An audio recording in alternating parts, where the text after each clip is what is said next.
Good afternoon and welcome to the POFAG Sports Day of Streaming. I'm Steve Fairhurst. Today we've got the Orrell District Blackball Pool League Finals Day live from the Triangle Snooker Club in Ashton. The order of play today is as follows. First up, we've got the team plate final between the Bluebell Vikings and the Q8 Ramblers. Both teams finished in first and second place in the league, with the Ramblers coming out on top. Can the Bluebell get revenge, or will the Ramblers rise to the top again? At 1:30, we've got the team knockout final. 3 p.m, we've got the three-person team final. 4:30 p.m, we've got the Scotch purse final. And 6 p.m, we've got the big one, the individuals final. We'll let you know who's in that. And to be honest, all the other matches close to the time, as you can see, the semi-finals for each one of those matches is being played on separate tables. Great day, local pool ahead of us. Sit back, enjoy. Please subscribe and like if you can. The first stream up, as mentioned, will be the team plate final.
Welcome back.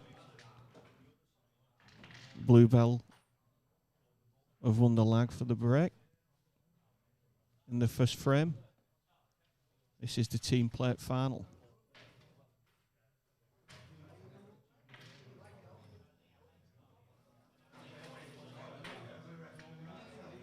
Sorry, it's taken a little while to get everything set up in terms of who's playing who. Now that that's done, everything should go quite smooth the rest of the day. Fingers crossed.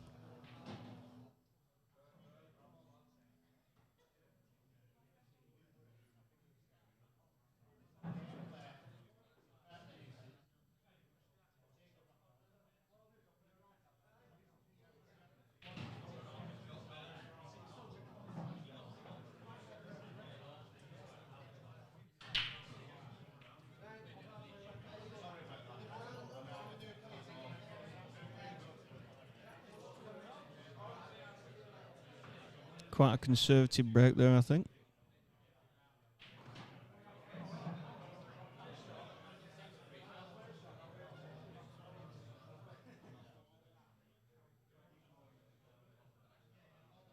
Probably suit Nicola for the Ramblers. Very tactical player, knows the way around the table. I'm sure I said that last year as well.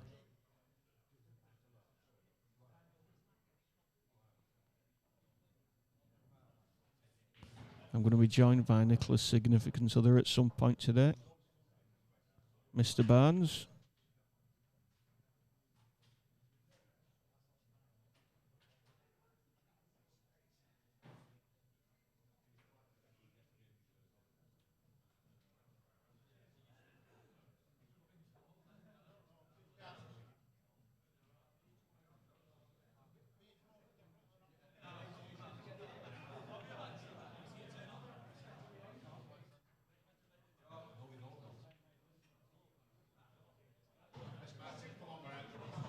Nice pot there into the top bag.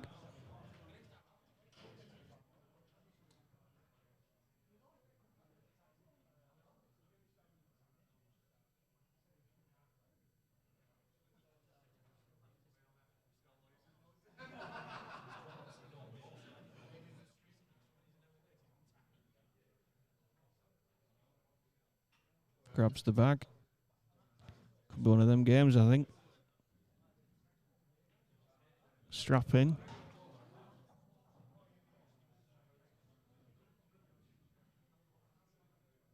Get your opiates on the go.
Yellows have opened up a little bit here.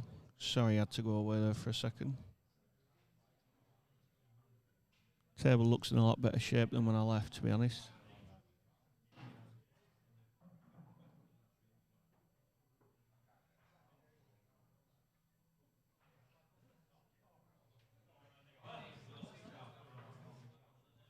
Well, I think that's a foul. Ball has to hit the cushion.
Nicola's opted to pick the white ball up, as is right after a foul stroke.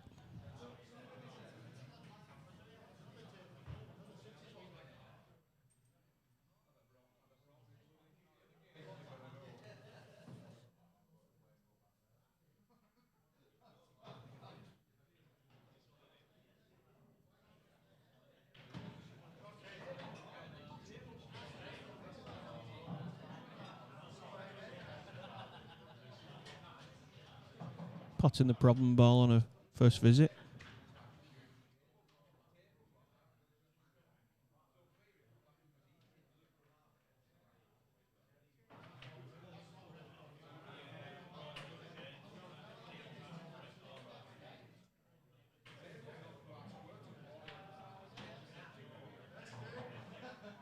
Nice little plant there.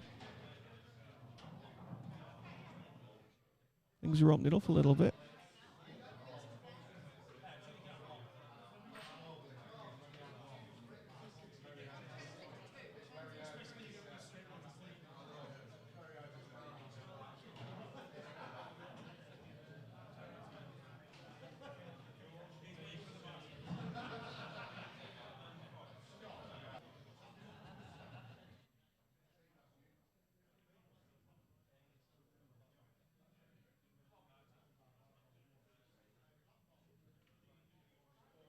I think Nicola went to get that bag.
Pot attempt there.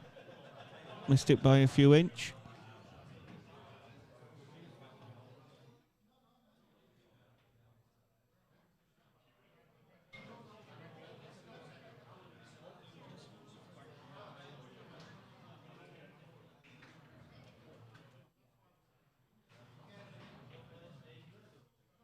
See, the issue with these tactical games is that at some point you're going to have to go for it. The aim of the game is to pot the balls.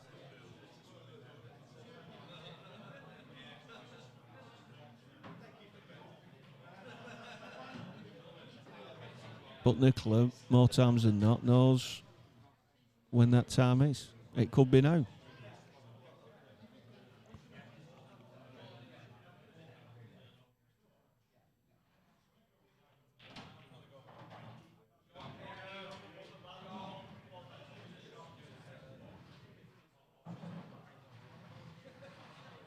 Nice development shot there. I don't know if you can see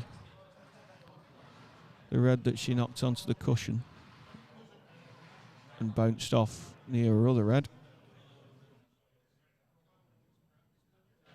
I think she's going to get this back. Don't think that was potable.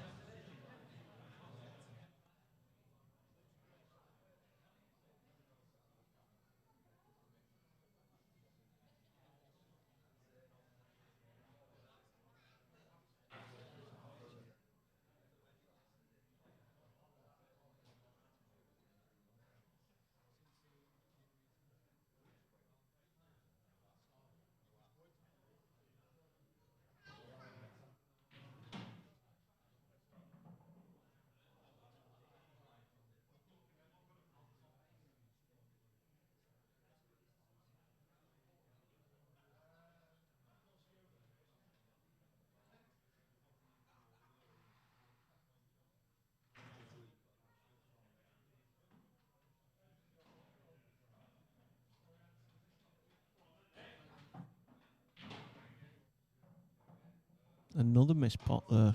It's not like this player. This is the final. Bit of nerves about. Bragging rights. Like I mentioned in the intro. The Ramblers finished top of the league with the Bluebell Vikings coming in second.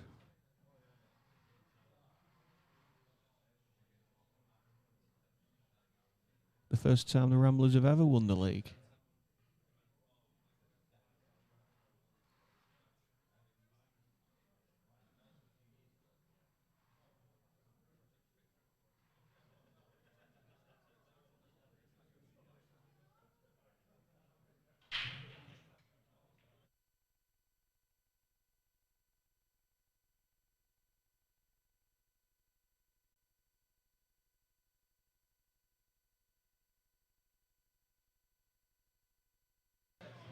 Closest yellow to the cue ball.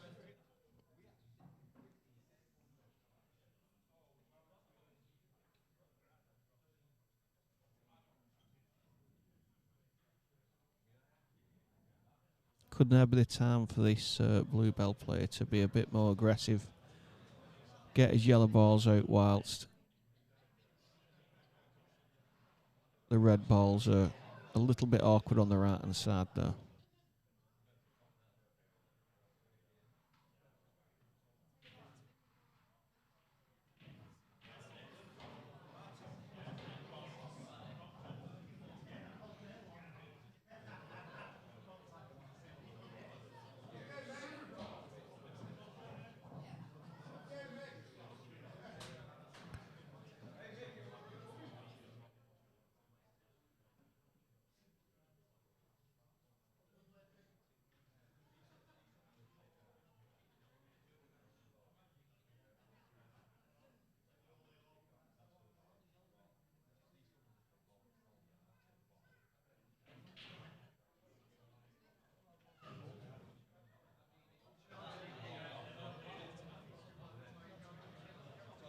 Another delicate shot there. Trying to nudge him out, get him into a more potable position. I think Nicola's next visit will be an attempted dish, dependent on where this white ball is left.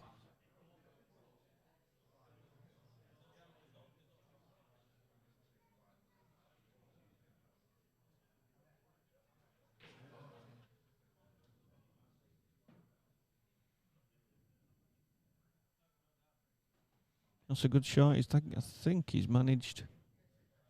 Maybe not. Thought he'd managed to cover both sides of the table there. Nicola might need to come off a cushion. to pot this red over the right hand side.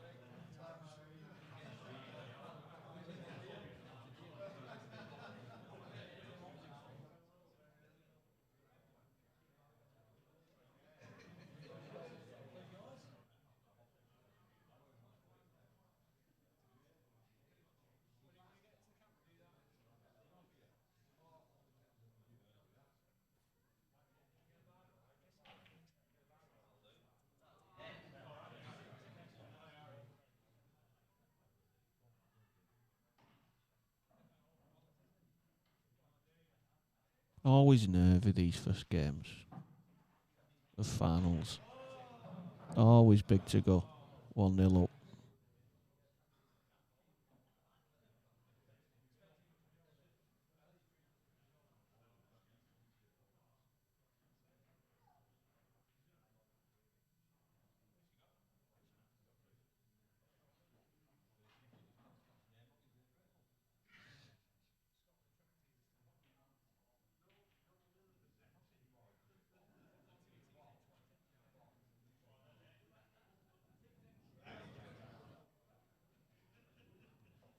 Tightening things up again, making it the dish difficult.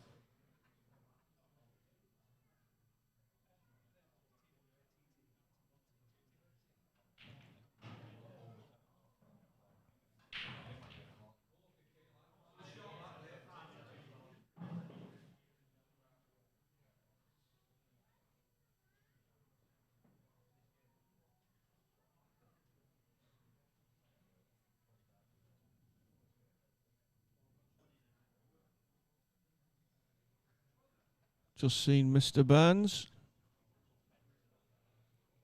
He's coming from.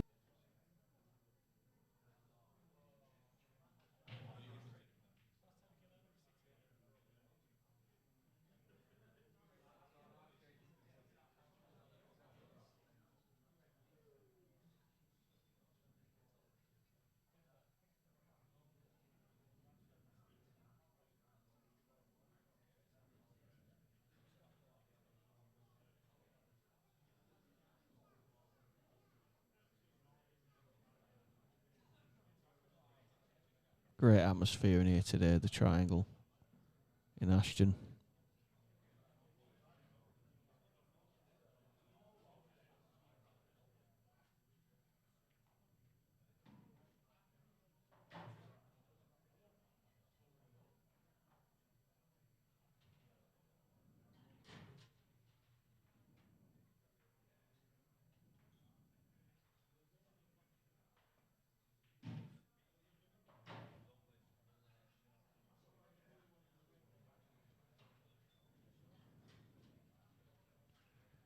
It's going to be difficult to get onto this red near the black. She doesn't have the insurance now. With the cover over the pockets like she had before. Probably been forced into going for this.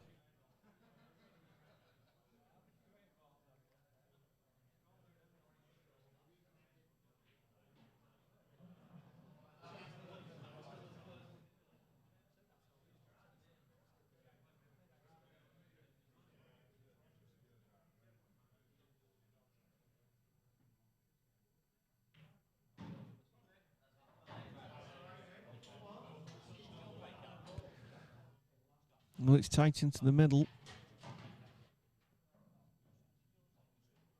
It does go into the top bag. I think it slides past the black.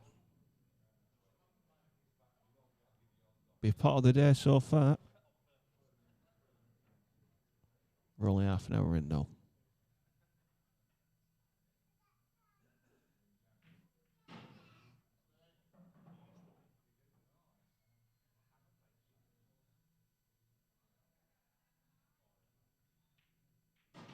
Oh, it's a good attempt. It's a great attempt. I think line was right. Length a little bit short.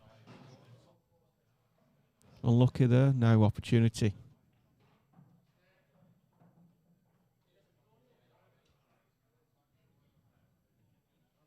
Tables opened up. Yellows look appetising.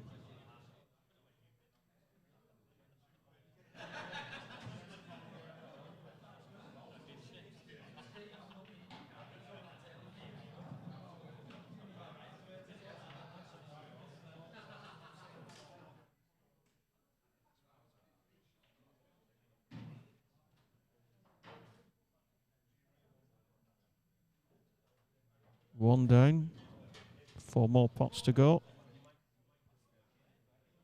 Probably just landed on the wrong side of this yellow. The cannon didn't help him out there. Might have to go in and out. The bottom end of the table.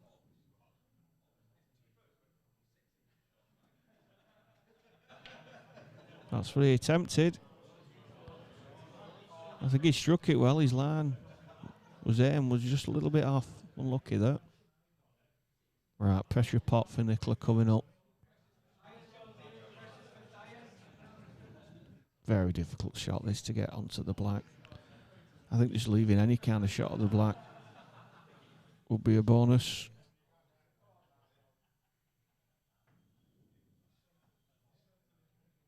Where the yellows are, you can't really play safe here.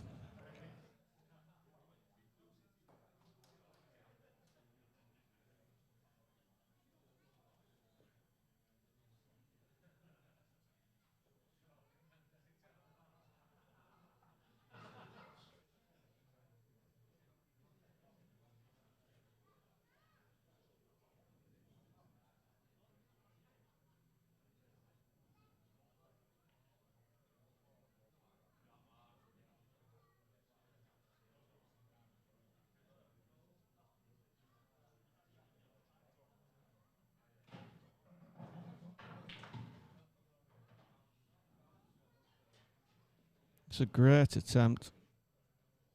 Has it come far enough over for the potting angle? I think it has, you know.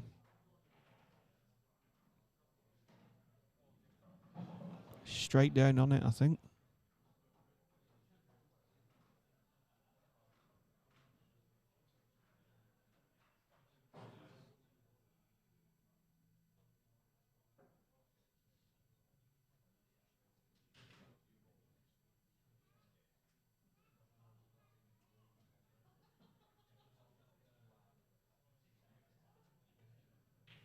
That's a lovely pot. Wiped its feet, but it was there. The Q8 Ramblers go 1-0 up in the team plate final.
Welcome back, Joe Thorne against Scott Wall.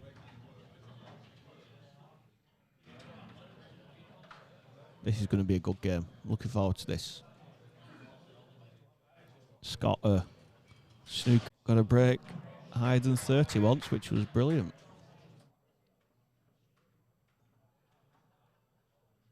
He was playing billiards at the time, but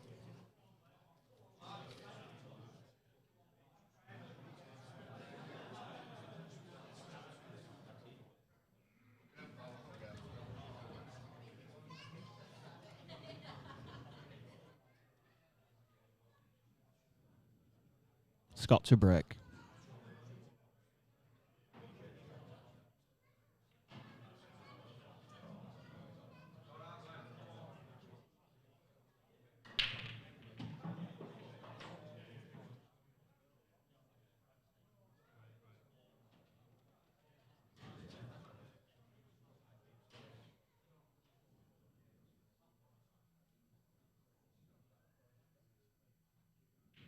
Both balls have split nice. Scott potted a red off the break, but he can nominate.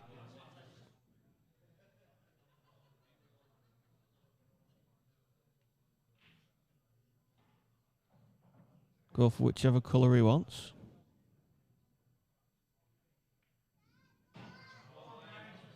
I think yellows look a bit more open here. That top left red. Looks a bit awkward. But Scott's going for red.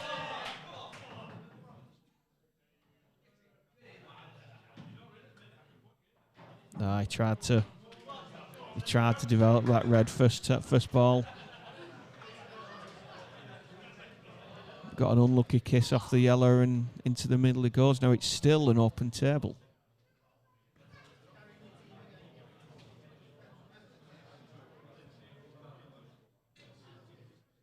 Joe can go for whichever ball he wants apart from the black. Well, actually, he can go for the black. He's got a free shot on his first shot.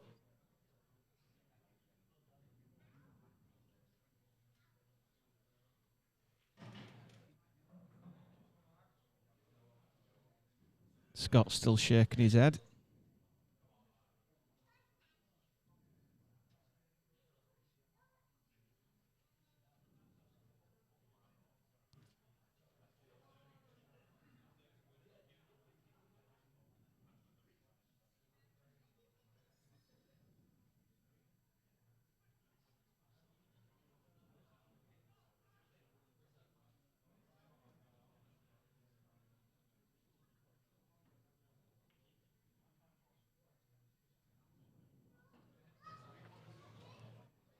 So still open table. Joe from the Ramblers has used his first free shot.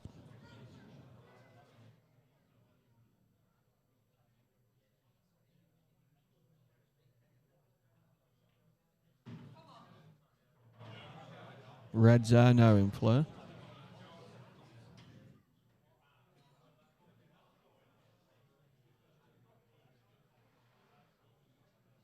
I'm still not sure what's going to happen with this top left red.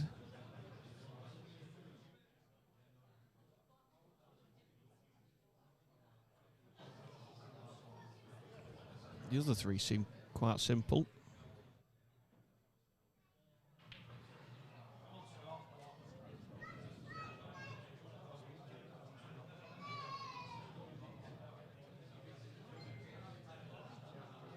It's not a miss Joe would normally do, trying to do a bit too much with the cue ball. Took his eye off the pot a little bit.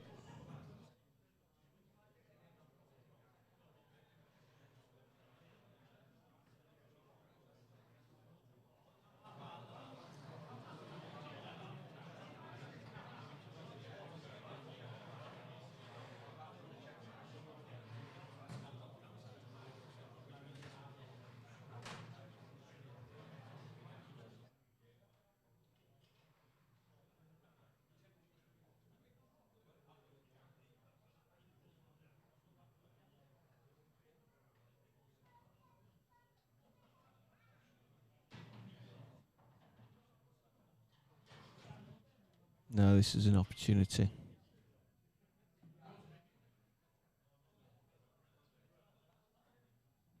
Scott will already be thinking about this problem ball on the left hand side of the table near the middle pocket. Whether he wants to try and disturb it or land on it.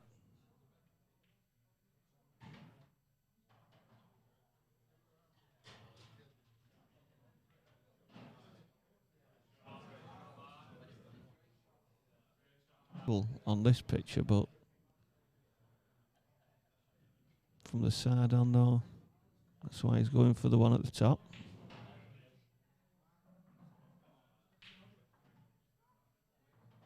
Lovely cue in there.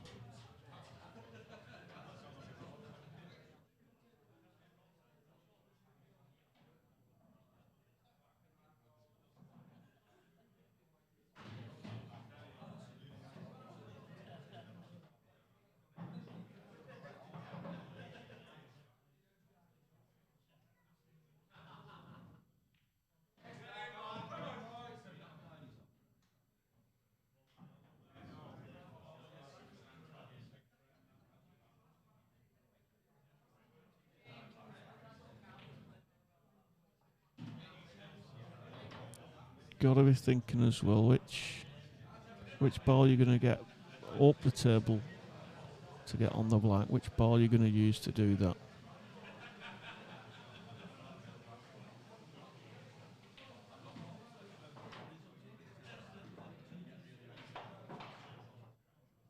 Looks like he's going to be forced into doing it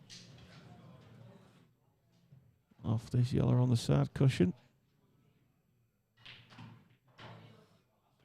That's a great shot. That's a great shot. Lovely development shot. Plumb on the black.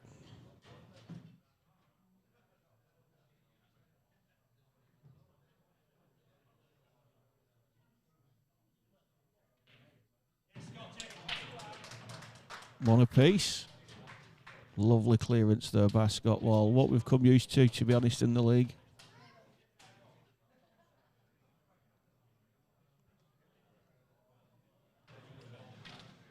Back in a minute for the third frame.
Andy Burns for the Ramblers. And Johan Cruyff for the Bluebell. I'm sorry, I don't know his name. Lovely orange shirt.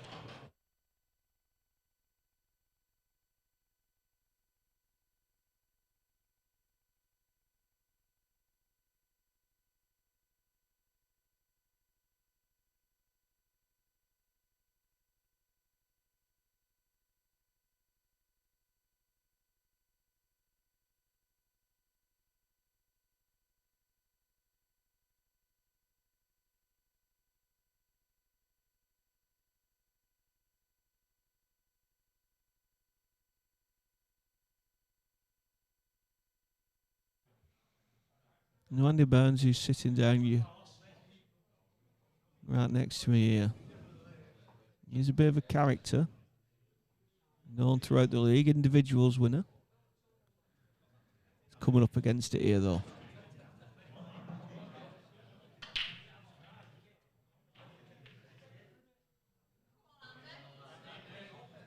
A dry break, unfortunate.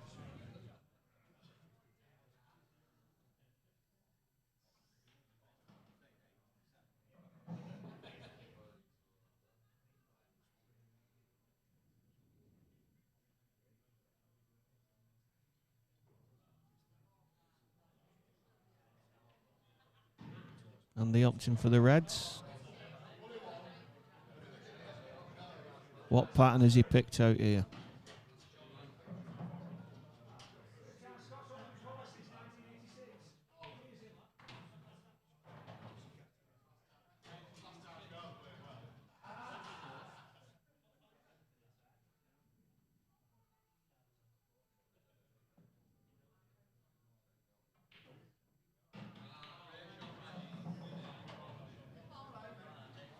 I think he wanted to slide past that yellow. Cannoned it full in the face instead. I wonder if he can nick this red on the left-hand side near the middle bag. We'll be running the white up and down the table a little bit.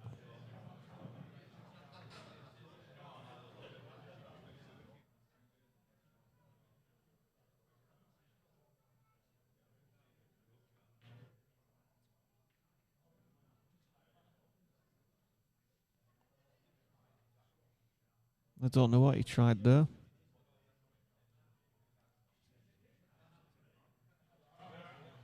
But whatever it was, I don't think it worked out.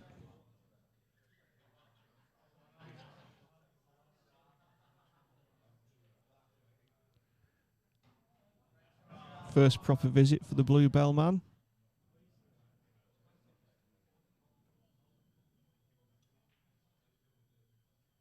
I'll be thinking what I can do with this yellow next to the red near the left-hand middle pocket. Maybe a similar shot to...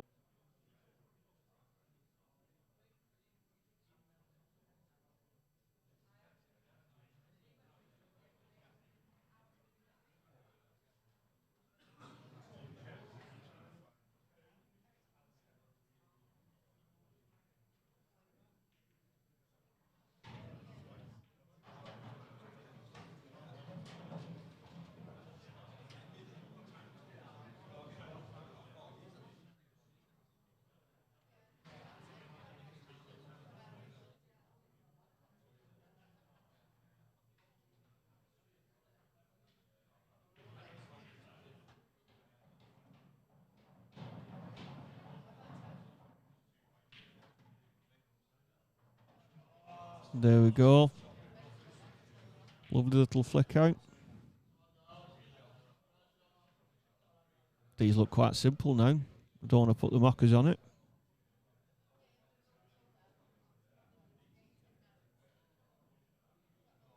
Just choosing which one, which order to go to take them out in.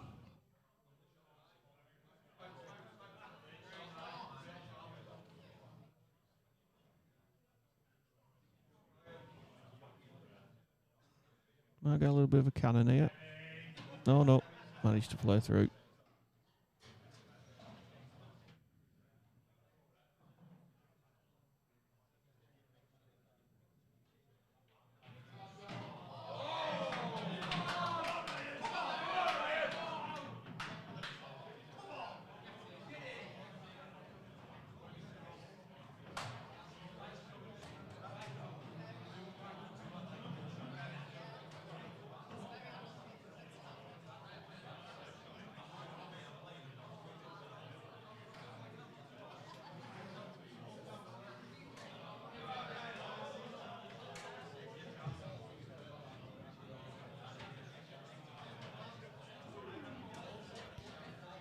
Well, he's landed the wrong side of this yellow.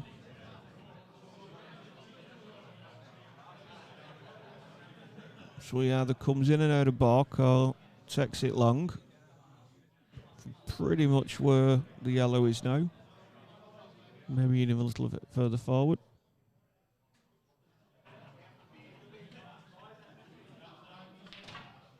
He's tried for it. I think he put a bit of incorrect check side on that.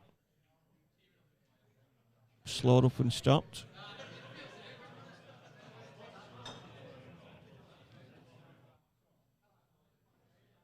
And the reds look open now.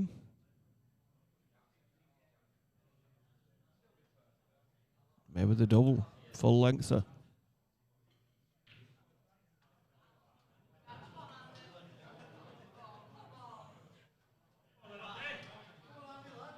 Well, I don't think he'll be happy with that. His yellow's gone safe. Promoted one of the reds.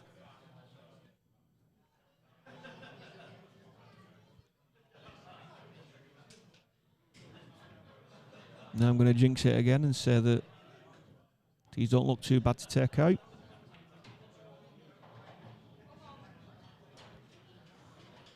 Andy won't be happy with that shot. He's hampered here.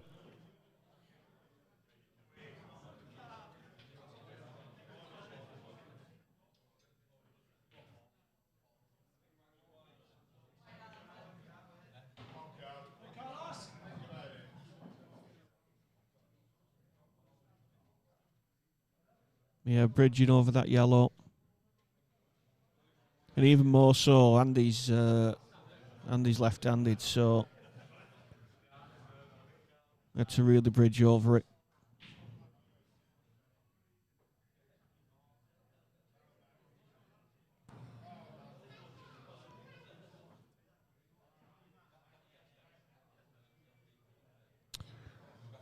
I think whatever he does here, if he leaves the white at the top left-hand side of the table, promotes his yellow. I think he should be pretty.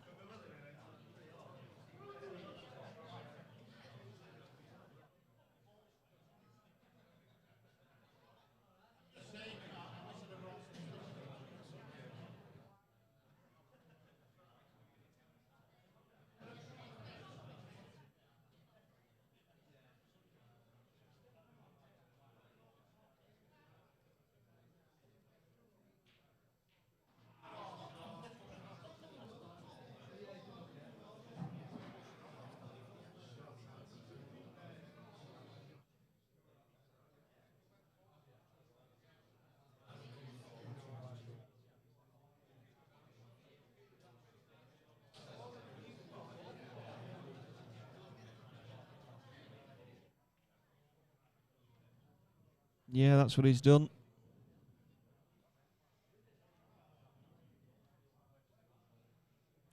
Covered off the reds.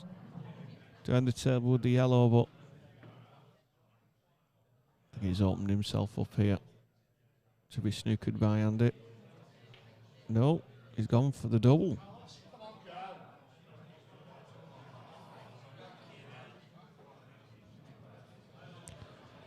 Now, I don't know if that red that's landed next to the black has actually stopped the black from potting into the left-hand corner pocket. just looking at it now.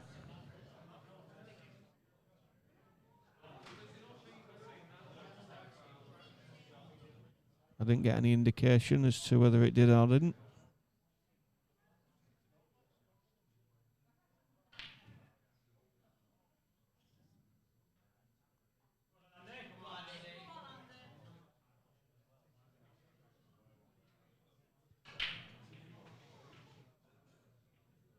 Yellow's gone safe again after that pot attempt.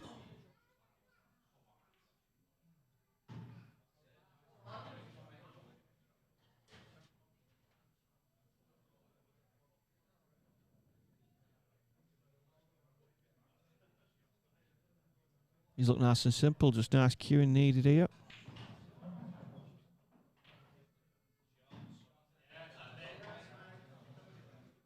Natural angle should take him on the black into the opposite corner. Just like that.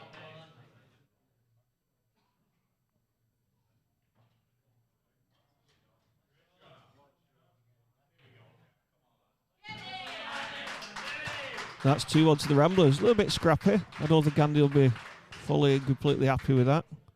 Neither will his opponent. But sometimes you've got to play it out. Take your chances when they come, and that's what Andy did. 2-1 the Ramblers.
I'm joined here by Mr. Andrew Burns.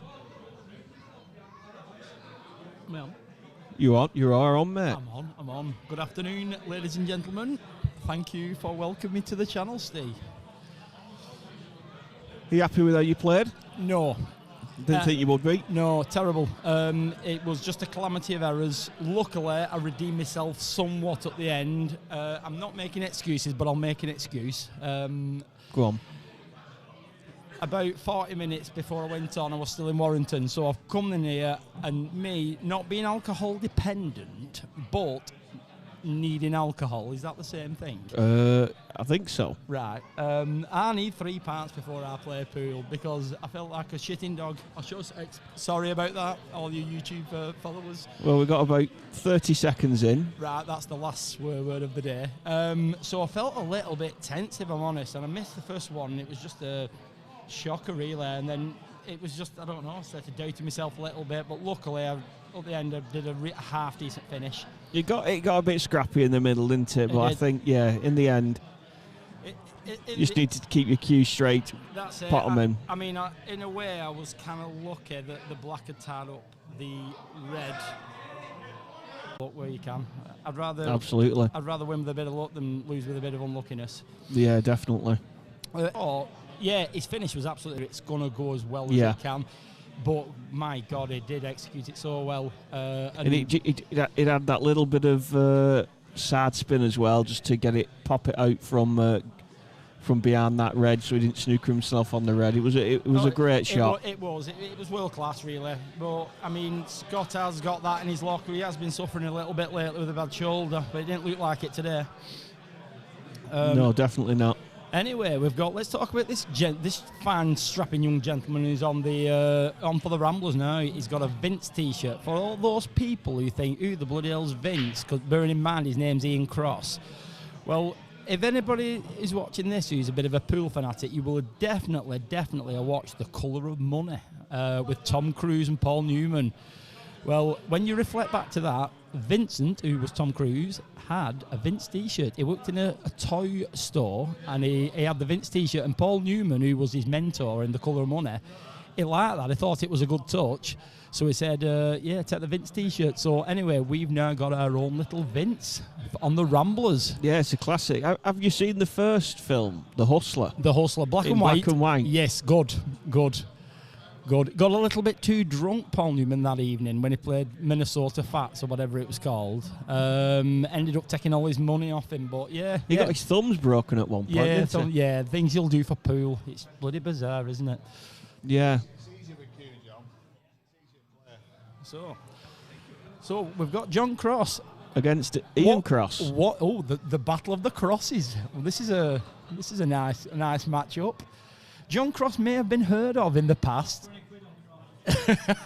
John Cross has just come out with one of his one-line jokes. He's going to have £20 bet on Cross to win the frame. So there you go. John Cross, ex-legend, still got a bit of a firepower. No, Ian Cross should be good at this lag. I think he's had about 20 practice attempts. Yes, so...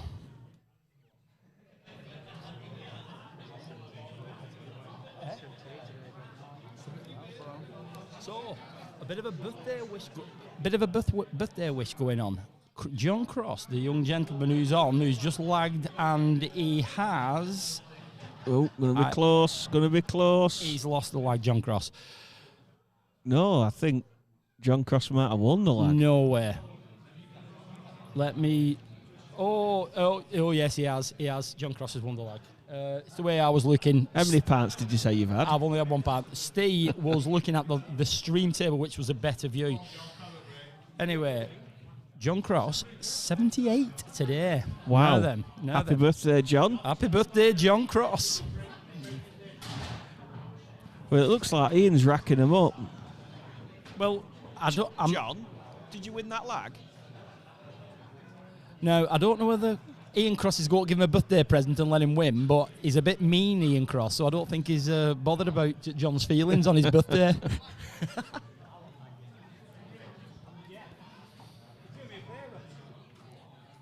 It's very nice of Ian offering to rack the balls for John. Very noble indeed. I would have let him rack his own personally.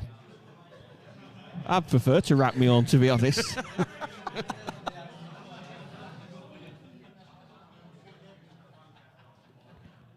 So, I don't know whether you mentioned, Steve, not particularly relevant to finals day, but it will be on presentation night. Oh, yes. Have you mentioned the who's won the league? I have mentioned who's won the league. Right. Well, let's mention it again, because it's The Ramblers. the Ramblers have won the league. By 4 points I was looking before. 4 points. John Cross has just come up dry, by the way, on that break. 23 years of mental torture it's taken for the Ramblers to win this. There's teams come in with superstars and they've won it with 2 attempts, and the poor old Ramblers have just gone month after year after year after year and come up short. Well, guess what? And venue after venue after venue after venue. It has been known that we are prone to changing venues, and that is why we're called the Ramblers. I think it was Alan Sharrock who give us that name, but I think it was an insult at the time, but we ended up actually liking it, so we kept it. So yeah, thanks for that, Alan. I think he was trying to upset us, but he actually did us a great favour there. So there you go. So anyway, back to the game. John Cross come up dry, and table's not split particularly well, I wouldn't say. Yellows look alright, but it's getting onto him. That's the issue. Well, there's going to be a few. Yeah, I think there's going to be a few of these shots. Yeah, he's done well because he's made sure it's in the cushion. Containing safety, they call them. Is that what it is? Yeah. Apparently so. Yeah. I saw it on the snooker. Yeah. Well, Steve's just bought himself. Have you gone for? You've not gone for a Foster's, shoot to God. I have gone for a Foster's. Oh my good gracious me! One, I'm in the car. Right. Obviously, because I'm not carrying all this gear home to Pemberton. Right. And 2, I'm not into all these traditional craft ales. Oh, he's just hit the cushion then with the red. That was actually close to a foul. Yeah, well, Steve is in the belief that curling and Foster's are deemed as traditional ales. Absolutely. Well, I'm not sure he's quite got the concept of what a traditional ale is. However, we'll leave him to it because he seems happy enough drinking it, so let's not spoil that. I'm a simple man with simple tastes. Some people call him a simpleton. I'm actually...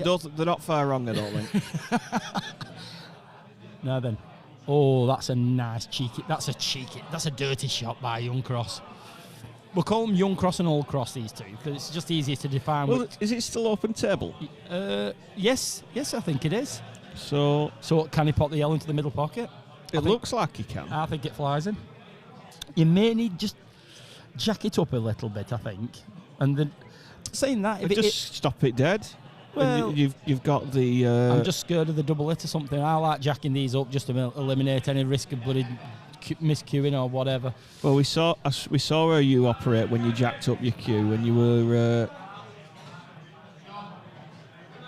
Right, can we stop talking about my frame now, No, please? I want to keep talking about it. Yeah, but Steve, there's another frame on now. Right, okay. So if we keep talking about the previous frame, people will not know what frame we're on.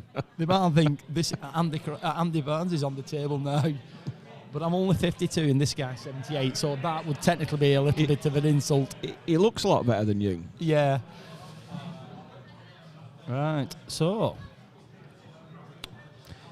He has been around, like you said, John Cross, very experienced. Former England player. John Cross was the biggest player in Wigan and surrounding areas for a lot of years. And to keep containing that, I mean, he's not exactly what he was, but to keep containing, being a decent player in the top division is very commendable, really, think about it. For a second place team as well, high up the league. Yeah, they're no mugs. They're a decent squad. However, I don't want to. I mean, it might be good publicity. This I don't want to make bad publicity, but there's rumours that they're going to be a bit short on numbers next year, and to the point where they're not 100% sure what chance they've got of actually putting a team in. I'm thinking though. They're joining. No, I'm not joining. I'm not joining. I've had enough venues for one lifetime. I'm thinking that somebody might just come out the woodwork and want to join them because they've got a couple of nice players, and Yeah, I think someone of Scott's calibre can bring in someone from another league. Yeah. To make sure they can play, Right. Anyway, at least somebody's on a ball now, so that's a positive. Yeah, well, Cross is on reds here, and he's picking his way. He played a nice pot into the middle pocket, though. Not landed perfectly here. No, and slightly hampered. And that cluster of 3 are not easy balls. No. They're all a little bit peaked-tongue in regards to getting from one. Well, unless he screws into him off this one. Yeah, difficult. He's screwed into him, but he's compromised the pot by screwing into him. Sometimes we're all guilty of that. Sometimes you think to yourself, right, I'll just flick into these and make more of a obtainable ball, and then you just bloody last second you take your flipping eye off shot, and then you end up missing the shot, and you think to yourself, you've done it, but you just can't stop yourself. It's just human nature. We're all prone to making errors. Nobody's perfect. Yeah, it's. I was gonna say it had tightened the game up there with that yellow on the left hand side, but John's managed to cannon it straight away, get it out. If I'm honest, no, I'm not. I'm not. You're not honest. I'm not honest. No, I'm not confident he'll finish these, even though he's a good player. But I just think, especially the one next to the middle pocket, that yellow. Well, I think it goes, but you'd have to be right behind it, right on it. Exactly. And let's be honest, it's not going to be dead easy if I just get right behind that. Not with that red there, especially. So let's see what he does here. So. Well, I think I don't think he's on anything here. I think it's a bit of a disastrous shot, that, if I'm honest. He will not be happy with that. Now, what he may got to do is cut that yellow closest to it over to the black pocket, and if he got a result, he may get the black pocket, which gives him. Well, he could cannon into this yellow and actually pot. Oh God! There we go. Oh God! Just like that. Yes, good shot, brilliant shot. Didn't even see that. And he's got the black bag. He's got the black bag as well. Oh God, that is a Brucey bonus. That could not have worked out much better. So, he knew the second he delivered the cue. His disgust was so. It was apparent. Everyone knew it was up straight away. He thought, God, you get the black. I think these look on. Either or. If someone of Ian Cross's calibre. Yeah. I mean, they're all on, but you could actually go into it off the ball that's nearest to him at the moment. Screw across. Crash into it. But the problem is with doing that, you have a fair chance of tying the other head up then. So I think he may be going for this. He is more of an aggressive player. So let's see what he does. He might just play into the red. You can just flick it. Oh, God. And that was my concern. Exactly what you've said. I just call that. You've always a chance of tying that second red up because on another day, it works out. But no.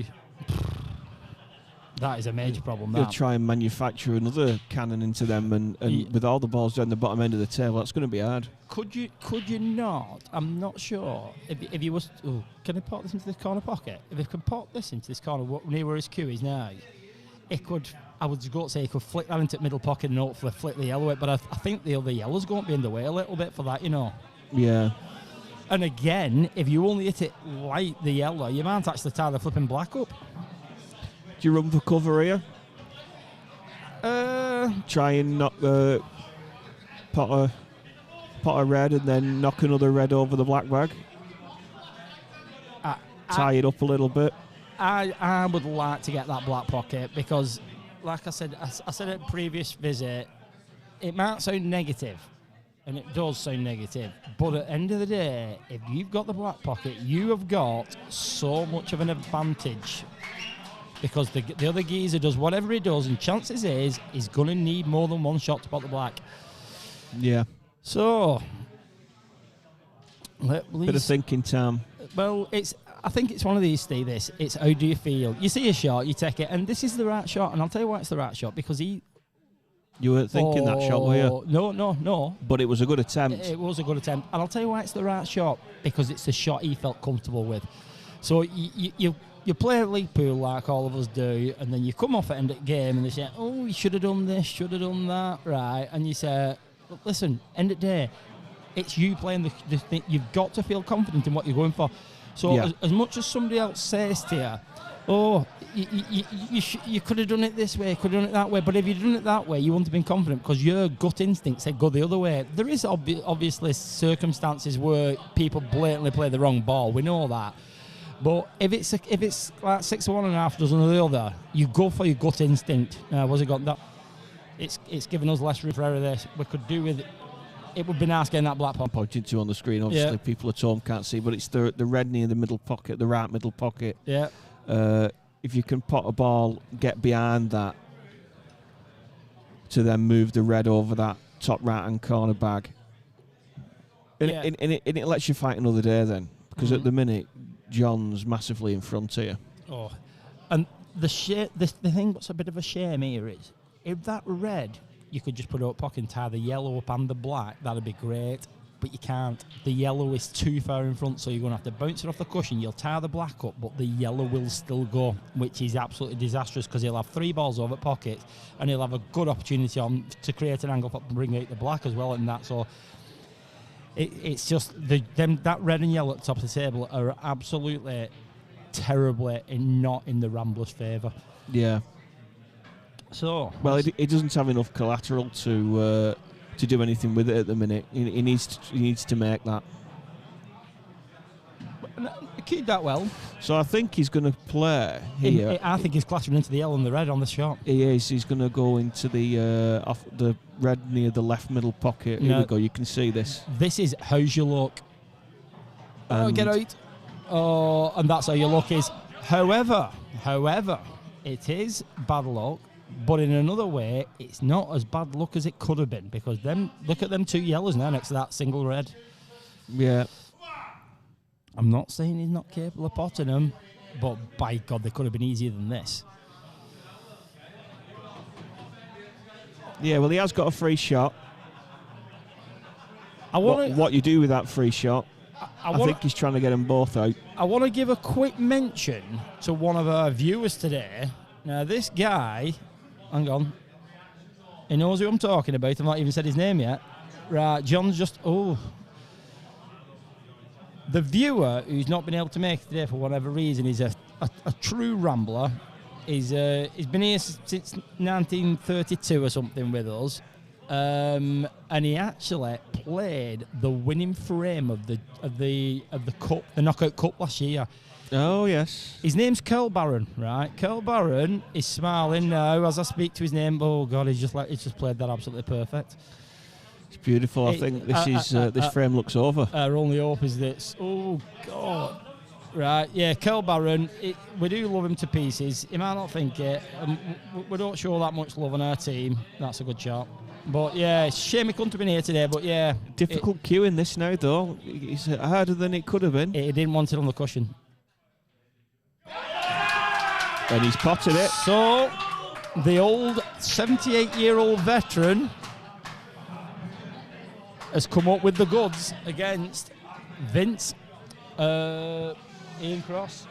So, Q8, 2, Bluebell Vikings, 2. Yes. It could actually go to a last frame shooter. We may have to ring Kel Barron up after all. Might be the only way that we can get through this final. Anyway, I'm not sure who's going to be going on now, but they have still got some good players. But they have got rid of Scott Wall, who is the best player, and that is not even debatable. Sorry, I was just updating the scores. Yeah. So scores on the doors. We've got Pete Leonard on the Ramblers, and we've got Rob Cannon, who's the obvious 2. Got through to the individuals final last year. Yeah, Rob did. Yeah, I mean, actually he played quite well, and it went to a bit of a long game that against Carl Stevenson. But Carl Stevenson's a good player as well. We can't take that away from him. Yeah, he's class. But yeah, nice turnout today, Steve. I'm honest. I was saying before, the atmosphere is great. How many people here? 100? There's 100 people, and there's not that much space. So as you can imagine, you can't even get from the bar to a standing area. And there's not really any seating area because there's not space to do it. But you've got like 4 tables running. But you've got. So Wants to play his head. We've got Pete Leonard coming on for the Ramblers, who technically, on skill levels, is the best player on the Ramblers. His overall game is not bad. He's very good actually, but he's such a sharp cueist. The trouble is sometimes, for my criticism, it goes from sometimes a little bit. Sometimes when they're not even on, but he's kind of that good. He can kind of do it. So, but it can sometimes get him into a bit of trouble. I hope it doesn't. Pete's a brilliant player, there's no question. He's had 5 8-balls in season this year, so that shows what sort of player he is. He just is. If you play him, he's going to go for your throat. He moves quicker on the table, doesn't he, does Pete? Yeah, I'm not sure he spent a lot of time on his hair today. His hair looks a little bit windswept. And interesting. No, he's playing Dava Moylan. Now, Dava's put a bit of effort into his hair today. He's got the gel on, he's got a bit of a Mohican going on. I like that. He might be getting a bit old for this hairstyle. He's got the shades hanging out the pocket as well. I like that. He's got the glasses on. He's just given us a bit of a bow. Yes. So, both unshaven, both wearing shorts. I wonder where you're going there when you said unshaven. So, looks like we've lost the lag again. I said we. I keep saying we. Steve, Listen, I've got to be neutral. The Bluebell Vikings won that lag, and I don't think a lag has been won by the Ramblers. 2-2. Pete Leonard's asking the score. Yeah. He said it'll be 3-2 in a minute. Nice and confident. That's if he gets a shot, because Dava is capable.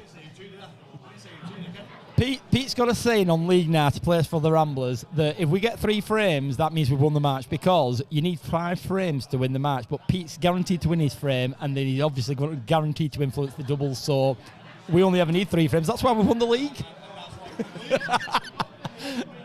So Pete seems nice and happy. That's good. Now then, ready for... Oh, he's just polishing it on the top rail. Getting rid of any short marks, or... I don't know. Crucial game, this. 2 apiece at the moment. No, the white's going hurtling everywhere. However, he has potted a couple of balls. So... Lovely break, to be honest. 1 yellow ball potted. What you liking here, Andy? What's the what am I liking? Does that yellow drop into the middle pocket? It looks like it does. I'm thinking reds anyway. I think reds are better. Okay. I was thinking yellows, but maybe that's why I don't play anymore. I was told by Ian Cross, who's just lost, that he had your game earlier. He did. And you were rolling back the years with exquisite panache. Now he's gone for my option, and now I think you'd say I think reds are the better ball. Yeah, reds are. Especially with them 2 yellows the way they're set, because unfortunately you can pot one, you could maybe flip the red out what's over the left bag as you look at it, but then the second one doesn't go into either bag if you don't free up the pocket. So I think that's why he's took reds. Now I don't think he wanted to leave this as a plant, so I think he's a bit disappointed with that, young Dava. Yeah, played it a bit quick, I think. Stop for a second, have a look around, see where you want to leave your white. Do you think you had a bit of a rush of blood? Yeah, maybe. Well, you get greeted with the table as good as this. Sometimes you do end up rushing it a little bit, and that... I thought that'd have been a foul, that, wouldn't it? It would if it hadn't touched cushion, but it did. Well, it went in anyway. If it hadn't gone in the pocket. I think it slid off the side of the side cushion, actually. Back in prime position. Yep. So, let's see where this goes. Sliding this into corner pocket, clean. Back Oh, he's come. That's a bit of adrenaline, that. It's a bit of adrenaline, but I think he can go to the left-hand side of the black. And I think he's got a fair chance of being on the ball that's not over the pocket. All he wants pot, and the other one's a snip. So if you snip it in... He's gonna need the rest. He's tucked his shirt into his trousers. Yep. Oh, he's tucked everything else in. He's got his leg over the table and everything here. Oh, he went for it. Oh, what's happening here? Right, Peter might need to... Oh, that's a bit unlucky. I think he's got away with that, if I'm honest. I think what Pete's going to do is going to queue over this awkward yellow and he's going to try and either pot the plant or get the bag. If he can bag snatch here, I think it will be a result. Do you think he'll do an assessment of the angles with his fingers here? He does a hell of a lot of pointing, both with his fingers and his cue, I'll add. And he'll start doing loads of little steps around the table, but he's been very, very calm today. But saying that, he's not a shot yet. Now then, he's going to try and get the bag or pot it. Let's see. And he's got the bag. That'll do. Yeah, lovely shot. That's all we needed. No, he's got him right lovely shot. Right back in the game. It's sometimes little shots like that which mean so much. It's all right knocking balls in full length at table. Sometimes just covering a pocket, it changes everything. And all of a sudden, Davino is like, oh my God, what am I going to do now? He's now thinking, I should have beat him at first visit, but I mean, if it was all that good, it'd be boring, wouldn't it? Yeah, and he knows if he leaves Pete in, Pete's very likely to clear him up, looking where the yellows are. Yeah, and even the yellow next to the middle pocket, I feel it's not that close to the side cushion to making a major problem. I think it goes in the middle quite well, if I'm honest. So, what's Dava thinking, I wonder? I was just going to ask you now, what you thinking here? Well, you can't tie anything up. I suppose. Good God. Can you not flick? Could you? I think the angle there, you could flick off and potentially knock the yellow that's on the black spot over towards where the red wasn't, so it'd be this side of the red. But anyway, he's not gone for that shot. That's the only shot I saw off the top of my head on a quick look. No, there's only one thing Pete's thinking about. He's just thinking about shaking his hand now. But it doesn't always work out that way. I mean, nobody's perfect. Let's see. He might try and get on this awkward yellow straight away. He's taking that into the top corner, then he'll take that, then he'll take that up corner pocket, and then them other two, and then black's where it is. So you can. There's only Pete. If Pete plays average, it's over. We'll soon see.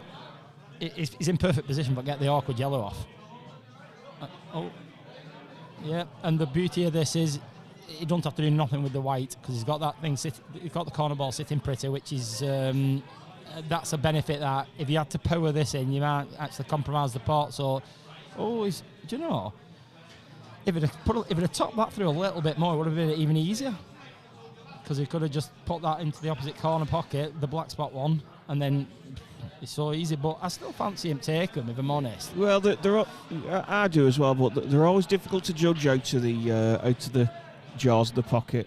Yeah, he's judged that really well. He played it out with lashings the left-hand side. You saw how much spin was on that ball, and that has made such a difference. I think he's got a nice angle here to bounce back up, put it in the same pocket. He's opposite pocket. Played at the top, that's fine. Now then. Just deciding where he wants to put the black now, I think. He's got to play in this side, though, I think. Left-hand side. He's putting it in the middle. That's good. Must go in the middle. Bread and butter for Pete, this. 3-2 to the Rams. Well done. Yes, Peter Leonard.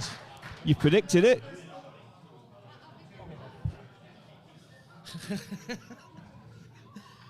He just left Steve hanging there, which is... Yeah. I'm not sure if Steve's... He might take that frame back off him because he's on the scoreboard.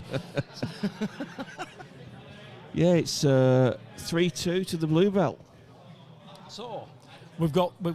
No, correction, 3-2. So, the Ramblers have got... Athlete's foot infection or something like that. Who? I've got a sore knee.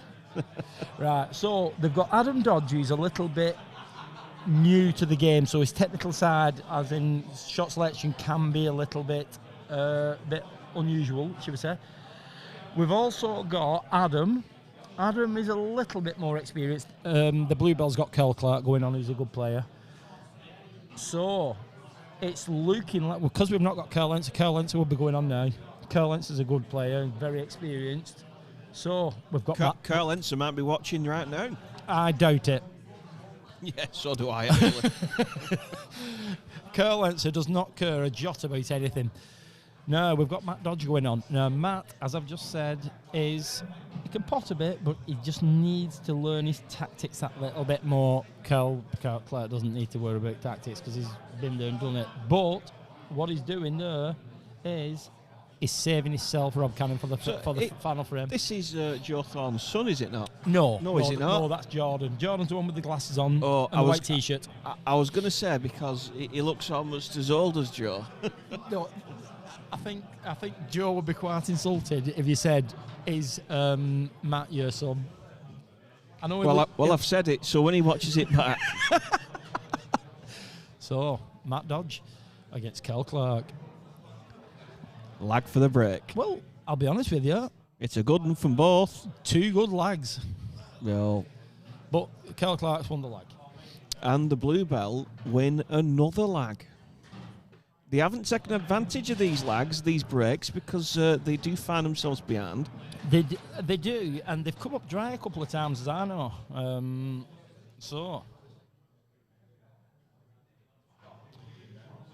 Kel Clark's had a bit of a haircut for this event, I think. Especially for the finals day. He might have been to the Turkish barbers on Winston Shops.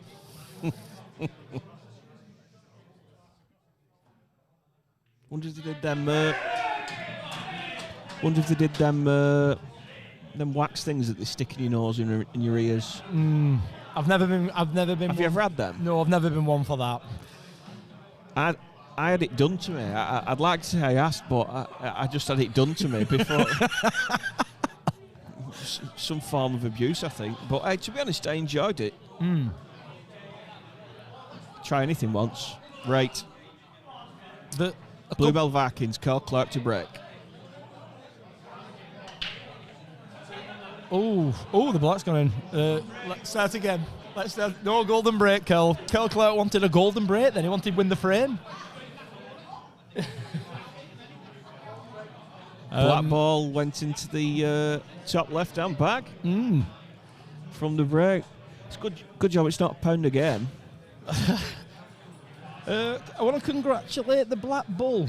Promotion to the Division 1. They came from the Wigan League and they stormed it and they've blown everyone away. I think they've got a good side, you know. I think they'll go on in the top division. I don't think for 1 minute they'll struggle. Some people say they might actually win it, but... Well, that's what I've been told. And I've a Q8 team come up as well. Yeah, the Q8's come up. They're which is with Wilkie and Louise and all that. I don't know the rest of them. I only know Wilkie and Louise. And they're two nice people, very friendly. So Wilkie can get a bit buoyant sometimes, I must admit. But however, they must have a very good team. So the league is actually, the Division 1 Orrell League is going to get even more difficult like next year coming. It's doing well at the minute. There's a lot of teams in both divisions. Yeah, I mean, now then, it's come up dry. So that break, that winning the lag, has actually come with no benefit whatsoever. If anything, it's become a bloody... It's difficult yellows and bunches together. Yeah, you've got to go reds. You've got to do. I mean, you've got a couple of tricky reds, but I'd rather be reds, especially with this one over the corner pocket on up top of the table. But yeah, you've got to go reds. So, I don't know what ball he's playing for after this. Not sure he does. I think he would like to have been on one of them two and slid it over the pocket, tied the two yellows up, but I'm not sure he can see enough of it, unless you can see the top one of the two. Yeah, he can. Of course he can. He can see at least one of them. So you want this in or over? That's all right. He's played that It's very all well. right. Yeah, it's a shame it didn't bounce out a little bit more because now we can't cut it and get the pocket, but it is what it is. I'd be tempted to screw this red back and try again on that awkward red. That's a nice pot. Yeah. Queuing confidently, isn't it? Yeah. If he doesn't have to make any like big decisions, well, that's fine. Just roll your balls in. It can be a simple game. This sometimes. Other times it can be a bloody nightmare to decide what's right and what's wrong. Well, he's got a good angle here. If he wants to try and flick this red out a little bit higher up than the red near the middle bag, he can do, but it just come with danger. I think taking the one near the 2 yellows might not be a good idea because you've got to have no shot at the back of it. So this is a better option. No, this is what I'm saying. Yeah. So yeah, take this one and flick out the red that's on directly on its left hand side as we're seeing here. Yeah. It doesn't need. But you don't want to smash this. Just a delicate shot, just like that. That's lovely. Perfect. As long as it goes into the opposite corner, it's lovely. Does Does it, because if it doesn't, it won't go into either pocket. That's your problem there. Unless you can pop the red into the corner pocket and then put it into the middle pocket, but I don't want to be leaving that last red till last, that awkward one till last year. No. Is it not a case of maybe just roll that one over the bottom corner? Insurance curls up against it then. Could be. It's all about preference.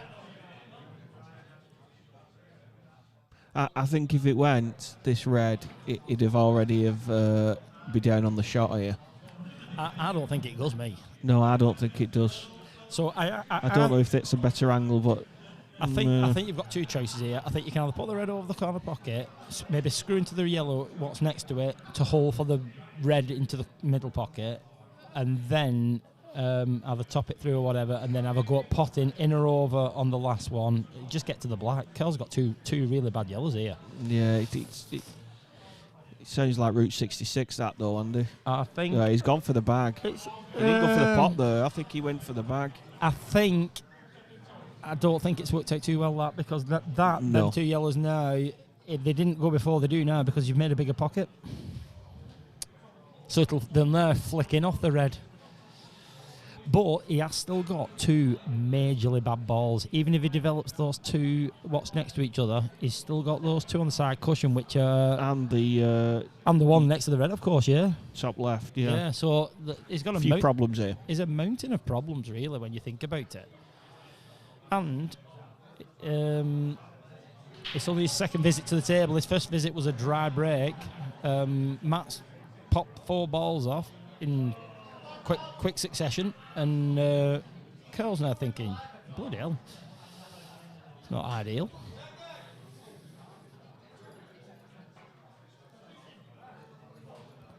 So, what's he going to do?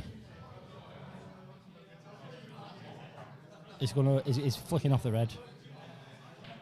Oh, he went in direct. It was a big pocket, regardless. So, quite aggressive, but he's not got anything out of it. I just think he's just moved sideways because he's still got 3 problem balls for me. Well, he has got 3 problem balls, and the black is not fabulous, but I don't think black's least he worries. It will go in black anyway, so let's not worry about the black too much at this point. I think he has to worry about the other 3 balls, the 2 on the side and the one next to the red.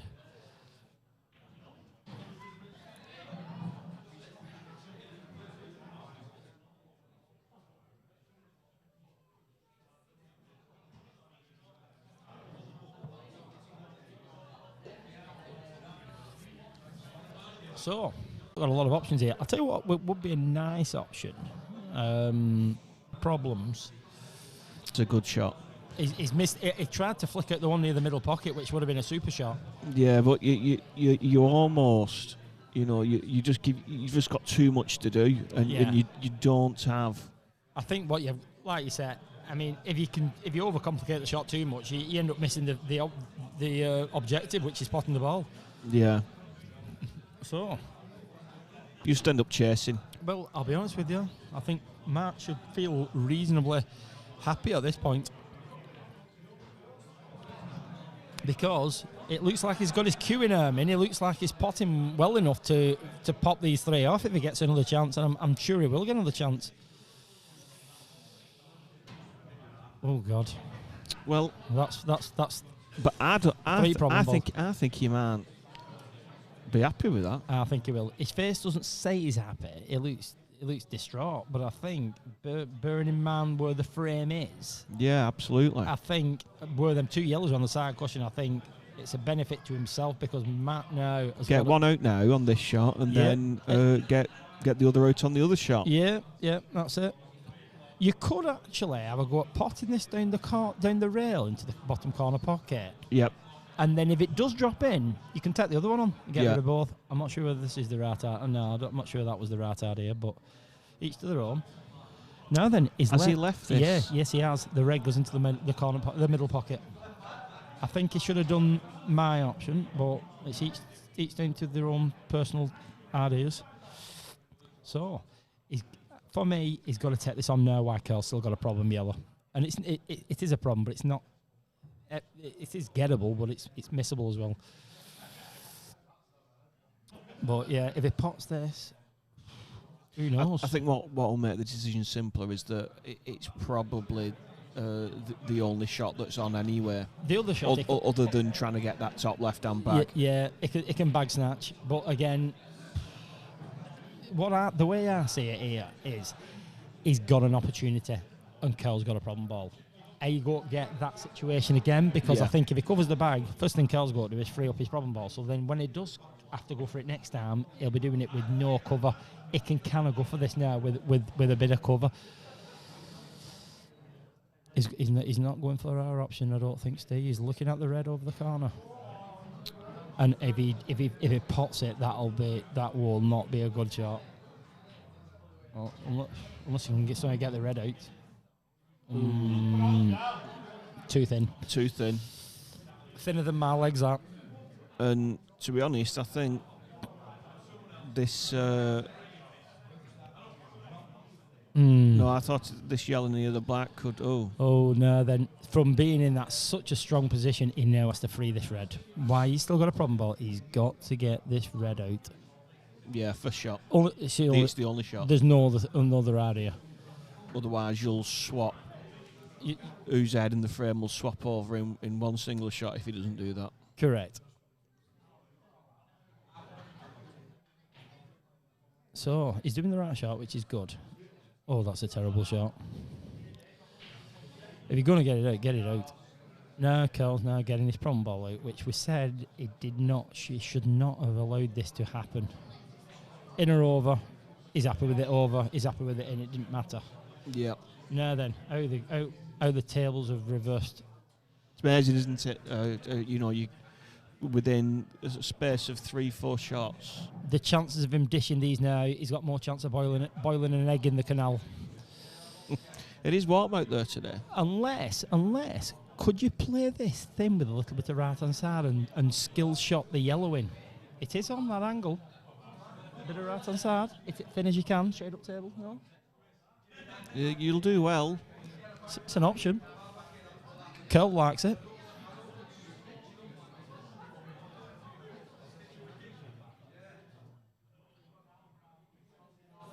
Not a lot of options, if I'm honest.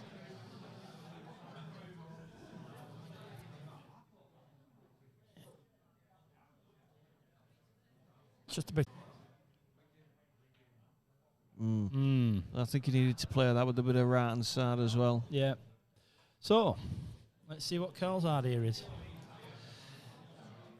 Does that pot into the middle to free up that yellow? Because that's a bit of a semi-problem yellow. If it does, I think I'd do it. I don't think it does, because I think he'd have gone for that before. Yeah. I don't think it does. Right. Because that would be the shot, I think. Because he had a similar shot to this before when he decided to put that yellow over the top left bag. So I don't think it does go. No. Don't think this angle gives us anything better. No. It looks like it goes from it here, does. That's what I'm saying. Unless it's actually touching the black, does it? I mean, worst scenario, if you put it near the middle pocket, what would Matt have? He'd still have that massively problem red, and Carl's balls would be developed. Well, you also don't want to squeeze the black onto the side cush, do you? Don't risk that. Even though it would he would still have the pocket with the authority. you don't want, because pot all your balls and then you bobble the black and then the other player has 2 or 3 tap-ins. That you kick yourself for doing that because you put it there. So you don't want to put yourself into trouble. Obviously, when the opponent puts you into trouble, there's nothing you can do about it. But there you go. So, Kel Clark, what's he going to do? He's looking at that yellow over next to the black, though. He's not took his eyes off it. No, he's shaking his head. He don't like it. It looked like a kestrel about to attack a little mouse then, but he's turned his back on that shot. So, did he go to... does that yellow go into the corner pocket? It must go in one. If it goes into the corner pocket, well, that eliminates the previous shot as being a problem. Again, don't watch the boat squeeze the black. But again, yeah, squeezing that black, and before you know it, you've got... do you know, I just put it over pocket, this, Steve. The problem is, it's all right potting all these balls. You're going to run into trouble. Yeah, you've got to get... You just end up chasing it round, and it was in such a commanding position. Do you know, he's almost gone... He's gone behind again? He's gone behind again. He has. Because he's not got the soldiers. The black's kind of tied up. The yellow's tied up. Matt's got 3 balls. He's obviously got an easy opener. I think what Carl needs to do now is definitely do not pot this yellow, whatever. Absolutely. You do. I think maybe put it near to a corner pocket and not over it, because obviously Matt might bully into potting it. So put it near, say 6-12 inches away from the corner pocket, and then Matt would be like, right, I'm going to do whatever I'm going to do, but Carl's still got options.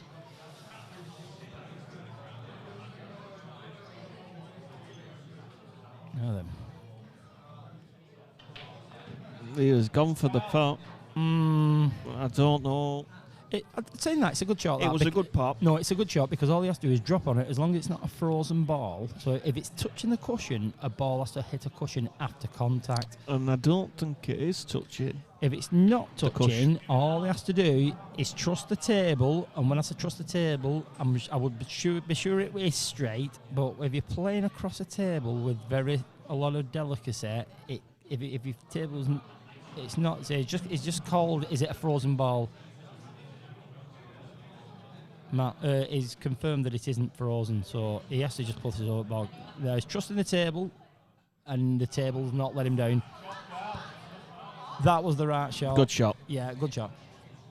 If the table bends, though, you kick yourself, and it flicks the red, it would have been a fail, but it was true. The table was all right.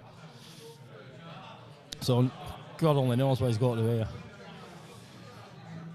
No, is it touching the red? Is it touching? Carl seems to think it's touching, but I'm not sure. Well, this will actually benefit. It will benefit him immensely if it is touching. You can just run it round the angles. Yeah, and you've got a fair chance against Snooker if you weight it correctly. Yeah, absolutely.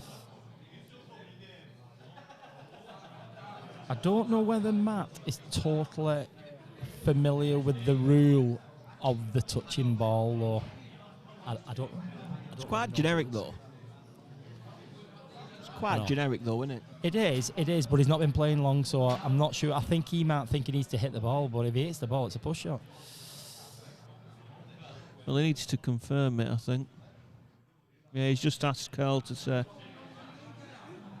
So, all this, but like I said, when you're new to the game, you just might not know that rule. I'd be surprised.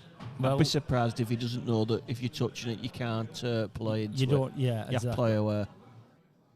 Well, but I have been surprised many times. I'm surprised. Before. I think if he knew that rule, I'm surprised he's not down on it by now. It's just a case of where you put. All you're thinking about is where you put your weight.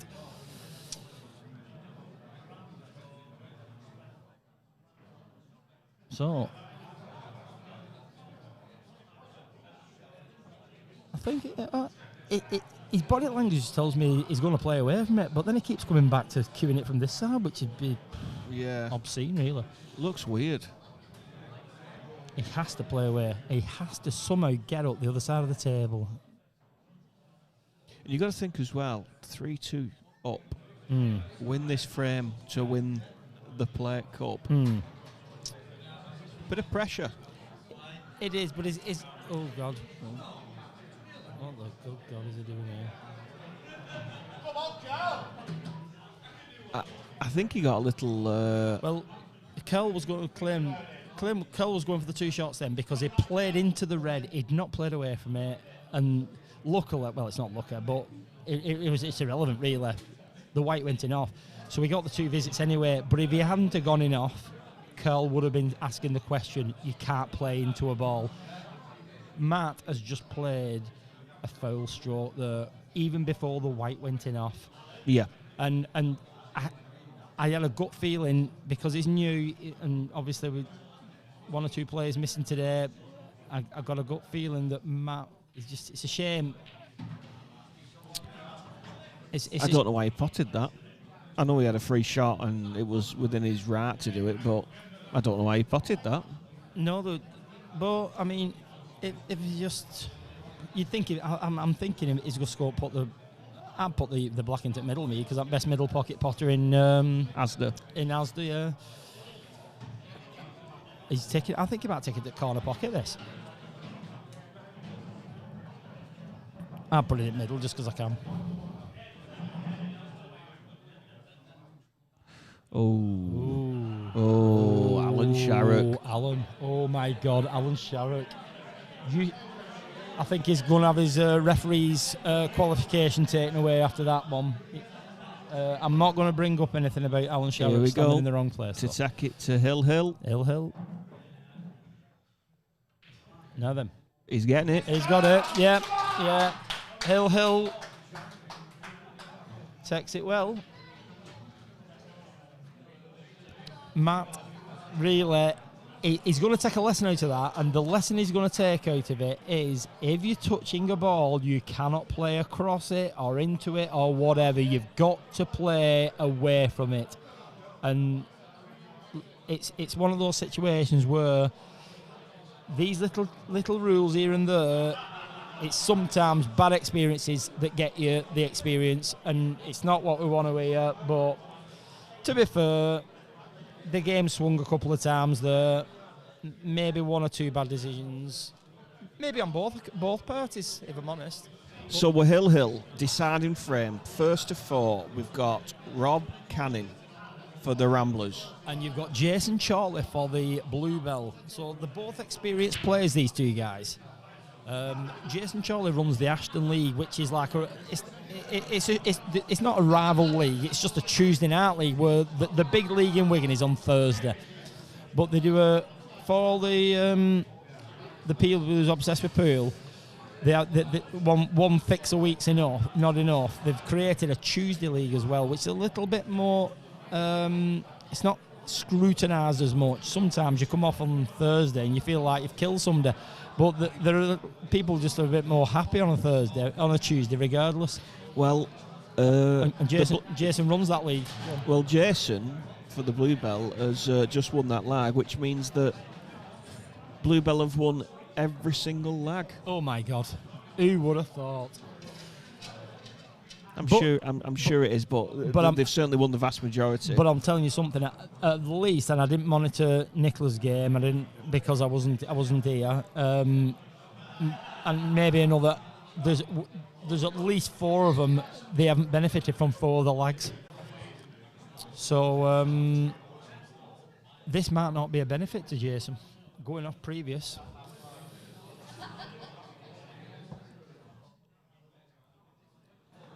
So Jason's making sure he's racking his own balls. He doesn't trust Rob in case he leaves a loose red on the front. Rob wouldn't do that. I would.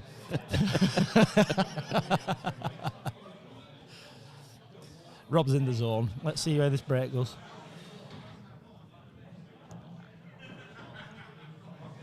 So this time last year, this was Carl Barron. Yes. Carl Barron's had more coverage on this stream. Do you know what? Oh my God, can you actually believe what's just happened? Another break that's not been benefited from. That's crazy. So Rob's choosing his ways. He's picking the best one. He's now cleaning it. So they've not split brilliantly well. But yeah, another break that's not got. It's just unreal. He could use his free shot here to Bring a few open. Bring a few out and make it not as congested. Certainly around the black on the left-hand side, that cluster of 3 reds and that yellow. Yeah, I mean, if you leave the black there till the end of the game, would you want to be trying to pot that black to win the cup final? Absolutely not. I'm being a little bit negative there, but it could happen.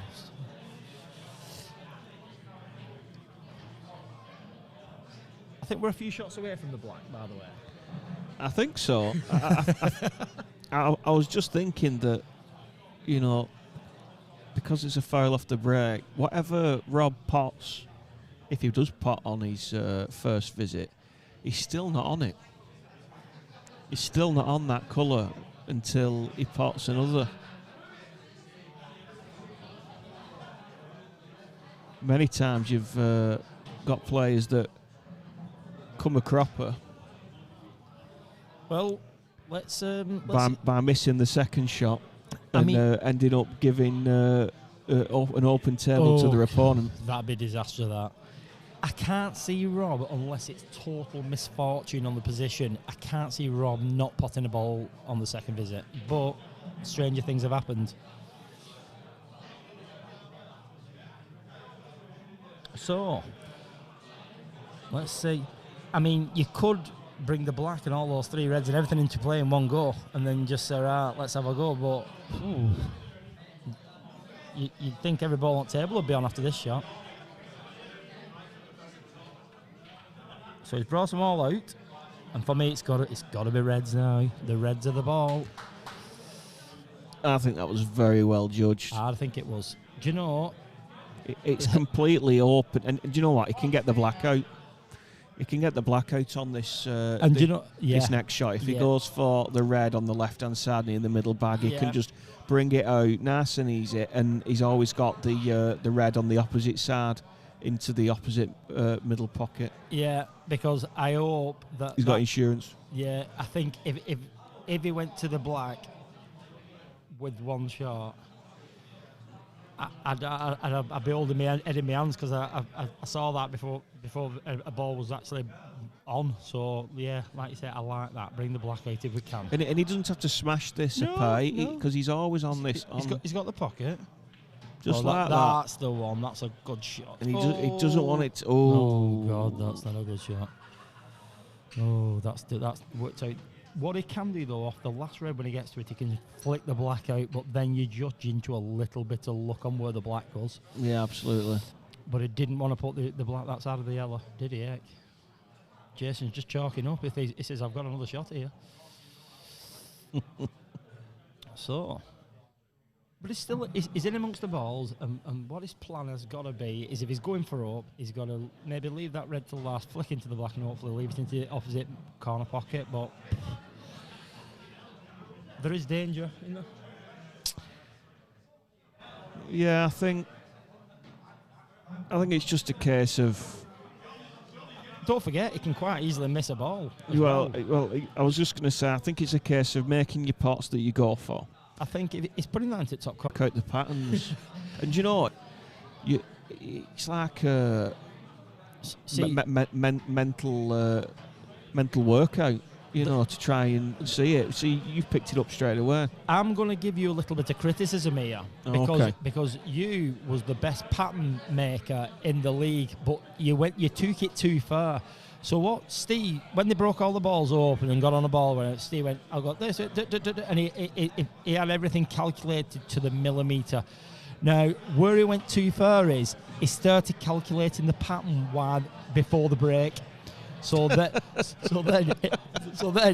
it got so complicated then, didn't it? Yeah, yeah. Do you know, it's a difficult pattern, that, when it's in a triangle, Yeah, but you went too far. Got a bit OCD on the patterns, didn't you? Do you know? But I'm being serious. When you've not done it for a while, your brain seems to lose that ability to see the pattern straight away. Yeah. I think Selby said the same. I think he's obviously Selby plays snooker now, but he used to play pool. He's former world pool champion, and he, I think is his friend Gareth Potts. Anyway, they were playing together, but and I think Selby said it's just the patterns. You can't see the patterns if you don't play it. Yeah. Play the game. So. Anyway, what's he taking on here? I was just gonna say that. Do you know what pattern he's actually on? Well, I don't think if he's going for this one over the corner pocket and screw him back, probably just before the middle pocket, just to where he is, only another few inches back. Not ideal. That he's not tried to do that. He could play the double, I suppose. Ooh. He's just on Turning into a bit of an Alex Higgins break, this. It is. The 69 break. Yeah. Best break of all time, that. Better than Ronnie's 147 in 5 minutes, that one. So I think he's just had a quick look at the yellow behind the black just to make sure that the actual yellow he can't bully the pocket. And God, if he's got that, he'd have a problem red. He'd have the black pocket. Jason would be the favourite by a long shot, but I don't think it does go. If it, looking at it from me, it doesn't go.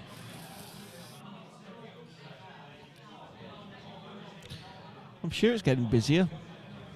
Yes, they're all coming. Some people, they don't like turning out too early because they get too drunk. And talking of drunk, right, I've got a flipping 60th party tonight, mate, so God only knows what state I'm going to be in. Luckily, I've only had 2 pints at the moment, so that's positive. He's going for the double. Yeah, this is what Andy's like sober, by the way, everyone. Yeah, I'll get worse in a bit. Right, bounce. Now then, Jason Andy, you're supposed to be impartial. I am impartial. As long as Rob wins, it's fine.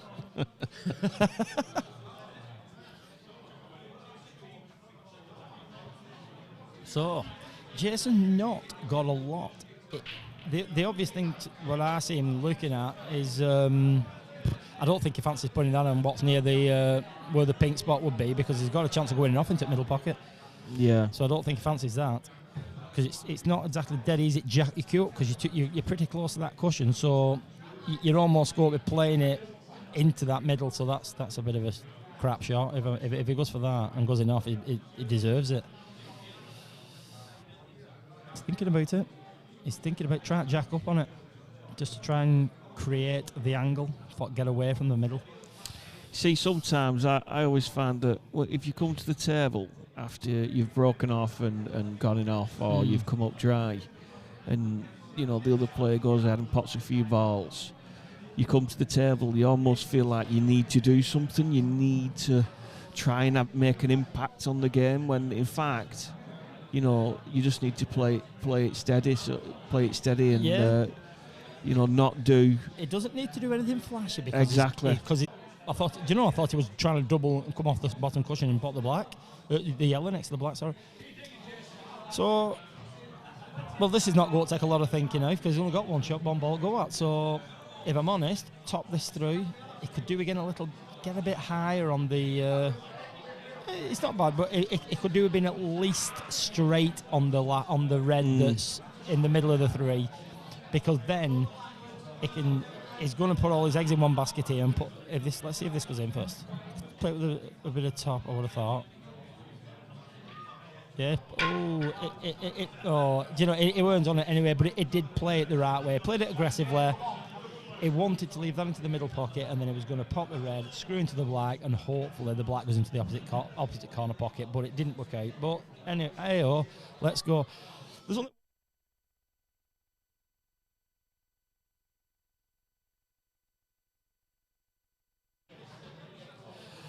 There's one thing I have noticed here.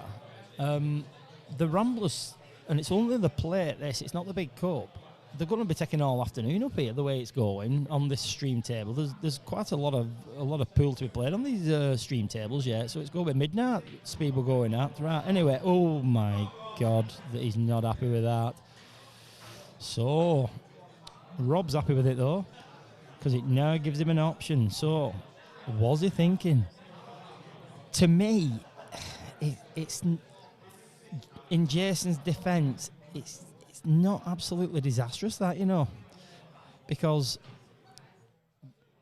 unless you can bounce the yellow out, and still, but then you've got a ball on the top cushion, which is you've got to get on it. So for me, it's not brilliant that for Rob, as some foul visits are beneficial. He's caught in two mans here. He may still actually just pop the one near the top, pop the one into the middle pocket, and then still go back to my plan of hitting the ball on the red on the right hand side and flicking the black across. So that's what he's doing. So it's almost like he's not committed a foul. He's just left Rob in an arse position.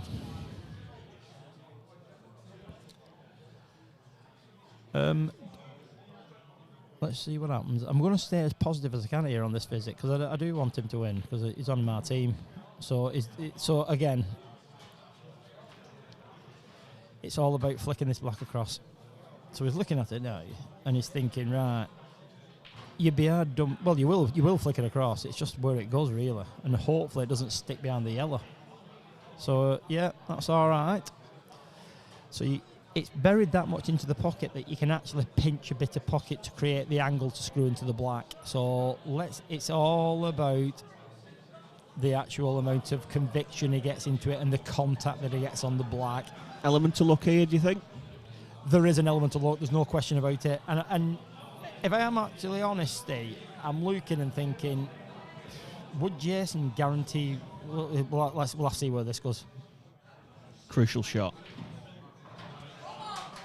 I think He'll be happy with that. I think he's happy with that. Could it have been slightly better? Of course it could, but by God, it could have been a lot worse. I think he executed that very, very well. And, in or over, because if it do not... It's get the pocket if you missed the part, whatever you do. He's got the pocket, and he's got the pot. Oh, my God. I think it'd have been snookered if he hadn't have... I think it'd have been snookered if he hadn't gone in that, though. So... but yeah, good frame. He looks like he's just won lottery. So there you go. Nice team result for the Ramblers. Absolutely. Just updating the score. Yeah. So for the rest of the event, they'll be glad to see back at Ramblers because they've took table up for last. I don't know what time is it. It's now 22 minutes past 2, so we've gone over by nearly an hour. Yeah, we've really took the stream short for a short time. While he goes and has a banter with Robert. Catch you later, guys. Thanks very much, Andy. So there you have it.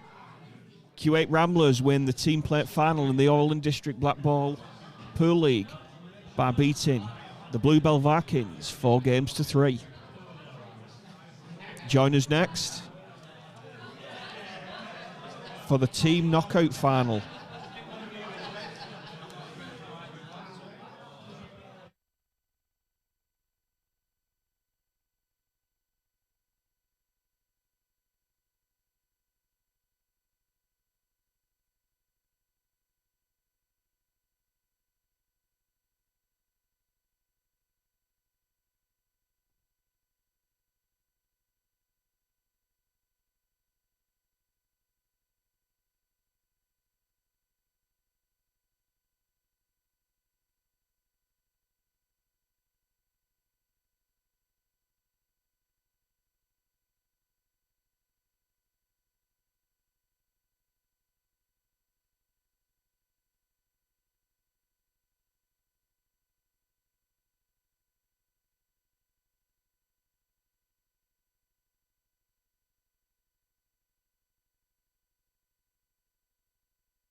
Welcome back.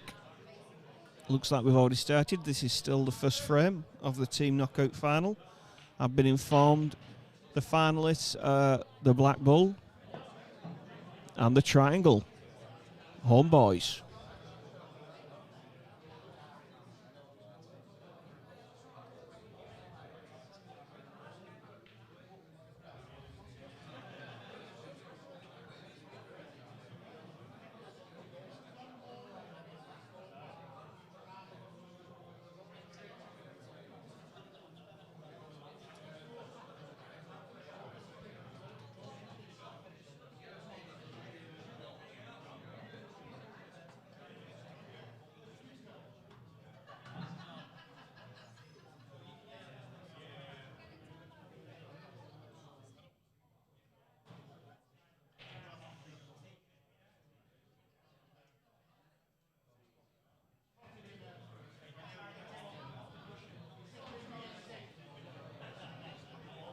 Everyone can take a bit of a breath now. Andy's gone off to have a pint to celebrate with his team.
Just tried to force it there.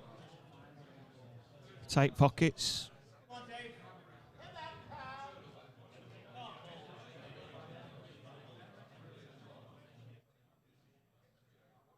Now, for those that are wondering, the team knockout final is the top cup competition within the Orrell District Pool League. The plate is for teams that get knocked out in the first round of the knockout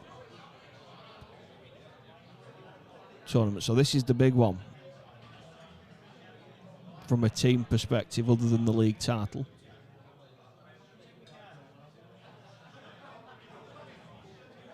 Won last year by the Ramblers. There'll be a new name on the trophy this year.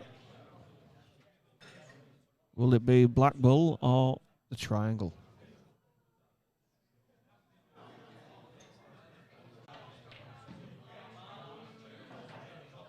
Cued that very well.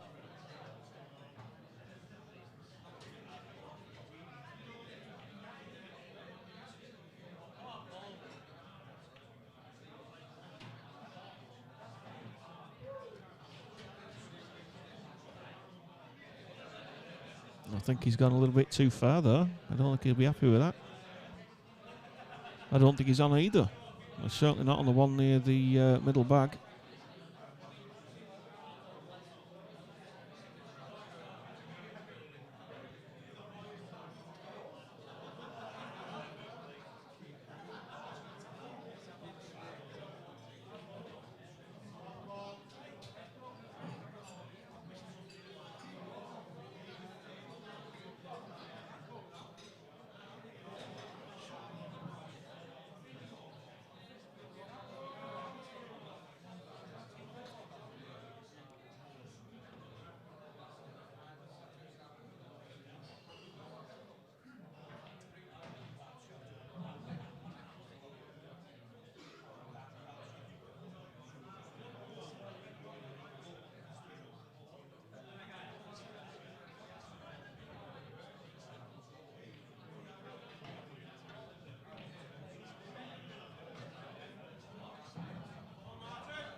Just a reminder, following this match, we've got the 3-person team final, followed by the Scotch Purse final, and then the individuals final.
Forced into playing a bit of a wild shot there.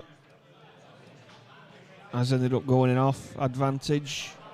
Handed over to his opponent.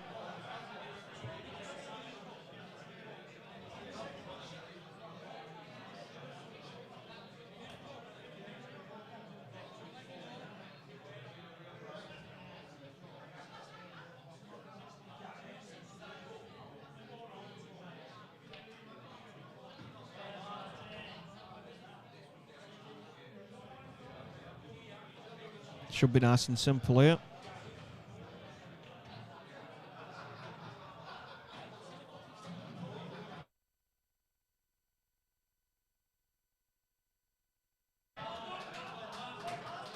And there's the first frame.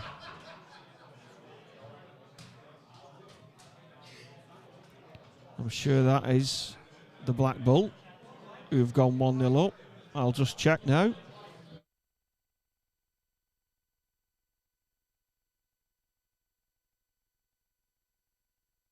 Yep, I was right. Black Bull 1-0 up.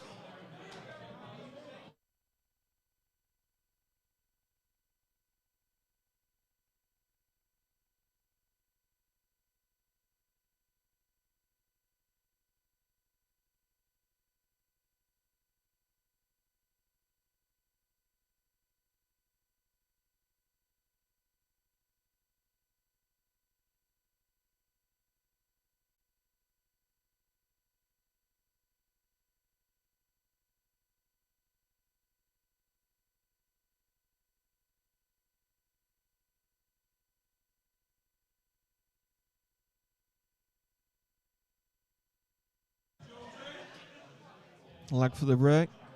Lee Jones for the triangle wins that.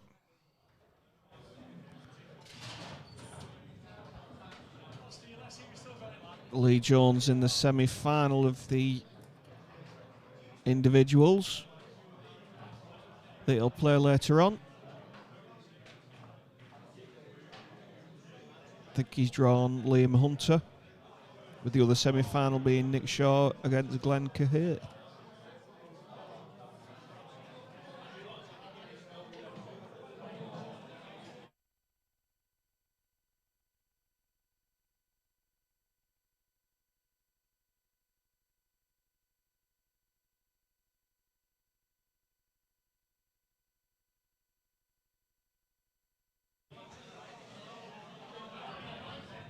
Triangle break off, Lee Jones.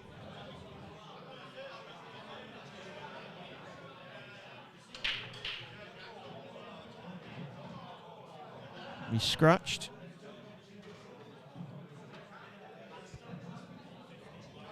We got into him quite well. I think he got an unlucky cannon, sent it into the top left-hand corner. Ball in hand for his opponent from the Black Bull.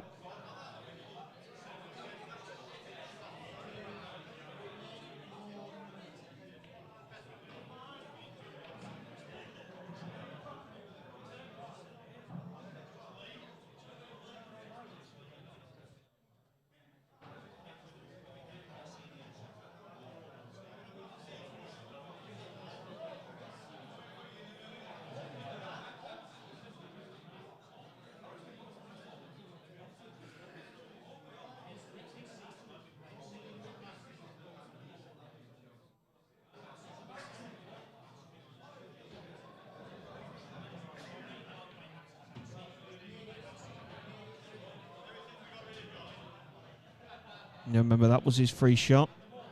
Whatever he pots now, he'll be on.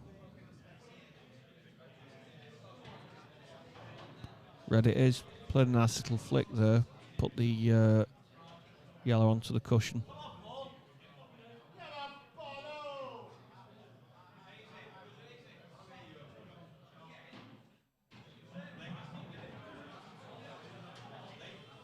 Just overran that slightly. Final that. It's not. It's the team knockout. Yeah. Well, this isn't it, no. Half four that.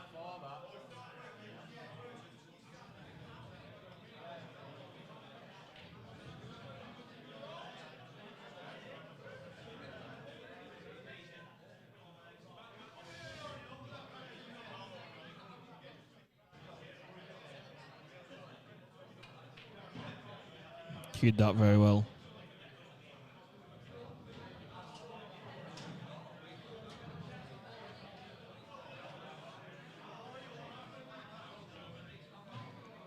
Back in prime position now.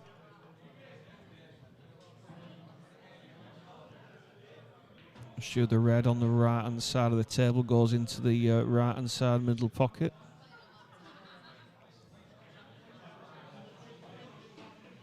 It does.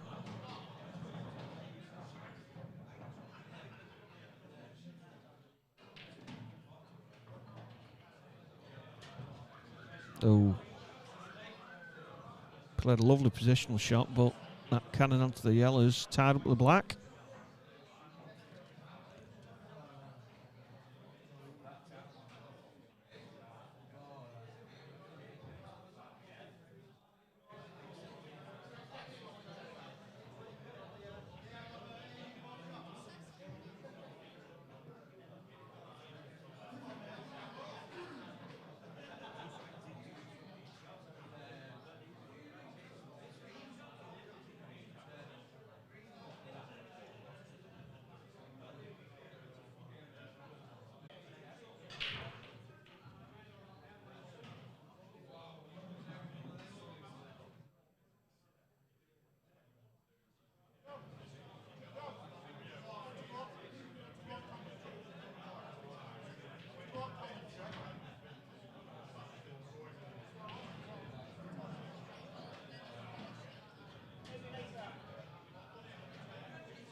Now he has got a slight angle here. He's going to have to really force this round if he wants to bring out the black.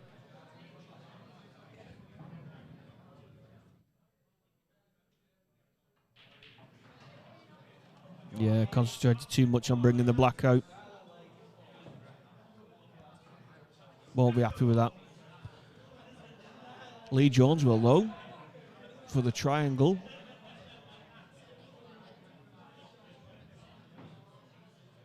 First chance he's had.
Lee will be looking to take these out at this visit. See if he can plot his way around the table.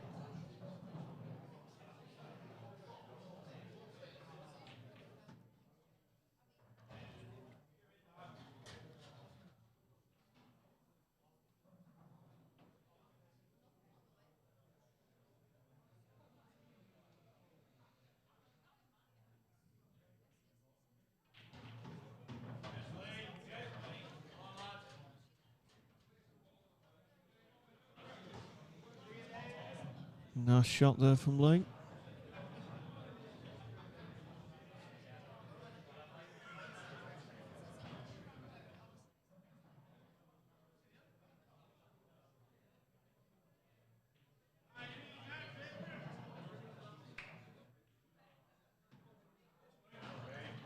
Left himself a nice angle to come down the table.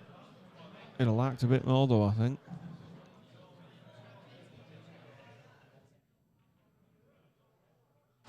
Yeah, that's what he's saying to himself now. Might have to take the next yellow long.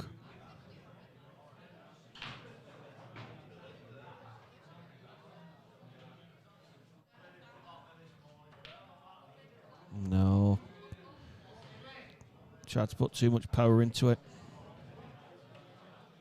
Can happen that sometimes you find yourself out of position, you have to force it. His opponent will be welcome of the opportunity though.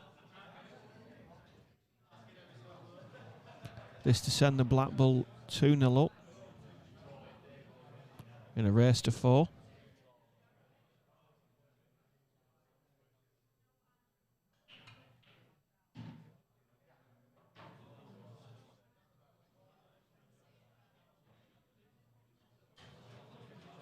You can see it straight down for 2-0.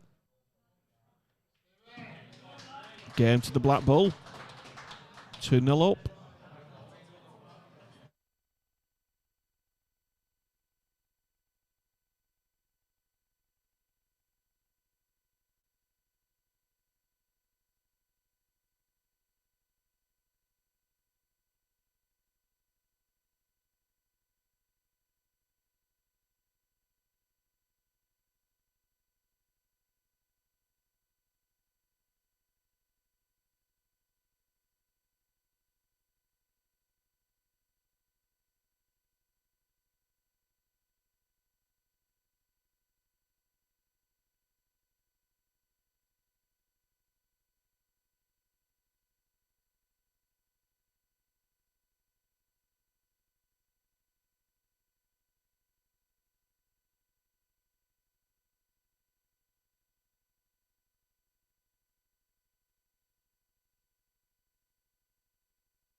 Steve Sumner for the triangle. Won the lag. Just cleaning his balls there. Very meticulous. I've been told that he always carries around a set of Pro Cup balls with him wherever he goes.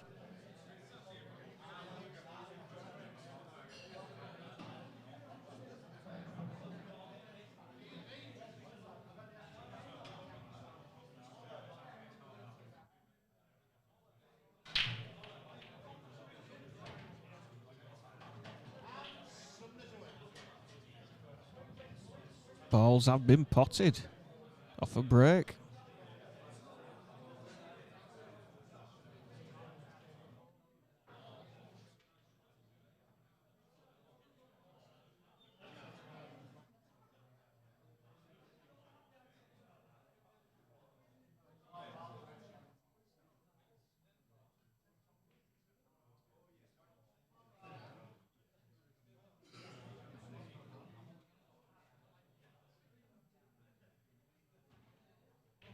You haven't split too well, though, to be honest. Bit of work to do.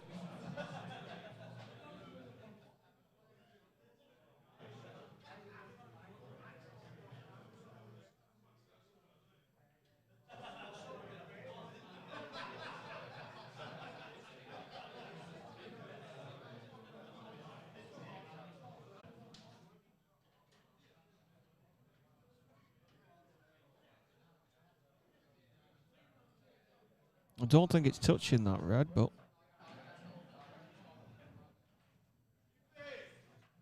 he's checking. See if he can get through to the other red in the corner, in the left corner.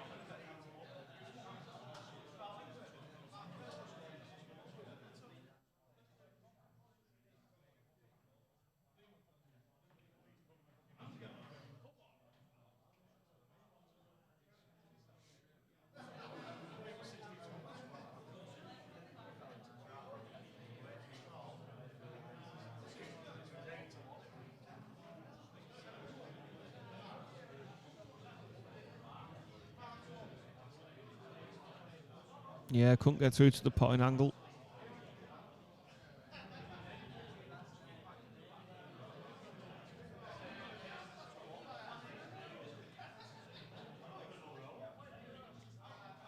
Massive game this in terms of the match.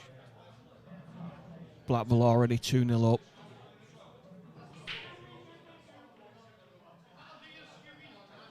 Three 0 up.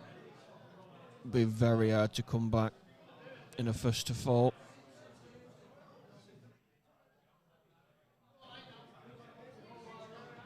Must win frame for the triangle. That's why they put one of the better players on.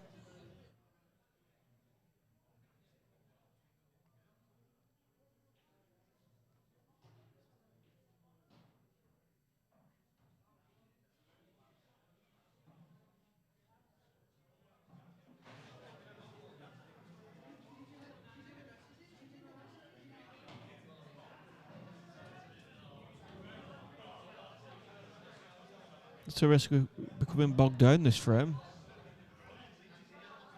where the balls are situated.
Just overcut that, but he's been quite fortunate in where it's landed.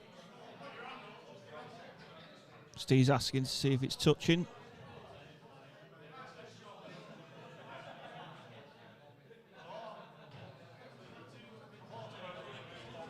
I think it could be.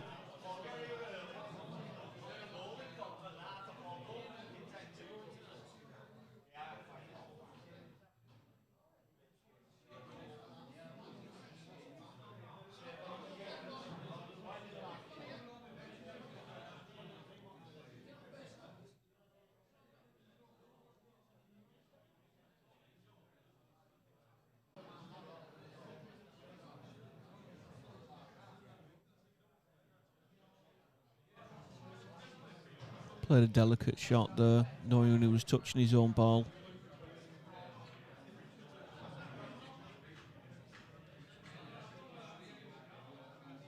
Not really progressed things though. Live to fight another day, I think, that one.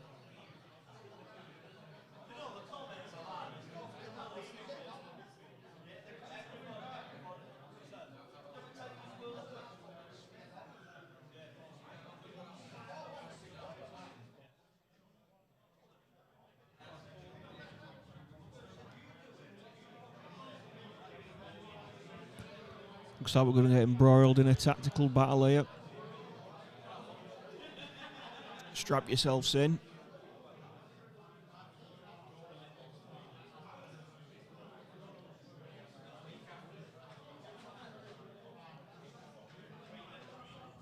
Everything at stake.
I'm joined by the other half of Andy Burns, by Nicola Burns. Hello, everyone.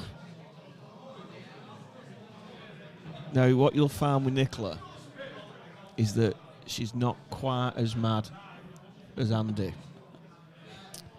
Who is? There's no one as mad as Andy. And considerably more better looking. Is it that hard? No. No. Well, I've just come off and I thought I'll come here now after a fantastic win. Yeah, congratulations. Yep. Should I be bragging about it on the stream? Absolutely. Yeah, too hard. Did I tell you we won league as well? Well, I've told people that. And I was saying it was weird because even though what we're watching now, You said though with this league, it's every single team is a good team. There's no bad team, in that especially in Division 1. So no matter who you play, you've got a chance of losing. yeah, the quality's good, isn't it? Oh, it's fantastic. And Fantastic. the depth now as well. We've got two full divisions, each with how many teams in each league? 12? I'd say 12. But let's say 12. We won't be 12 far off teams. there, will we, Steve? And to be honest, we're having to turn clubs away sometimes because we can't fit them in. Could we be going to 3 divisions? Oh, no, I don't At some think so. point. I think we'd have 2 big ones, wouldn't we? Yeah, 2 big leagues. Makes sense to me. Oh, that wasn't close with that double. Yeah, so... Are we meant to be talking about this pure game? Yeah, but, they're in a tactical exchange. Now, I've already told the streamers you love a good tactical game. Oh, I love my tactics. So you'll enjoy this more than most. But yeah, it's got a big bog down this. Yeah. I think there was a chance early on and it's ended up with balls and bags being covered.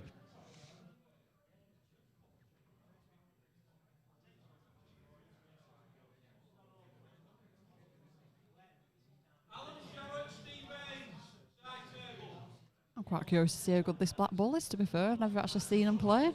Well, This is a team to watch next year. Yeah, well, they joined the pool league. So was it this year?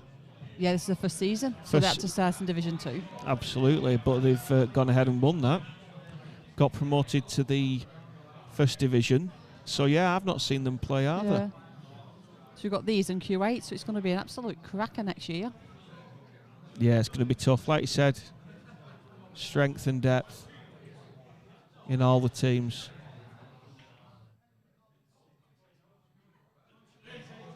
He's opening them up a bit now.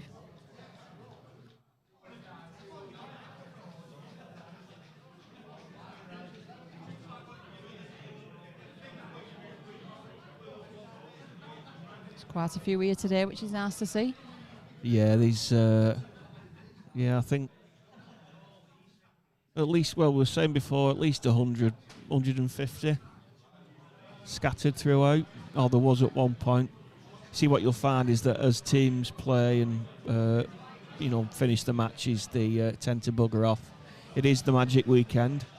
Well, there's a football match on as well, isn't there? Some rubbish football match, but it's magic weekend, isn't it?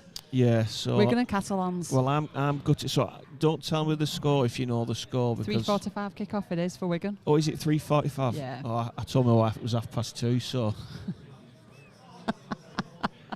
She won't be best pleased. Well, she sat there now waiting for it to come on. Yeah. Watching Hull versus whoever. Yeah, that'll be a good match. Oh, he's gone in off. Won't be happy with that. No, he won't be happy at all. But it could be the shot that opens it up now that he's got 2 shots. Sometimes it's not the worst thing, is it really? Yeah. Yeah, gets them to move on a little bit. You've been here since early doors, haven't you, Steve? So I've been here since 9 a.m. And I was here last night from about 9:30 until about 11:30, trying to get all set up. But yeah, I've been here a while. You like your pool, don't you? You've not played much this season, but Well, still there, isn't it? A comeback might be on the cards. Oh, everyone's heard it here first. Young Steve might be on the... Powfag Sports breaking news. Yeah. Can we have a banner going across the screen? The problem we'll have, though, is that if we get through to a whilst I play, I can't commentate on myself. Maybe I can. Yeah, why not? Maybe I could have one of them Portable, microphones. yeah. I think it'd be a good look, that. Commentate All wires whilst hanging I down. play. Yeah, it'd be brilliant. Nothing wrong with that. I like your positivity as well if we get through to a final next year. Well, we've got here the last couple. I keep saying we. The Ramblers have got here for the last couple of years. Yeah, we have. Last year was brilliant, wasn't it? In the team knockout, so the game that we're seeing now, We will talk about at some point. Yeah. Yeah, it's gone both times 4-3. Yeah. We'll talk about this game, but it's just a bit slow at the minute, isn't it? It is. Maybe this will liven it up. Maybe not. Maybe not.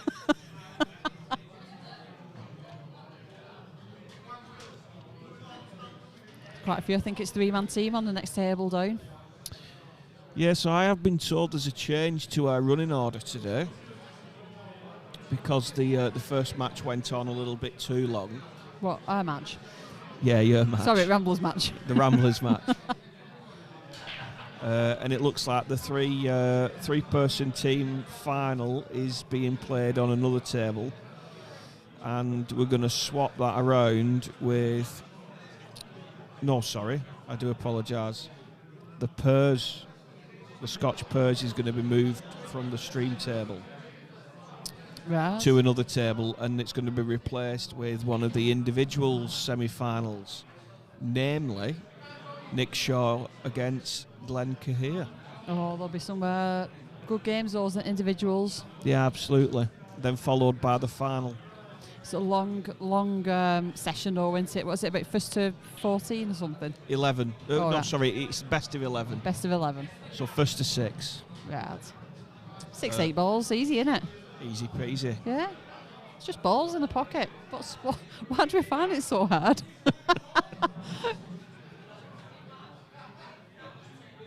I believe Andy come out with a classic before on his stream. Oh, I don't know.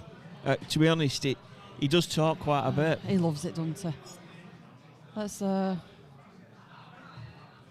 going to be using this on. He's got more chance of boiling an egg in the canal. That's his new saying at the minute. It's actually pretty good. How many times have you heard that? Well, or is that the first time? No, someone told it him last week, and he come home, and honestly, he was so chuffed he'd been told this. He said, "This is brilliant." He said, "I'm going to use this on stream on Saturday." He's been dying to use it. He's been dying to use it, yeah. Bless him. I know, it's simple things, isn't it, with Andy? Oh dear, that's not good. That's not good at all.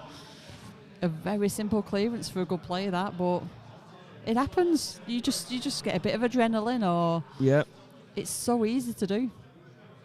Steve Stumner stands up. Yeah. Getting ready.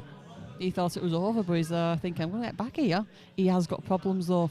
Yeah, It's definitely. Yeah, is it easy?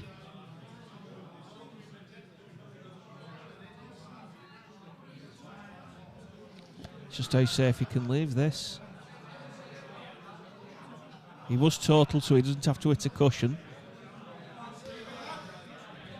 Nah, shot it puts Steve in all sorts of problems, this. Yeah, it forces a good pot here. Yeah. He's covered all the table, apart from the red closest to him.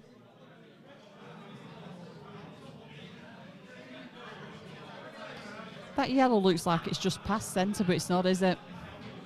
So even if it leaves it at bottom of the table, he'll still be able to cut that into the middle.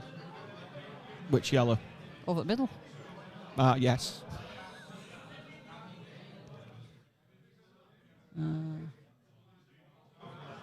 The one in the middle of your screen is. That's the one. Yeah, looks so easy from there. Yeah, it is deceiving. It looks like it's.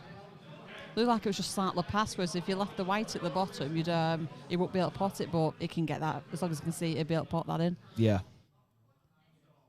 It's hard when you know your match depends on one shot, possibly. It's hard. With the Blackball being 2-0 up, going 3-0 down. Yeah. First to 4 is massive, I was saying before. Oh, when you're sat here on your own? Sat here on my lonesome. Getting into the tactical side of Orrell District Blackball Pool League. To be honest though, the Blackball rules are good. They are. The miles better than world rules, but I do play international now at county and I quite enjoy them. You do? I was gonna ask you about that. Yeah, they're good. I thought I'd hate the rules, but because they're a bit tight. International rules, I'll be honest with you. And I believe Wigan League's turning into international rules next year. Yeah. Right. So we're staying with Blackball, but they're good, aren't they? They're better than them when you used to just be able to roll up behind a ball. Yeah. Remember old rules. Old rules, yeah. When a game could go on for an hour and no one pot a ball. You get 2 shots and you just roll up behind a ball. Yeah. Well, we know a player, and he might be watching, although he might not.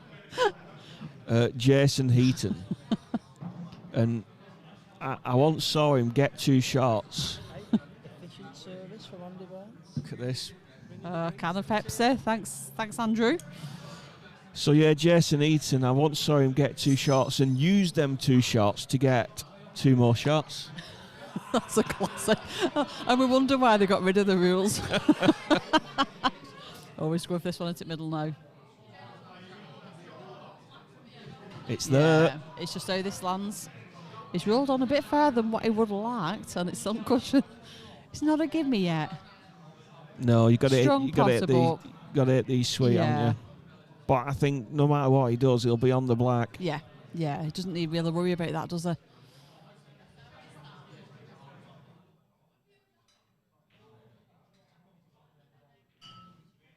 And he's missed it. Wow. And he's left the pocket open as well. But again, he's still got these 2 problems really at bottom of the table. I know you could get onto it by hitting the one that's further away from the cushion. You get onto the next one, but it's all eggs in the basket time, isn't it? Is he going to go for it or just get the pocket? Is that your quote? So Andy was boiling them in the canal, and you're just putting them in a basket. Yeah. What is it with you and Andy and just eggs? like eggs. That's a bit of a rubbish one, though, wasn't it, really? Oh, dear. There we go. It looks like he's got the right angle. He has. Tough shots, though. Very similar in terms of cueing as to what his opponent had a minute ago. You could, because I'm such a negative player, go for the pot and then think, if I miss, you're going to get your snooker. But that is so negative. Yeah, it is, isn't it? Yeah. Whereas players like this, they go to pot. Yeah, of course. We just need to get the right angle to hold for that hard one on the bottom cushion. Because you can pot this, and you can pot the other one that's a bit further away from cushion, but then trying to hold. See, he would have snookered him. I think he'll be okay, though, because he does need a little bit of an angle to get back up for the black. Yeah. You don't want to leave your white straight. Around here, yeah. Just roll this in. Oh, he's overcut it. Oh, dear.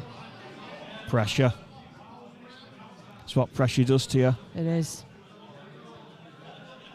Could have took his team back to 2-1. They need this triangle really to win this frame. Going 3-0 down against Blackball. Yeah, it's going to be difficult. Yeah, very extremely hard that. I know it's just wrong with frame pool, though, isn't it? Yeah, it's the reason why they've put Steve Sumner on. Yeah. The postman. Always delivers.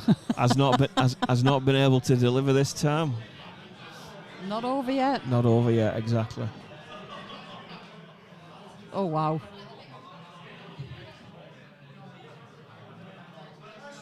Oh.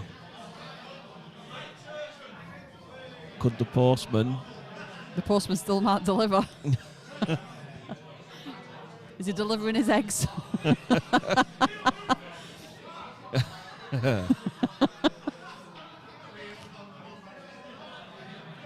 You could play, yes, but play this one, knowing that you've not left him anything. Oh no! Dear. He's gone in off. He must. Oh wow! He must think the world's against him. He'll be frustrated at that. Really frustrated. There's only so many chances you can have before it's just going to be game over. Oh, why a dog? That's the saying. Kick some eggs. Sorry, an egg. Yeah, if there was some eggs over there, he'd be standing all over him. He would be crushing them. I think he'll be chucking them somewhere, to be fair. Big shot, this. It's not a gimme, it's not easy. I don't see. I was just going to say, I don't see why he's not coming this side of the black that he's on now. Because your white moves away from what's happening down in the bottom corner, so you're not going to end up snookered.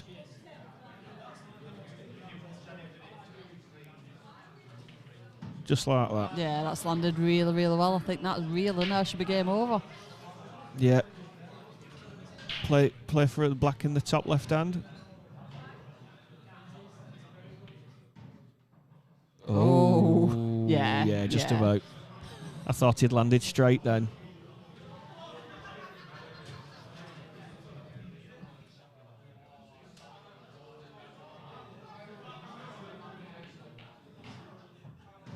Yeah. Game. Rolls it in. He'll be absolutely gutted with that one. 3-2, 3-2, 3-0 to the Black Bull. They hit the hill. Triangle, got it all to pull back.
Carl Stevenson, the last year's individuals winner. He beat Rob Cannon in the final.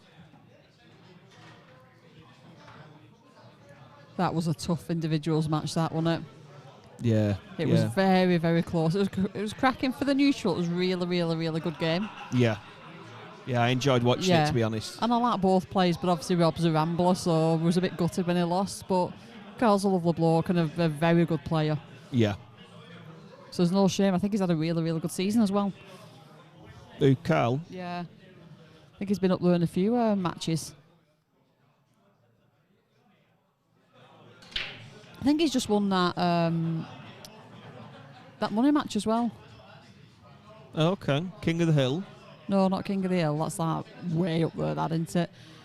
Top of the Pots. Is it Top of the Pots? Top of the Pops? Have you ever...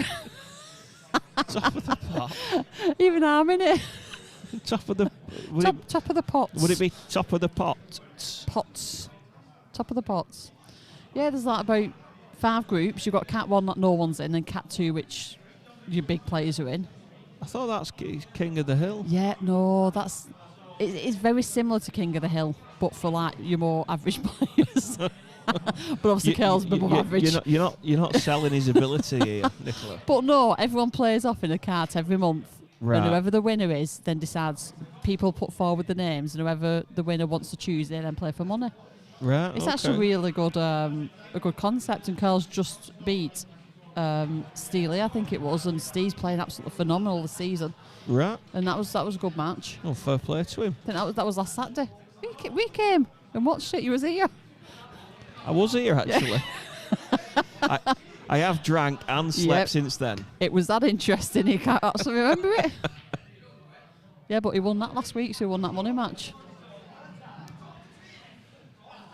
Carl's looking at taking these out.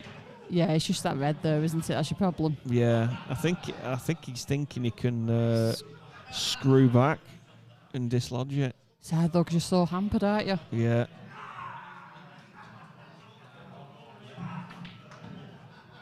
That's a good effort. Yeah. Still on his next ball, but he's got one of his problems out anyway.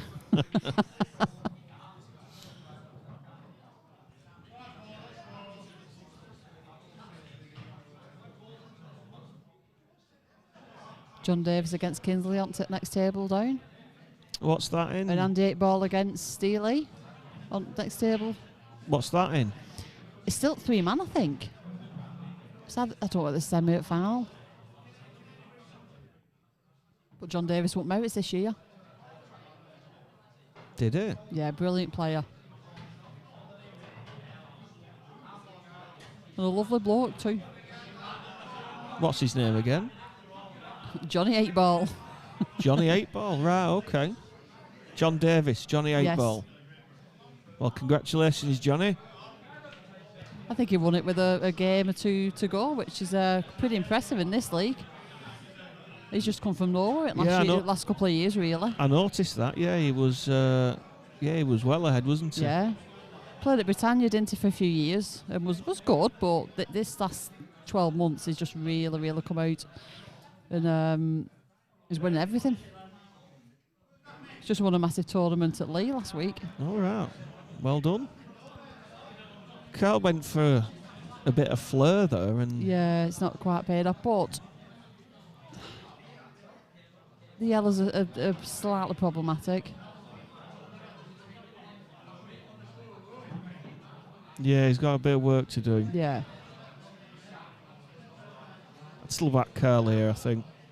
The reds, if you had to pick a colour, you'd certainly pick reds. There's actually no problems, really. It's just you're black, that's the problem. Yeah. Unless it goes into his top left pocket. Try and get a proper chill sat here. My feet are freezing.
vital win there.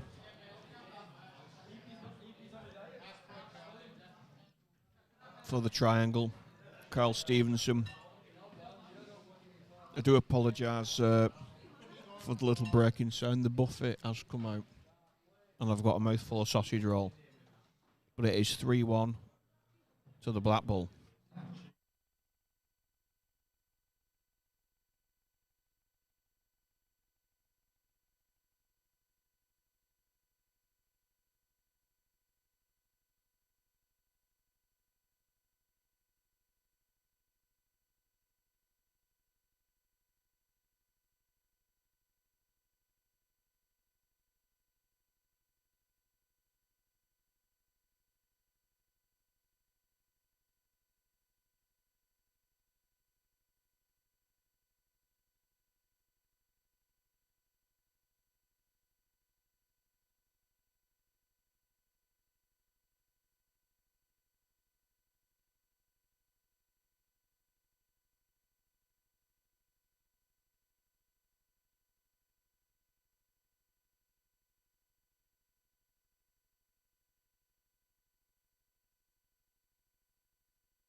What a nice buffy break. I am joined. I've been left by Nicola. Nicola's home playing in Kev's Crazy Comp. And I'm joined again by Mr. Andrew Barnes. Good evening, ladies and gentlemen. Chris Charnley's just done a great shot there, by the way. Put Danny Sumner in all sorts of trouble there. The buffet was absolutely fantastic. I can still smell that chicken's nice. Beautiful. I think we need to put a lot of appreciation to the triangle in regards to the quality of that buffet. It was brilliant, and they've not let the event down whatsoever. That's a good get out. Good 8. Good get out there. But I mean, Chris's balls are all on. However, it's this one frame pool and things can go wrong on one frame pool. But let's see how he plays this. He's going to play the second yellow into the same pocket. Oh no, I think he's overcooked that. I don't think he played it into that pocket, if I'm honest. He played it into this opposite corner pocket. Yeah, the Triangle Snooker Club where we have our finals day. It's a great venue. They look after us. The buffet's good. Yeah. The tables are good. The setup's great. Oh, it doesn't look to be stuck on. Oh, that's not worked out at all well. Could you have jinxed it there, Andy? I think I've just jinxed it. To be honest, if it was anywhere other than stuck on that, it was got pop that into corner pocket, come back out, maybe put that into the middle where it was closest to. He's got to snooker him again, which is, it's the right thing to do. People, yeah. I mean, these higher named players, should we call them? The expectation levels are, give them a chance and they take them off. Well, then they don't. There's nobody that good that they're going to guarantee and get up every time, because pool is sometimes it's bloody unforgiving. But right, good hit by Danny. Another good hit. Good hit, and he's tied up the yellow. I think he'll be happy with that. From where he were. He's tied up the yellow, but he's tied up his own red as well. So there's 2 negatives there, and I think Chris is still in the driving seat. Yeah, and he's just got the bag as well now. Now then, it's good. I fancy him to get. He's thinking about maybe potentially hitting it off the cushion and knocking it into the opposite corner.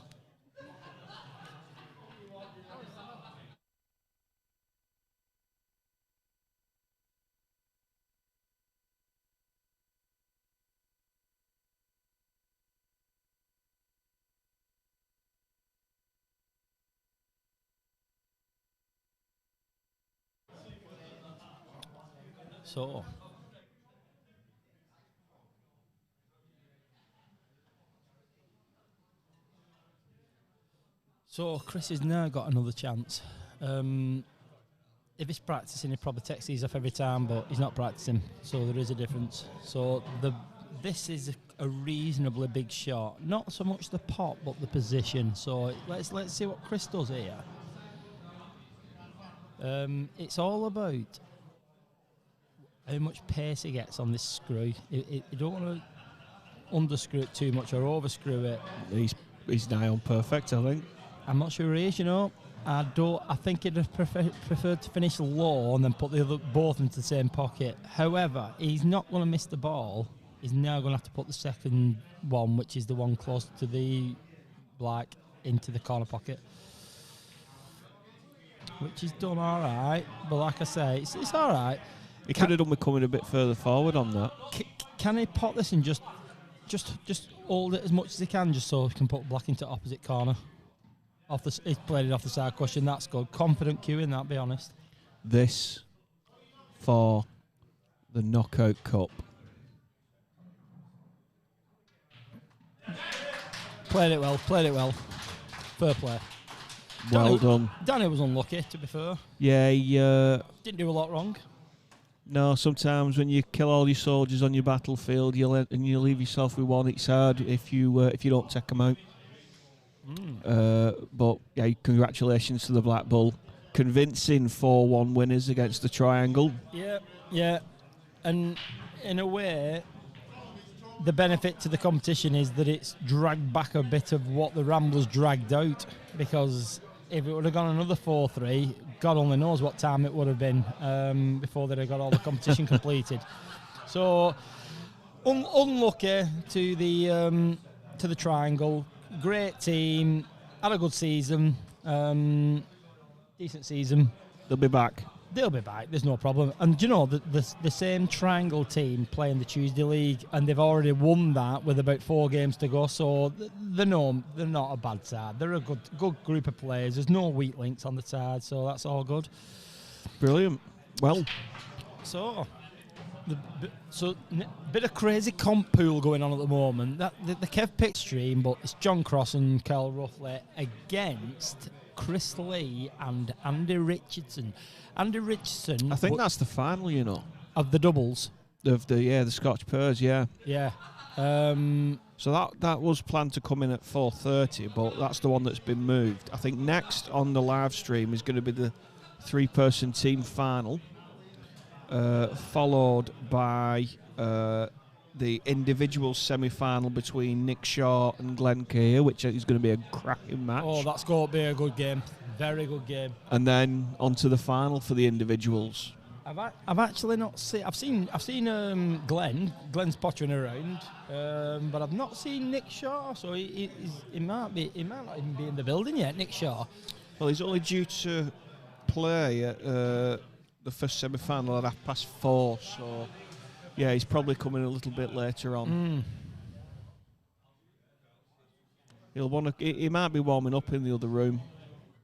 No, I think the other room has got Paul Hobson and Steve Hobson, obviously the Hobson brothers, 2 players from the St James's Renegades. Both decent players. I'll not lie to you. One for Pool, them 2 are 2 good ones, them 2. So they're hugging the table over there.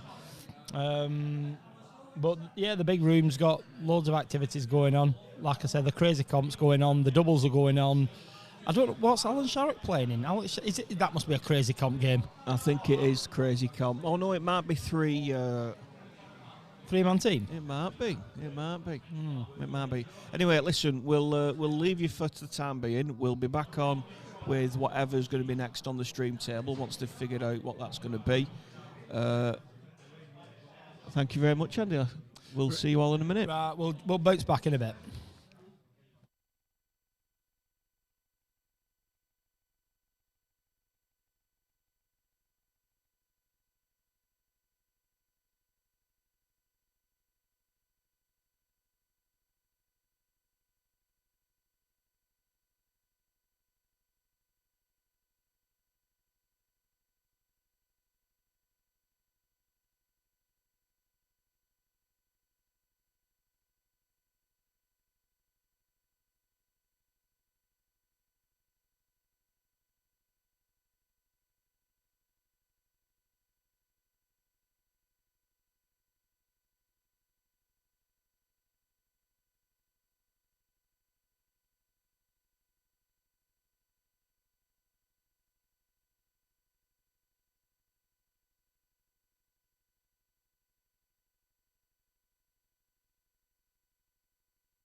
Welcome back. Sorry for the delay.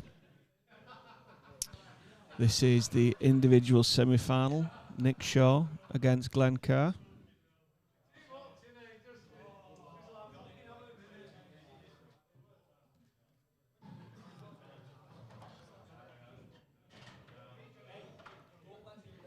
I'm joined on the stream by Johnny 8-Ball. Evening, everybody. One of the big ones, eh? Yeah, this looks like it's going to be a great game, this, on paper. Two very capable players. Yeah, I've finished all mine. Thought this was an eye-opener. Check it out. It's very attacking, Glenn. Yeah, absolutely. Glenn under the lag.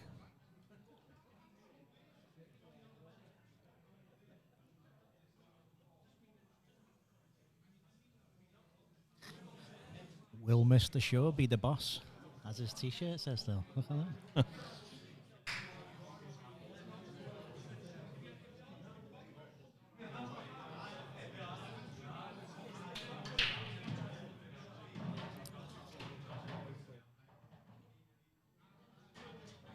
So this is best of 11, yeah? This is the best of 11. Actually, it might not be. Give me a second, let me find out.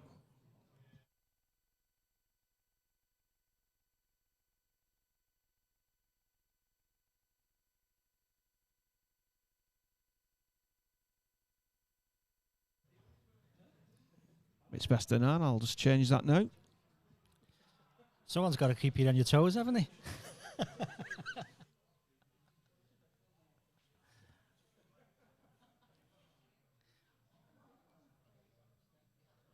I think we'll see a few breaking dishes and reverse dishes in this.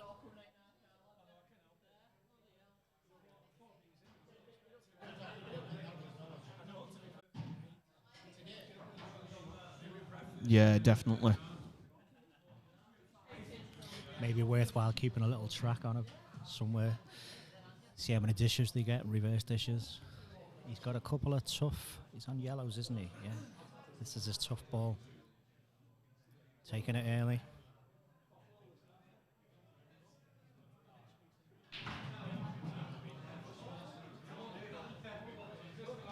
Left it open.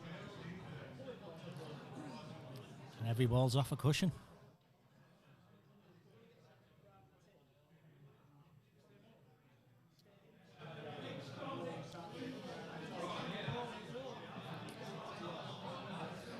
I think these both have got a pocket. Has that one got a pocket diagonally? That's just your angle. Yep. No, it's a little bit too far away from me, but it looks like it could be. Could have the bag.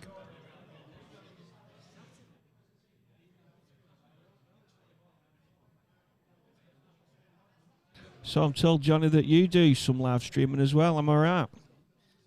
I try. Everyone just ends up with a few drinks and have a little bit of commentary and a little bit of fun. Good stuff. Where can people find you? If you look on Orrell Facebook, Ashton Facebook, all the pool leagues. I've done a few freebies as a little tester. Brilliant. It's all about the fun, isn't it? Yeah, absolutely.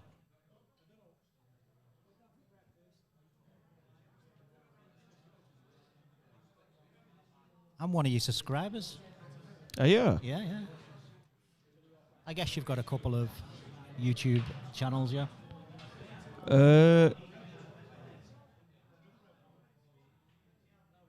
Sorry, just wanted to play that. So yeah, so we've got the POFAG Media Group, POFAG Sports.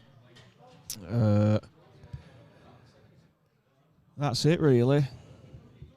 The kids are into TikTok. My daughter's got 15,000 subscribers or something like that on That's your on aim TikTok. then, Yeah, so I'm definitely in her shadow.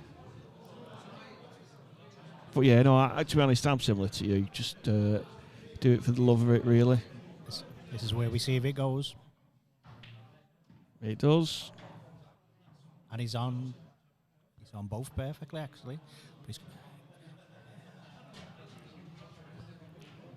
yeah, I don't think he's come far enough. no, he's on the one nearest to the black, and he just stuns it back, and he's perfect on the black. Yeah, if he's, I don't know if he's come far enough though. I think he might be running away. Oh, you see the angle from there a little bit better. Yeah, might be a pocket pinch a bit. Yeah, that's why he's going to have to cold play this one up.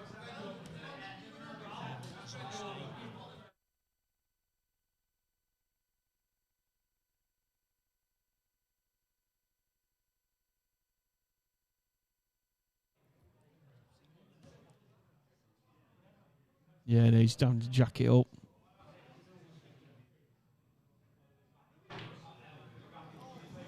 Yeah, always difficult.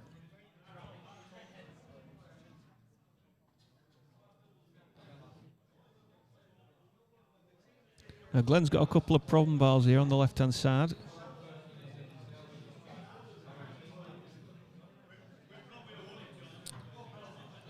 Maybe a back double and break the other one out.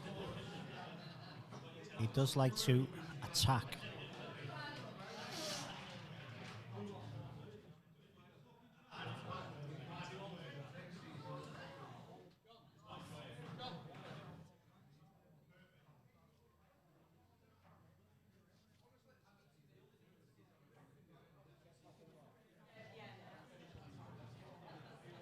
Yeah, played the snooker.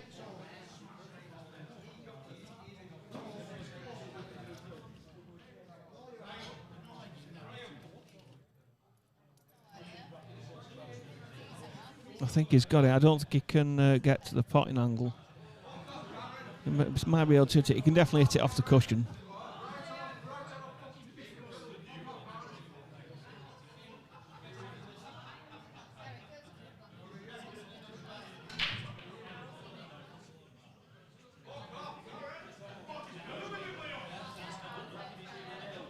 It's a good shot by Glenn.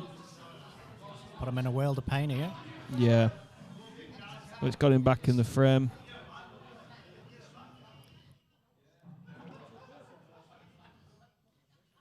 You're not going to get that safe. He's going to leave a ball. Yeah, you think so? No, maybe he can't. He can't see it. He's going to have to come across the table and get the red on the left-hand side. No, misjudged.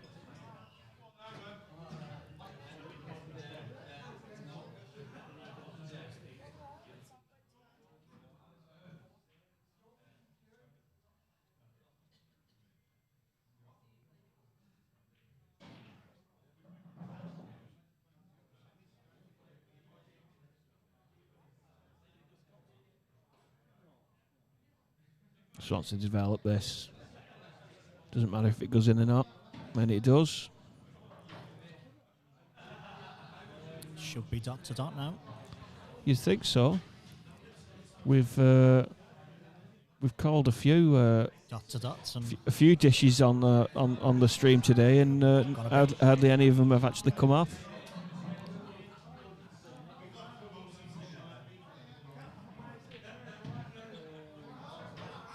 But I've got a feeling this one's going to be one.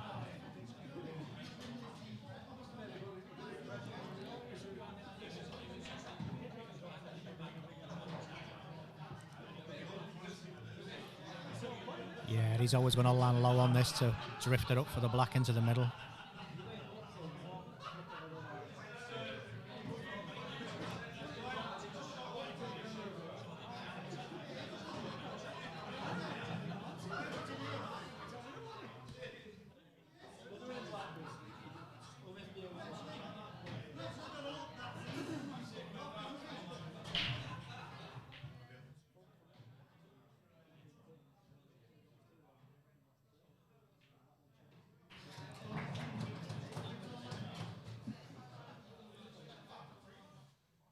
Glenn goes 1-0 up. Remember, this is the best of the 9, so it's first to 5.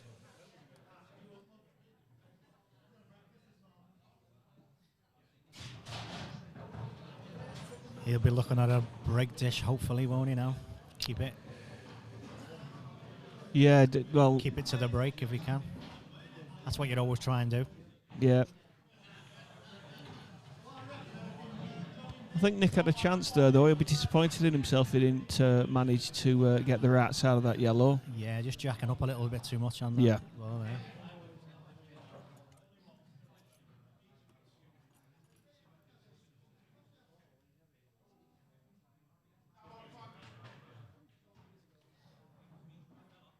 And have we got anyone out there that's not in the clubs or the Facebook groups or plays in the league? We are at the Triangle, and they've just had how many? 4 tables recovered, and they're playing fantastic. So it's a great time to get yourself on these tables. Yeah, it's a great club. 11 to 11, lots of time as well.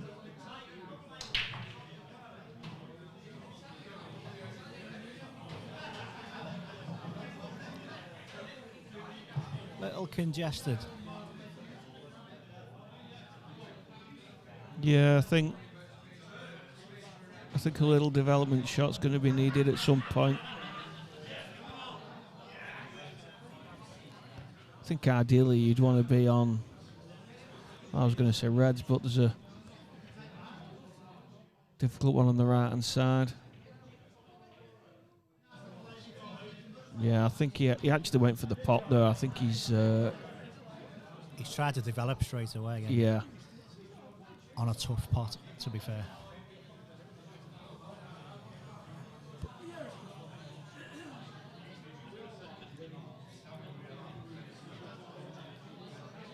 Now it's Glenn's turn to do a little bit of developing, because still a few clusters there.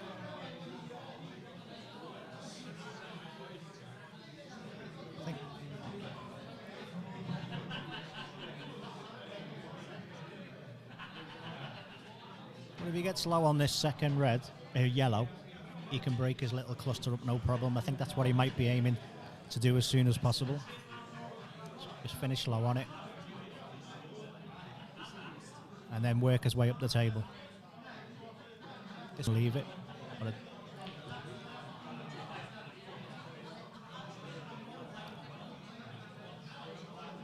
think they're all there.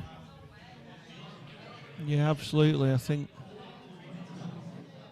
he's trying to work out the pattern, which way he wants to go. All those things you've said, I think, are absolutely in his mind as well. Yeah, he wants to finish low on this bottom left. And he's leaving the one by the middle to get on the black.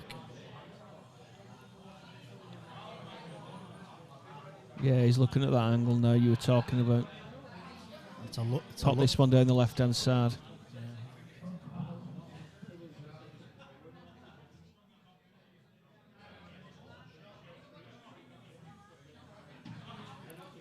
I think he's come a little straight for it, actually, unless it goes in the opposite pocket and we can't see that.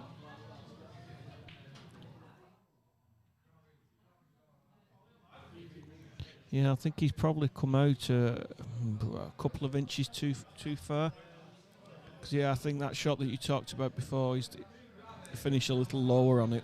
He's going to try and spin it round 2 cushions.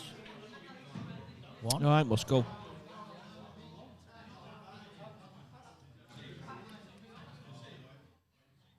Nice bit of reverse side here.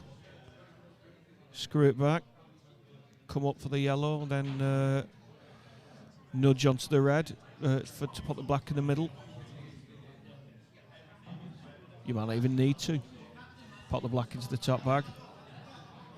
It's got quite a bit of margin, really, because if he finishes high, he's got it in the top bag. If he finishes low, he can knock the red out. Yeah. And he's going round the angles. Yeah, he's finished low here, so he'll be dropping her in, moving the red. Yeah.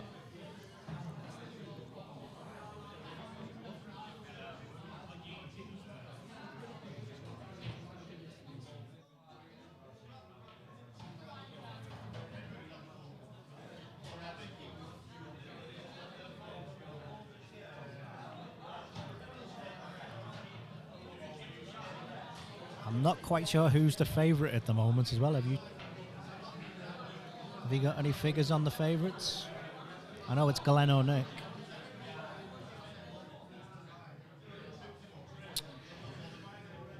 Yeah, no, there was an area of disappointment when the semi-final draw was made, hoping that Nick and Glenn would meet in the final rather than the semi. but that's the way it's gone. No, I don't know who's wearing the betting stakes, to be honest. Nick will feel like he's not been in the game at all yet.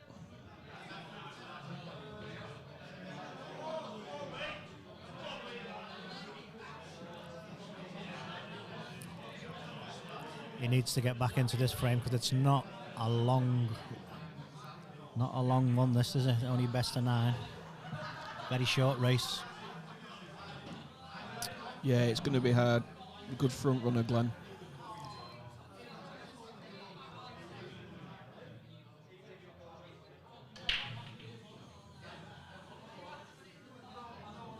He's come up dry.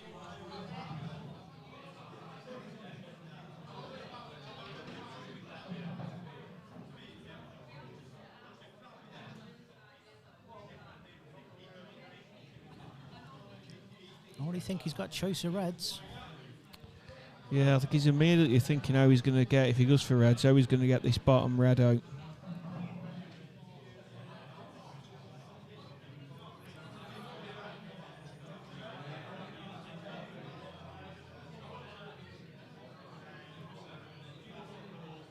Yeah, if he pops this into the middle, nudges the red onto the cushion, might leave an angle to break his bad ball out then. It's an attacking shot.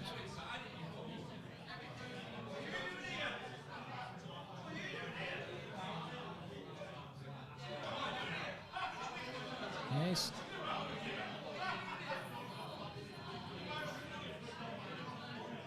The balls aren't rolling his way at the moment off the break, are they? No, and I think Glenn, once he's potted this yellow by cannoning the red onto it, yellows look really good.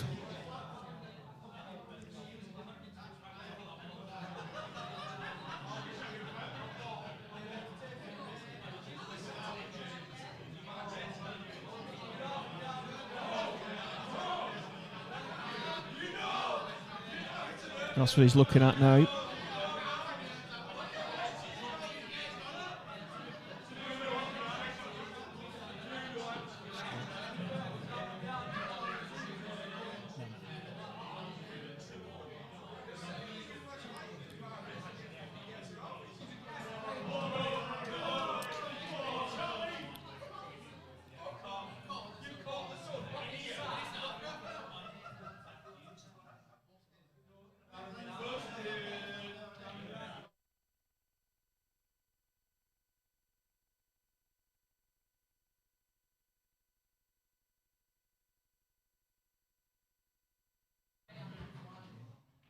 It's been informed that Lee Jones has taken a 1-0 lead in the other individual semi-final.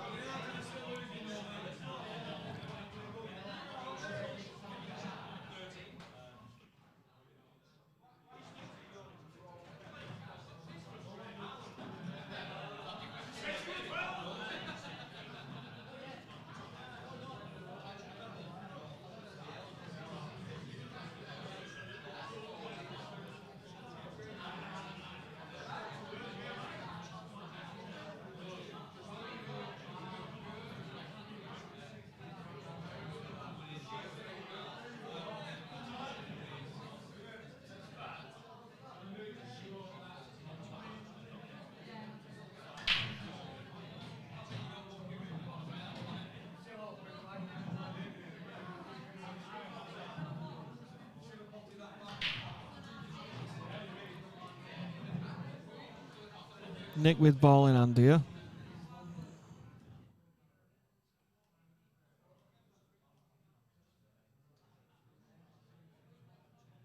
Trying to figure it out.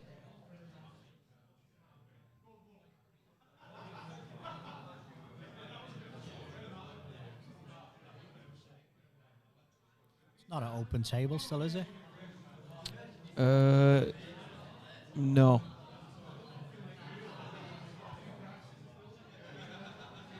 I don't think so. Because Glenn potted the cannon, the plant, sorry, down at the bottom. end of the table, which spotted the yellow.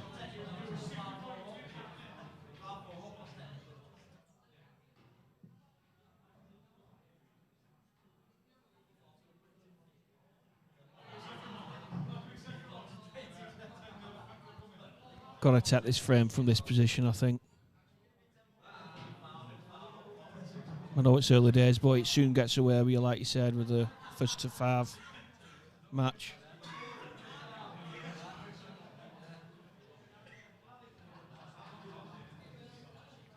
It must be an open table. Apologies. Yeah, the cue ball must have ran up and went enough for... I think he's just a bit wary on that plant, whether the first yellow's running away from it. I think he should be fine. I think it's straight enough which he can hold the cue ball to stay on the first yellow. Yeah. Yeah, I think you can play it in a way where it pretty much stays where it is rather than squeezing out onto the cushion.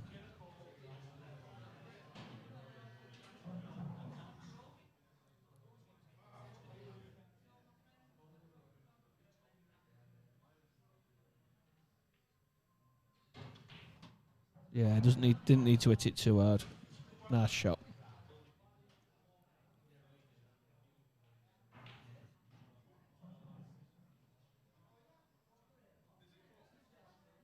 He'll be thinking about his transition ball up for the black now.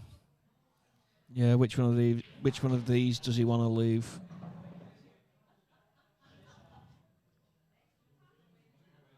Leave till last.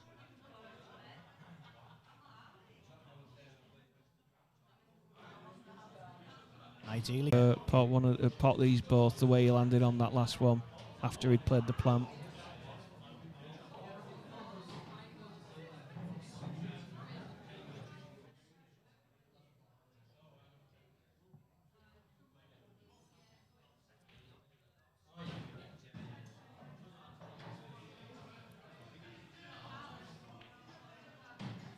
He'll have a bit of ground to cover with the cue ball, but he should be on the black.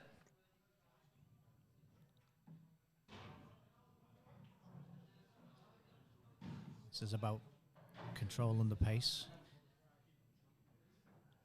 I don't believe he had any practice before he come onto the match. Yeah, he did turn up late, didn't he? Well, not late for his game, but later on in the day.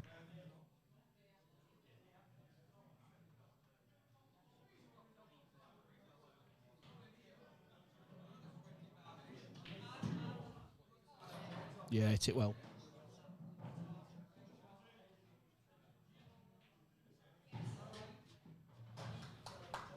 Game on.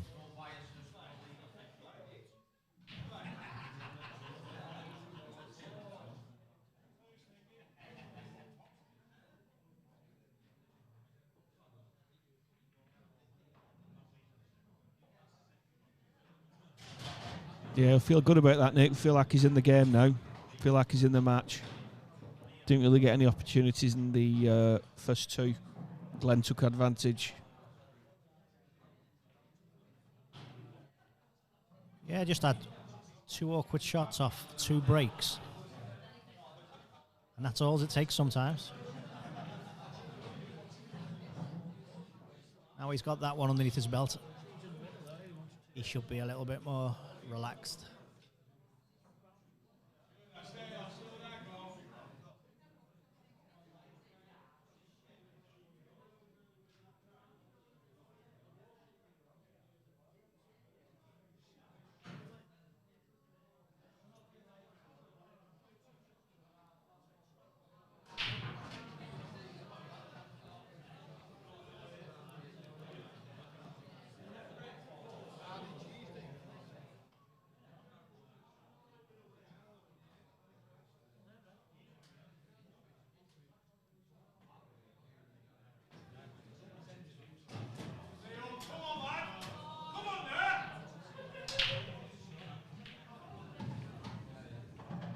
And he's got a few balls after break.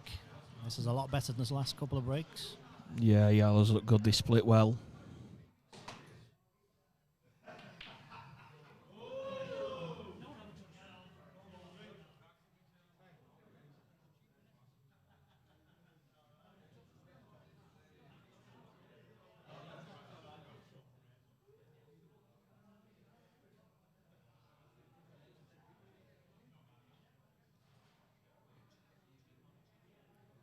Orrell just needs to plan his route.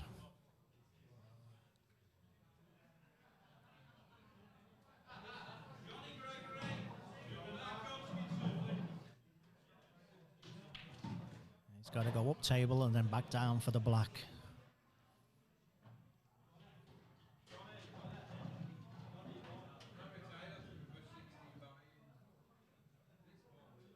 What's your last ball here then? What are you thinking? What's your last ball to get onto the black? I think because of the angle, he's going to stun down for one of his difficult ones, which is by the cushion. That's what I'd do.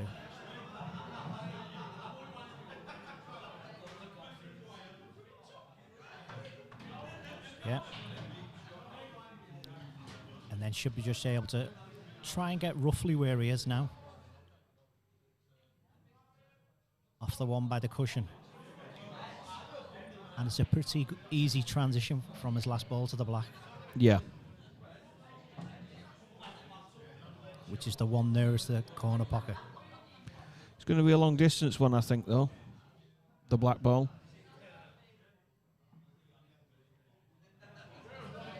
You don't want to risk running it down the table and then getting yourself snookered. No, there's a lot of traffic there, so yeah.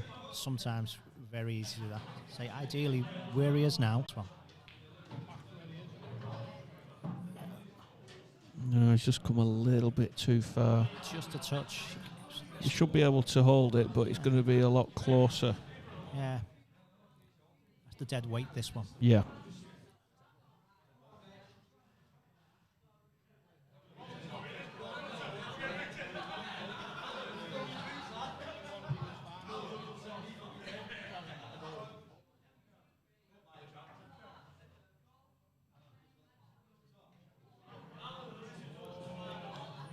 And they are playing quite faster tables, so nice, confident, slow roller.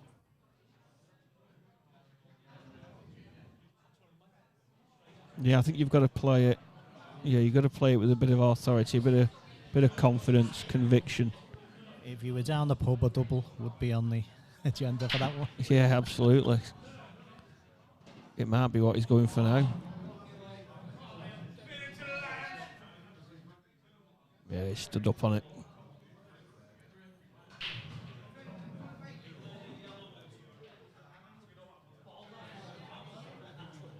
Yeah, he is going for the double.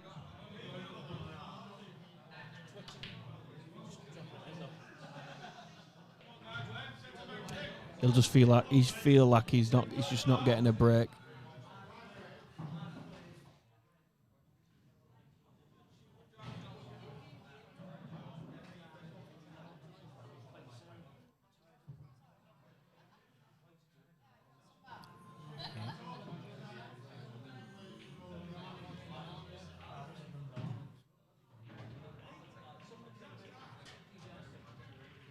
I think they're covering each other. Yep. A little bit of a reroute, I think, if he can't. Yeah, well, he's going to have to come back up here and deal with them anyway at some point, isn't he? So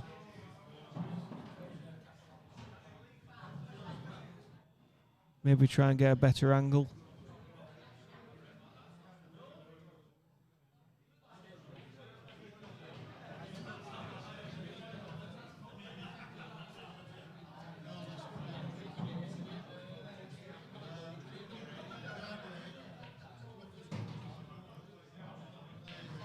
It's got a little bit of pressure on these pots because Nick's balls are wide open for a simple clearance.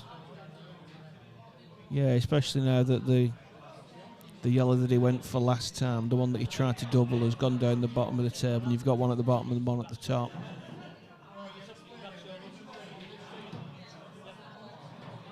Lovely pot by Glenn.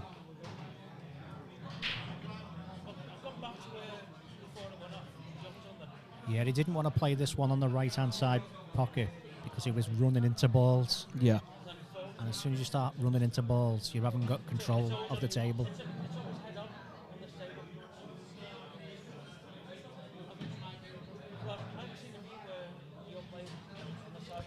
This frame could be over quite quickly.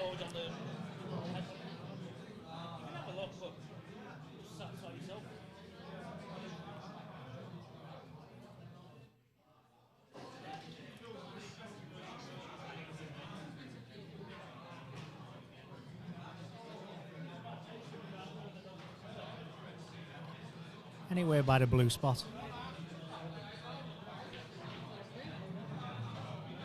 Who's heading there? Yep.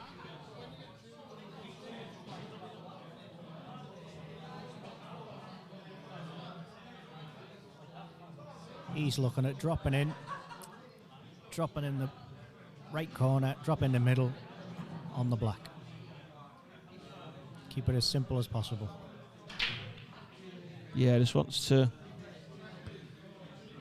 Ideally, the perfect angle would be in between the red and the yellow. Just like that.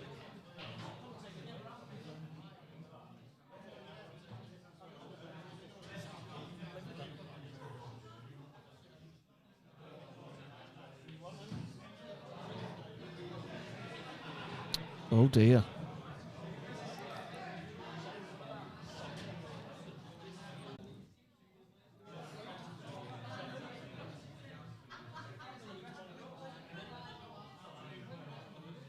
I think that's his first loose shot of the match, isn't it?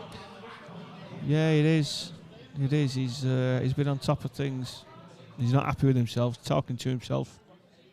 I've seen him in this position before, and he comes off a side cushion and doubles it.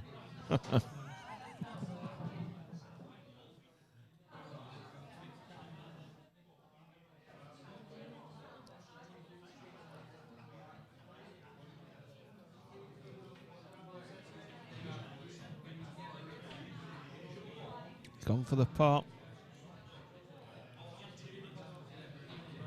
He was looking for a safe position as well with the cue ball, so he's not left an easy out.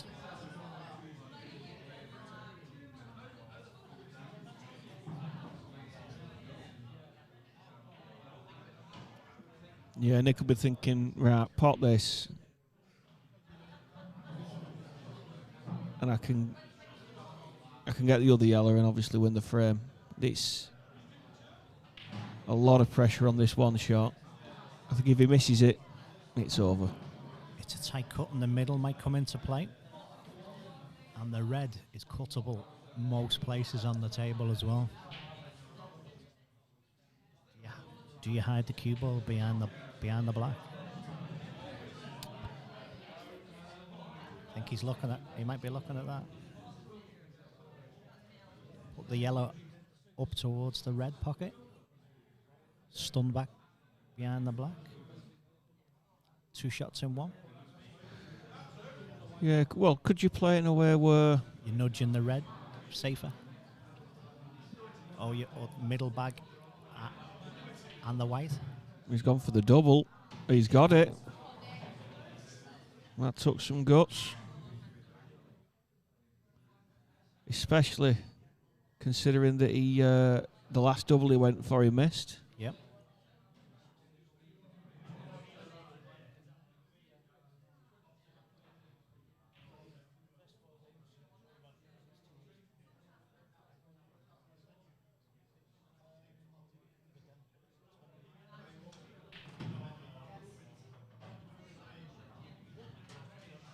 He's been left with the Steve Davis cutback.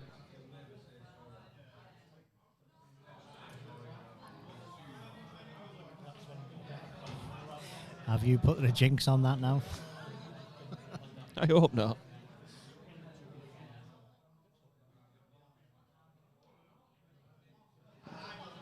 He's got it.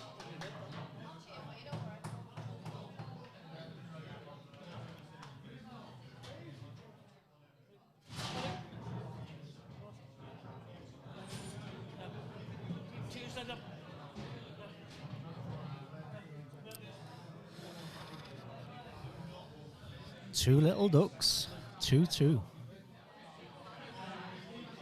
do you think is going to be the happier? 4 games in, even Stevens.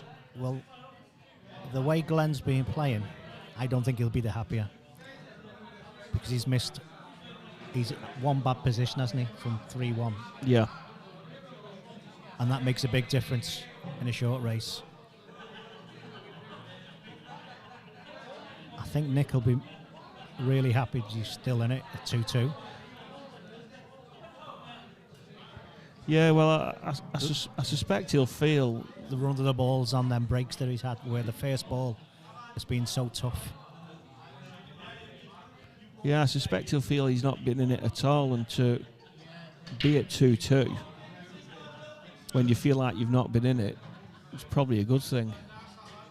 Well, they've both had time to get their eye in now, so Pedal to the metal.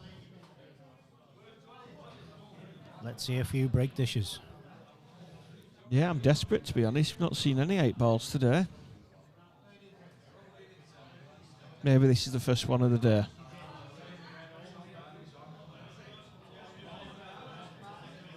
I'm going to put my neck out and say this is a break dish. They've all got a pocket. And his bad ball has got a lead ball, the middle pocket. So don't let me down, Glenn.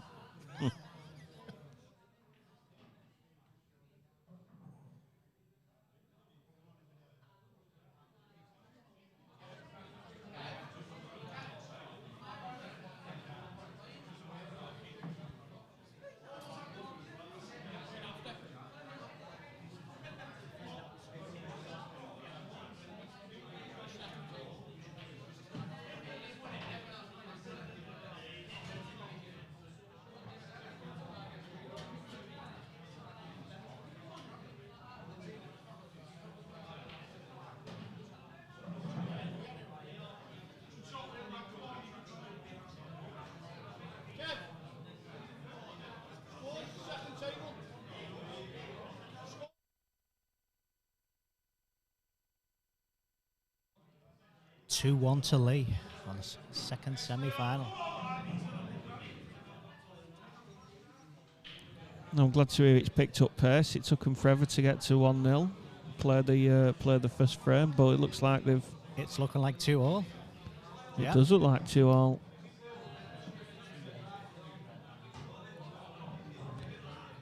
Pot in the black on the far table, yeah.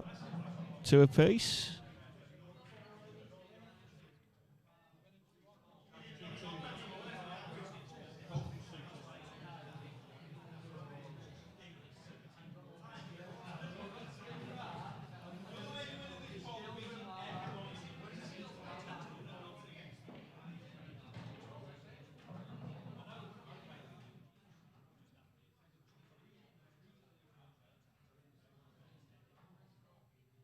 You let me down.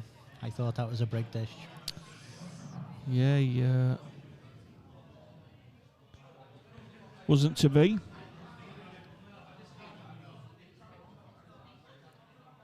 I think Nick's trying to play to get behind this red on the bottom cushion. Oh, it was a great attempt.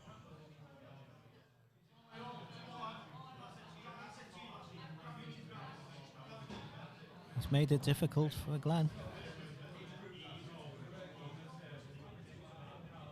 How's your queuing?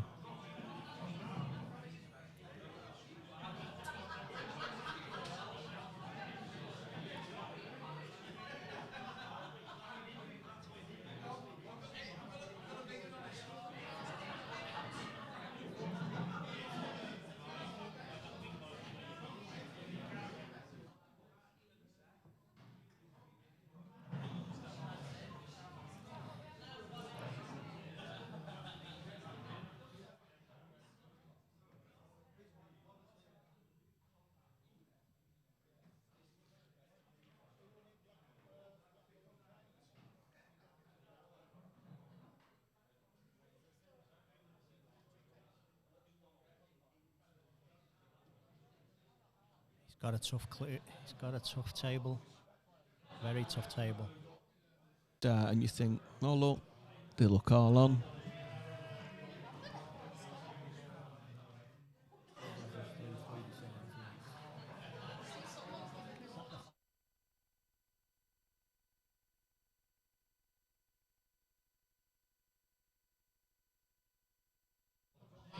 We got a quick update from the doubles. It's 3-3 from Kev Picton. Is that the doubles final? Yeah. I'll leave that to you. You've got the bit of paper maybe with all the teams on. Yeah, but the semis were happening as well, you see, so I don't know how far ahead. Yeah. The Scotch Purs, yeah. Looks like St. Aidan's against Bluebell.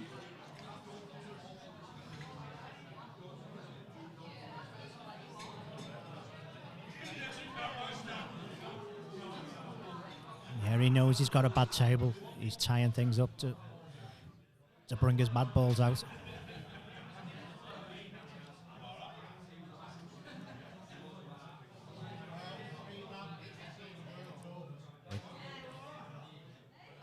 I've played against Khaled and I know he's got two middle pockets, both with yellows, ideal position to break his bad balls out. I think he'll attack. Okay. He's looking at the cannon he's going to get. But he knows he's got two bad balls at the bottom, so it's like a free go to bring your bad balls out.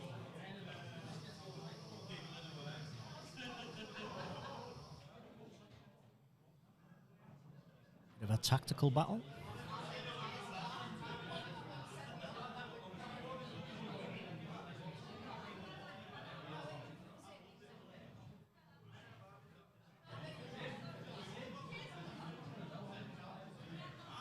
Yeah, a bit of a change of pace.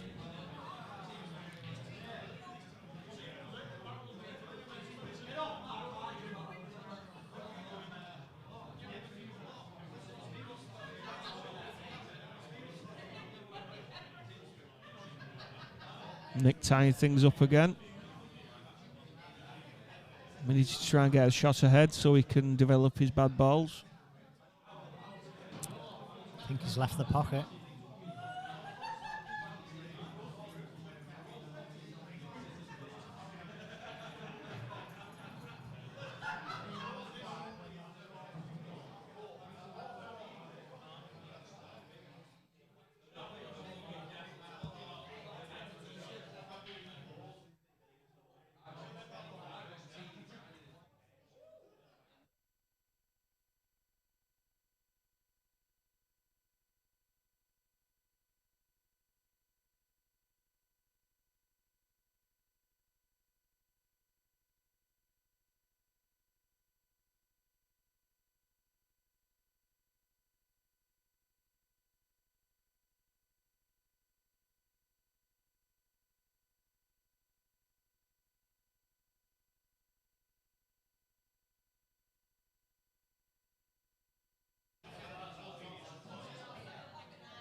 I've also been told, John, that you... One thing. Yeah, of course. No, it's a great achievement. A lot of strength and depth in the Orrell Pool League, as we've already said before on the stream. To win the merits is a big achievement. Congratulations. Thank you very much. I'm hoping for the double. Why not? Ashton League as well. Oh, right, okay. I'm at the top at the moment. How many games left? 4. But I think there's a couple of people that could take it away. So Okay. There's a bit of a battle to go. Well, good luck.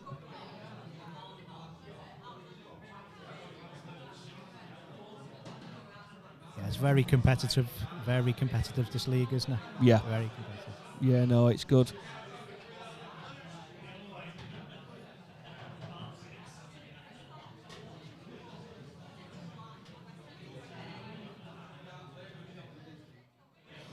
you need a little bit of luck along the way as well to get the merits, because I've had a couple of games which went my way, obviously. They don't all go break dish, or... Yeah, of course.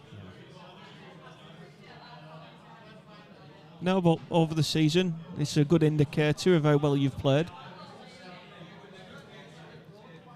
First year with the Bryn. Big shout out to Moff, the captain. Do you know Moff? I do know Moff. He's We play with your friend as well, Barnsley, on a Tuesday. Yes, you do. Yeah, they can't get enough of Pool at the minute. The Barnes family.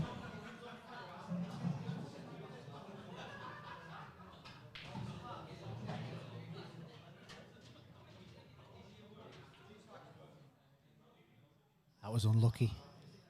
He's developed the yellow, but not landed on anything. This might be hard to say. A cross? Yeah.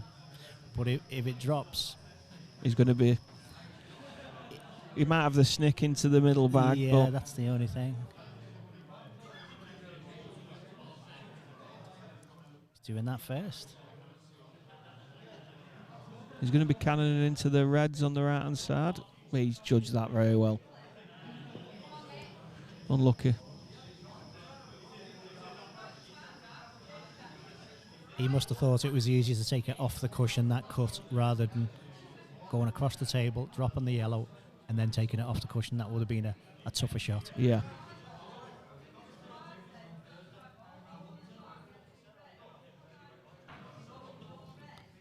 It's no gimme. No, exactly. Yeah, he's hampered. And I think ideally he'd want to be playing the plant here. Yeah, he wants to try and get on his bottom ball on this bottom cushion as soon as possible. Yeah, of course. Especially with them two yellows over that middle pocket, reduces the black ball possibilities. He's played that very well.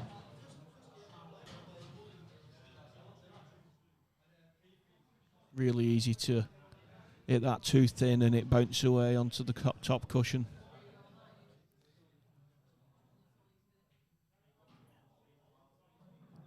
In a perfect world, screw in between the yellow and the black and get on your bottom one. But yeah, I don't think the size of my belly would let me play that shot. I'd drag all the balls with me. Nick's in better shape though, so he might be able to do it.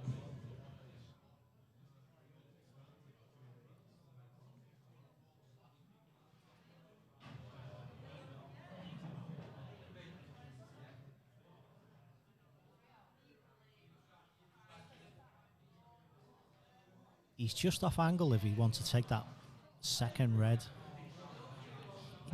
Could put a bit of top on it and kiss off it, and he's developing the red a little bit more, and the cue ball will follow down. But you got the chance of it going in off or totally wrong. As I said, he's got the black near a pocket that's already covered, so he can't drop these in. He's got to develop an angle to get back out for the black. Looks like he's going for the shot that you talked about. Oh, he's cannoned. Tried it. Had to be so precise. Well, his belly didn't get in the way, though. I was quite impressed with that.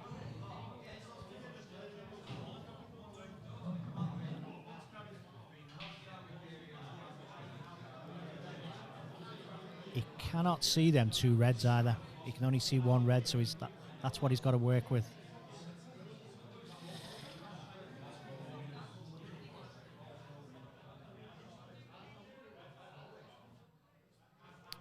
Can you see the bottom of those two?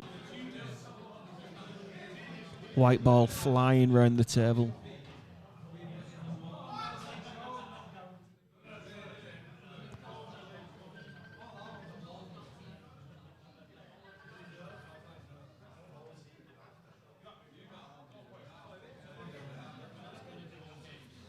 Moment of truth.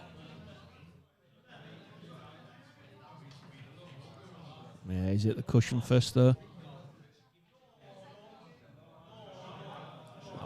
That was a tough shot. Absolutely. The way I look at that, it's 2-2. If that was 4-all, something like that, You don't go for that. that wouldn't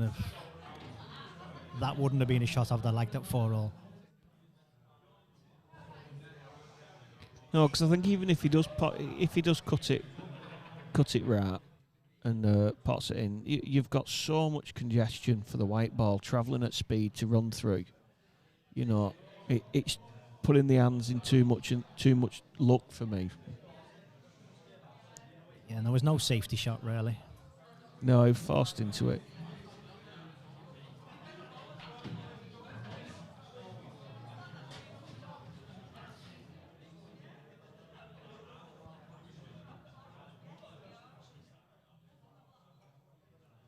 Yeah, he's not going to try and well, he might be forced now to try and he can drop that in, it's okay. If he left a tougher angle, he might have had to kiss the yellow towards the pocket a bit, but he'll just drop this in. 2 drop-ins and the blacks in the middle. Sounds easy when you know how.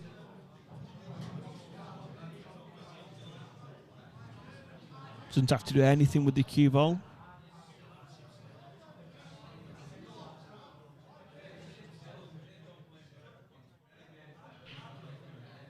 Perfect.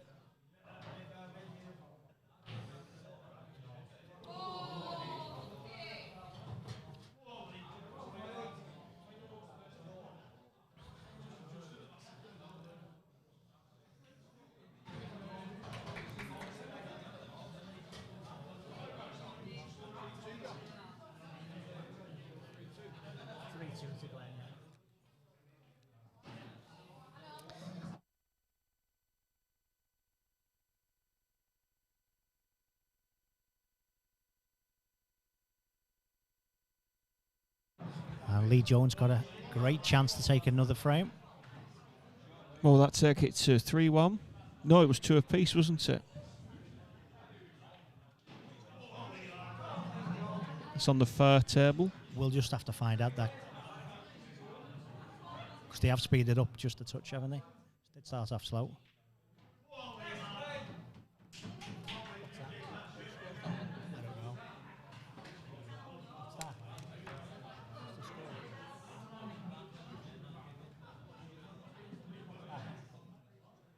What's that table score? 3-2. Yeah. 3-2. To Lee.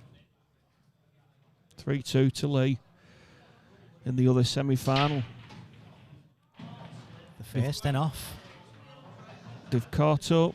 It's 3-2 here to Glenn. After that very tactical frame, Glenn will be looking to change that, turn this into a break and dish, reverse dish opportunity.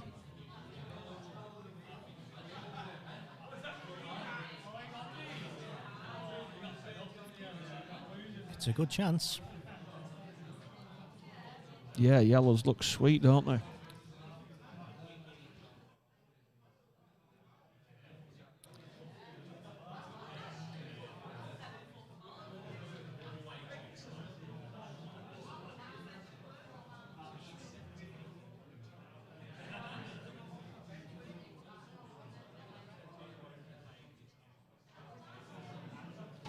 They do, and he's got a banker of the red that's right by the pocket as well.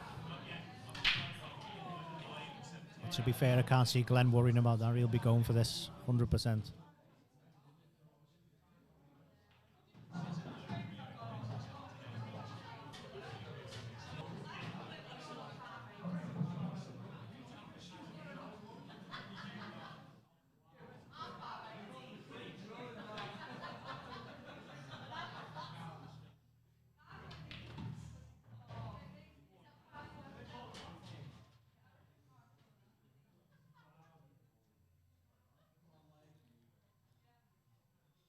He's left a lovely angle to get down for his last yellow.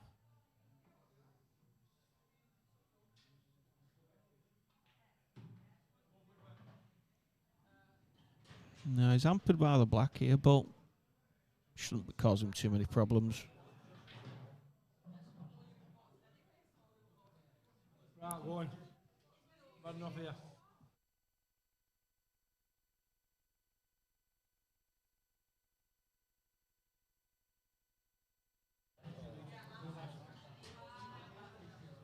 He's not perfect, but I'm sure he'll get this. Oh. Commentator's curse. I didn't see that coming, to be honest. No, he just overscrewed with being hampered on the black. Sometimes you just got to take your medicine with them shots and roll it in and accept that little bit of distance. Not to get greedy. But this is a tough out. This is a tough out.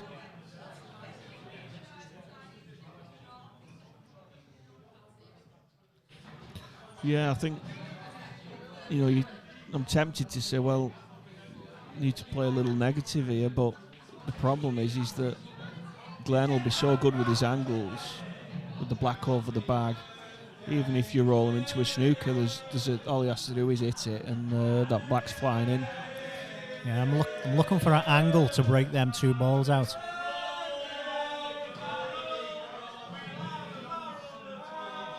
Is it John Cross's birthday?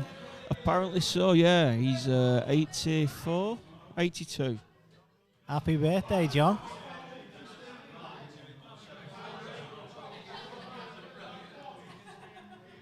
And I believe the doubles is finished.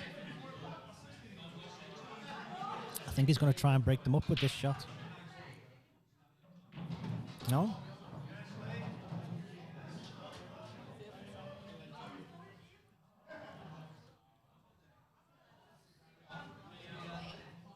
What do you think to a very, very tight cue ball? Not roll into the gap. And yeah, it's got to be so tight, because if he hits that too much, he's bringing the red off the cushion. And he's got Lee right in front of his face. That is a good shot. That's a great shot. That had to be just like that. The weight. Any more, any less. Yeah, the weight had to be spot on, didn't it?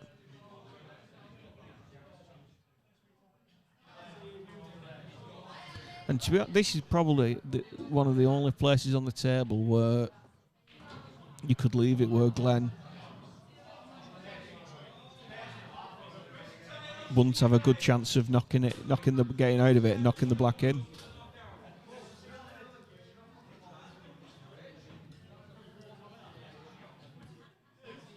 I think he's just trying to hit the gap with side, but that is such a difficult snooker.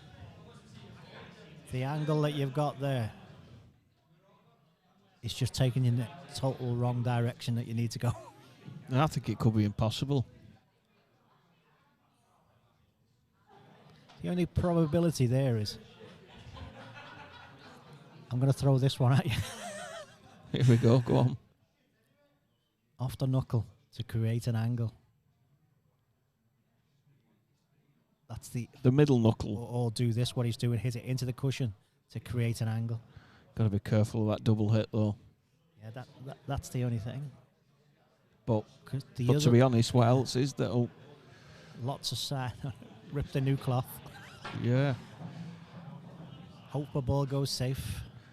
He went for the Massey shot then. When all else fails, pull out Massey.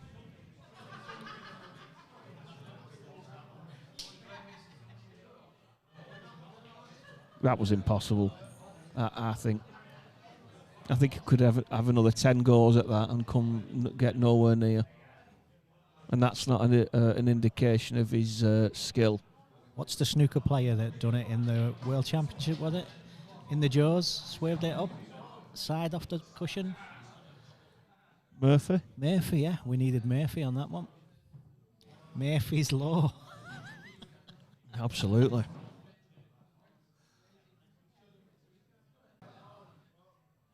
perfect.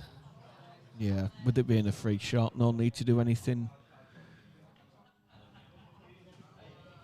with it other than develop it.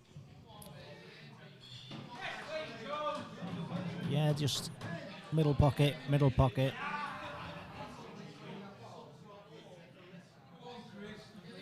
Just getting a ball cleaned. Calling the ref as well. Using the ever so precise method of chalk to mark the cue ball's position. I think we've just had another frame in the other semi-final. Try and find out the score.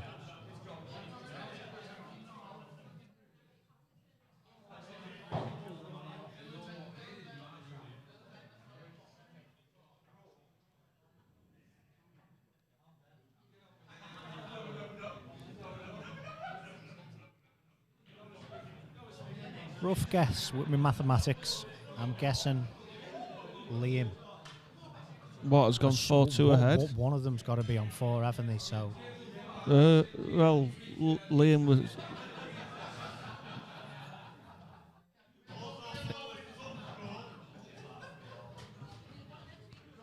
Lee was 3-2 up, wasn't it?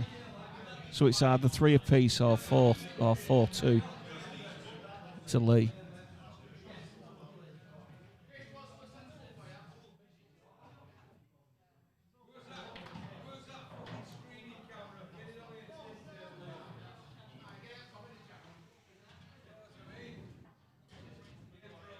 Now, Nick will be hoping that you don't give a prediction here.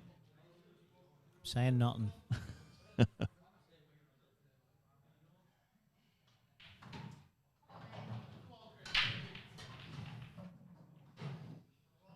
I'll let you predict this one.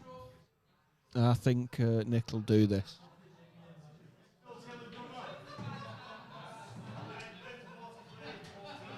And I'll predict that you're correct. And we're both right.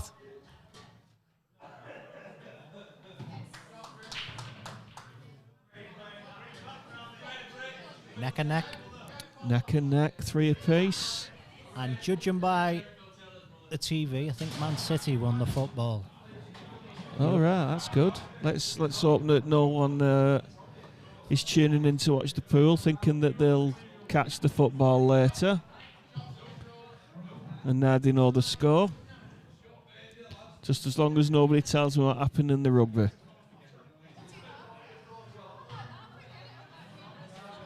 That's on the other screen. Well, I'm not looking at it. You're not allowed to go to the bar then. No, I'm fine. Now back to this match. Glenn bobbled the black in that last frame. Lost the frame. He'll be gutted. 4-2 ahead he would have been. Massive. He'd have been on the hill. He has the break in this frame though.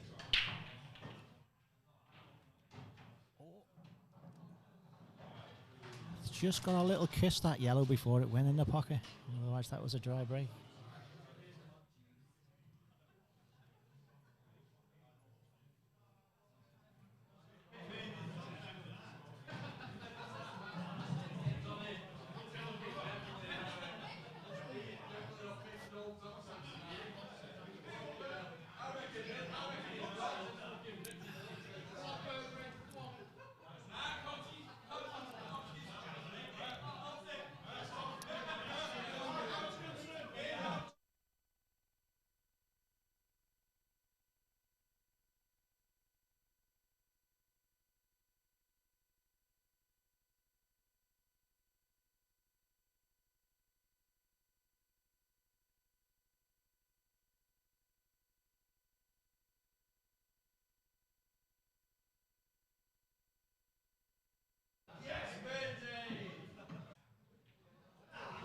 That's all right. Gone now. Getting a bit boisterous in here.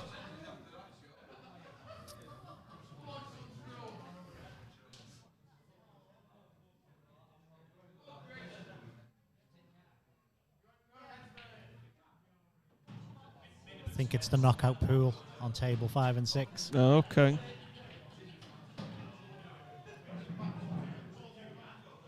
Kev's Crazy Comp, I think it's called, is it?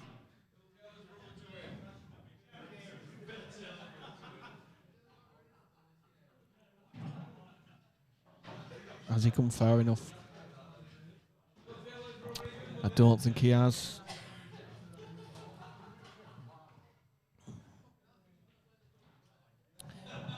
Could be a big turning point in the match. Let's see if that red doesn't go up to the top. Can't quite see if it'll sneak past. Don't think it will.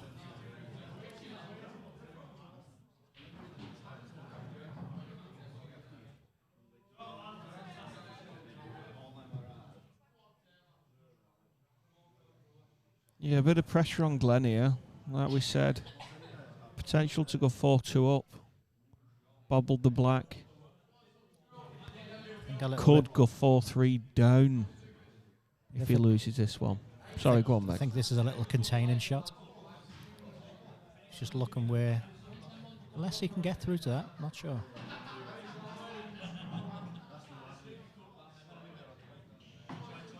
Yeah, he wanted to land right on it.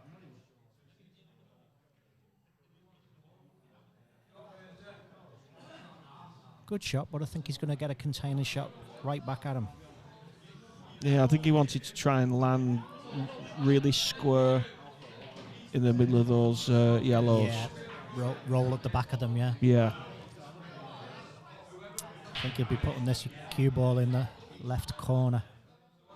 Don't think he can pot a ball from that corner.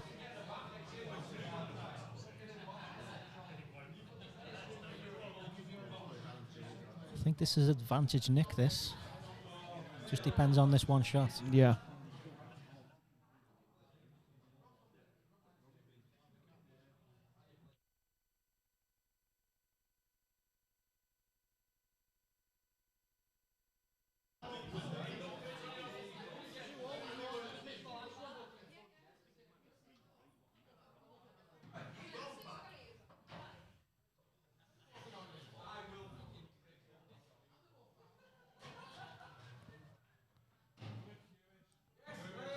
Good attacking shot by Nick. I'm not sure whether... Clearly one must go.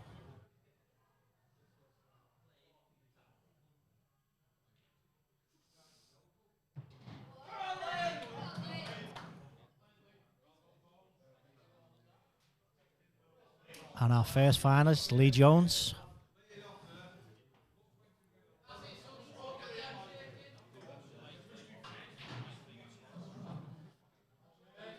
I believe Lee won it a few years ago as well. Well done, Lee.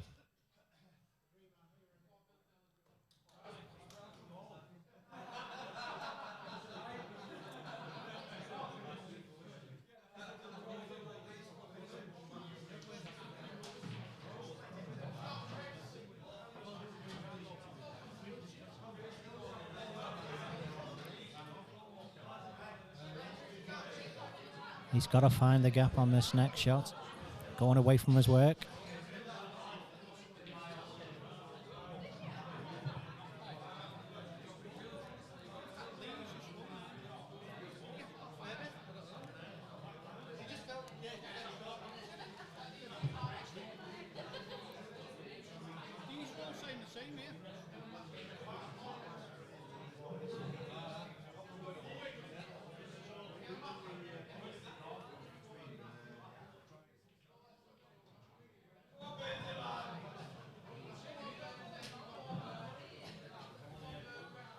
Just got a little query about the other semi-final. I believe Lee's won.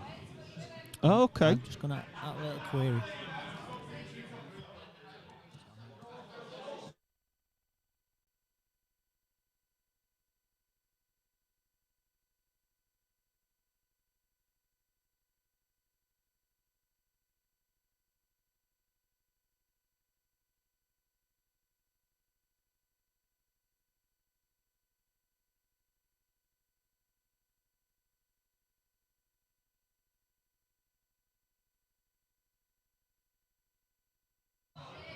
Doubles are going in now for Nick. He's not landed perfect though. Does have a pot.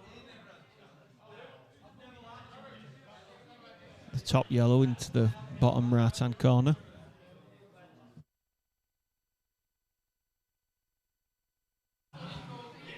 Yeah, Lee Jones 5-2. Lee Jones 5-2, so the Lee Jones will be playing the winner of this game, coming straight after this. Oh, he jabbed a little bit at that one. Got nicely on it as well.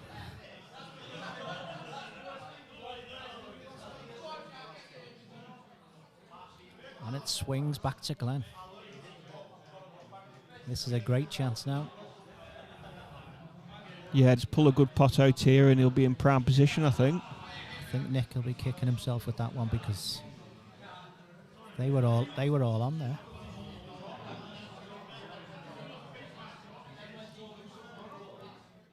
And that was for the hill.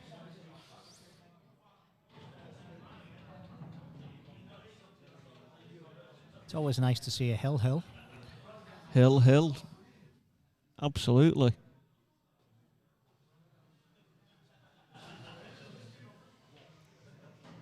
Well, the stream's coming up to 6 hours long.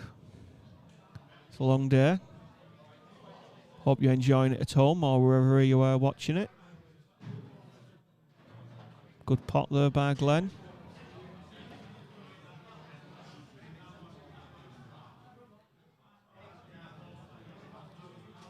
See if we can spin it round or he's just going to bounce it out. Spin it round. Oh. He's tied himself to the cushion. Is he straight? I had one of these in mind, this sort of angle. Well, it was a little bit tighter. I think it's just off straight, but he's going into the top cush. He can force this. Yeah, he needs to force it with a little top touch right. Top right, yeah. Puts a bit more on the pot because he's on the cushion. Yeah, perfect. Cued it well. What a great shot that is.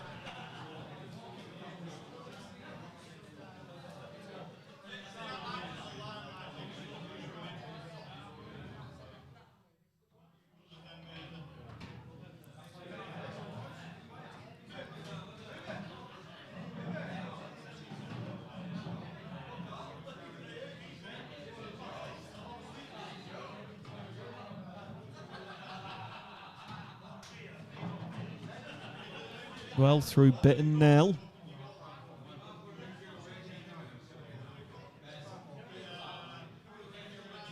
Glenn goes to the hill. 4-3 up.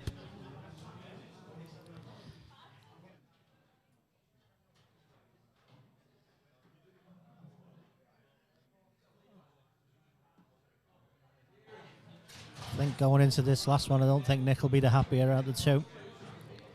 Missing that corner yellow. But you're not out of it until you're out of it. Yeah, it's been a bit of a weird game, really. It's swung around, hasn't it? Yeah, as you say, we've no break dishes, no reverse dishes, a little bit of tactics. And I'd have never predicted that there'd be no break dishes.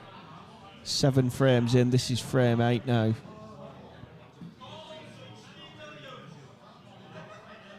I know Glenn bobbled the black, but that's the closest we've come. Nick's potted a couple. Red look really nice. They do. They look wide open. Looks wide open, them reds. I think a player of Nick's calibre would be expecting to take these out. He'll be disappointed if he doesn't. But now that we've tipped him to do it.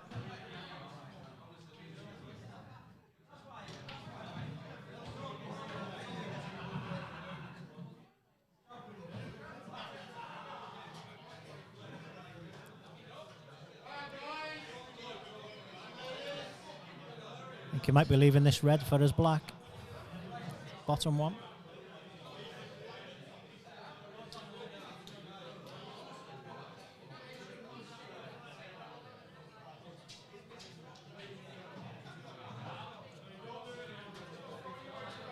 Yeah, always going to be hard to control your red having to play that with a bit of stun. I'd have been more tempted there to roll it in. Yeah, yeah.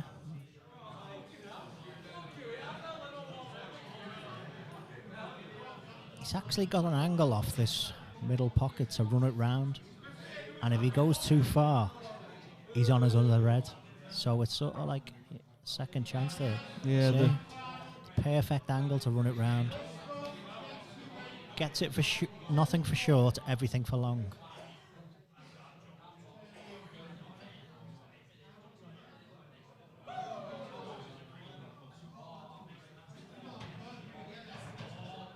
Oh, that's delicious. Okay. That's a great shot. He's pulled it out the bag there.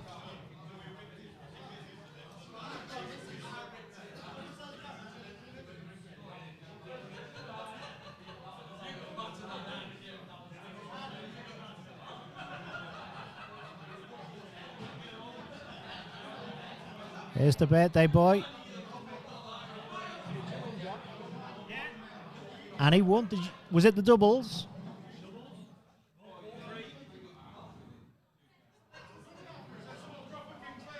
We won't mention your partner. We'll just mention you, John. You won the doubles.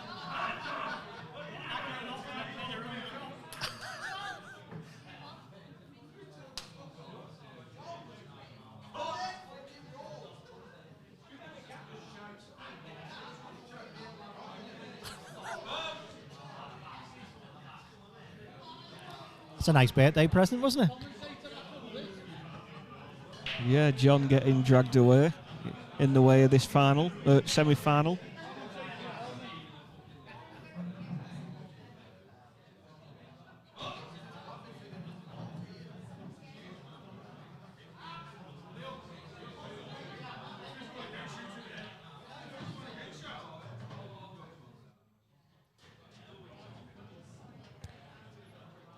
No, I think he's on the wrong side of this red, but I think he can just roll through a couple of inches and he's perfect. He was just looking at that. He's just going to go for the gap. In between the two yellows in the middle of the table, yeah. 1.5 ball rolled and he's perfect. Yeah, he's just looking at that now.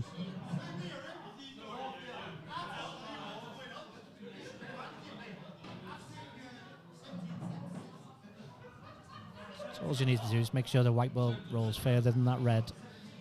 Should be okay. Yeah, he's perfect. We could be going to Hill.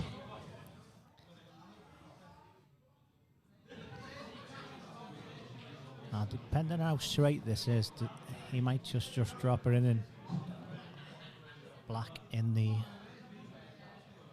middle. Yeah, that's what I'd be doing if it was straight. Yeah, it depends. Hard to see on the screens. Yeah, it looks like he's just playing ball. Play the stun run through. Yeah. Lovely. Little bit of check on it as well.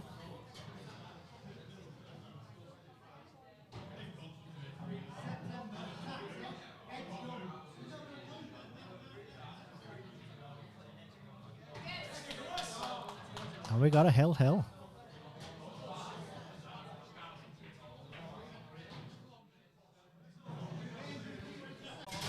I'm 50-50.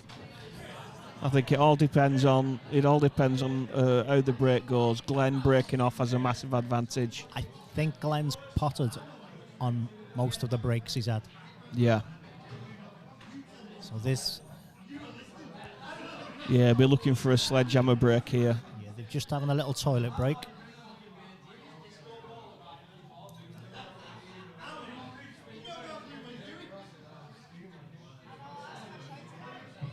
Yeah, it just depends on Glenn's break.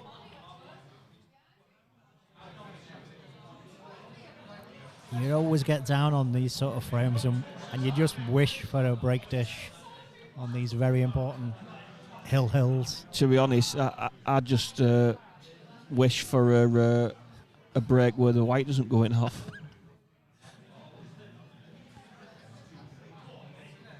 Contact with the pack, first priority. The second one is make sure the white stays on the table. I'll teach you that later, okay? But I'm not putting it on air so everyone knows my secret.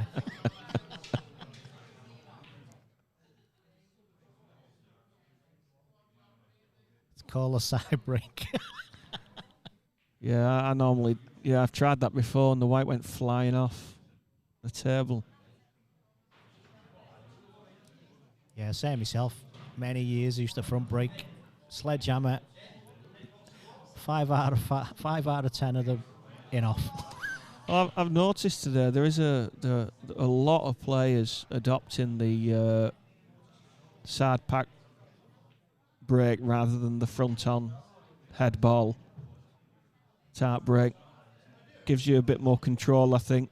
You can screw off that side cushion and potentially go back into the pack again. It's all about percentage, isn't it? If you can pot a ball, great. But if you don't go in off, just as great. Yeah, absolutely. We've seen some fantastic breakers. Yeah, both players shaking hands. It's been a really good game. Shame there has to be a winner and a loser. Does he have a break cue? Sure, he has a break cue.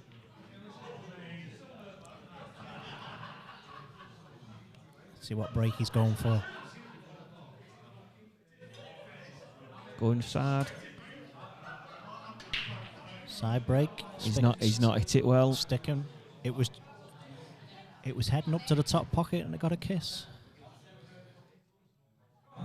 He'll be disappointed. No easy starter.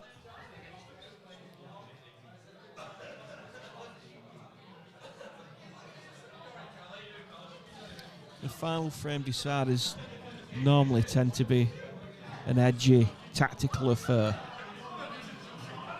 I'd like the opposite. I want these guys to go for it. It's hard.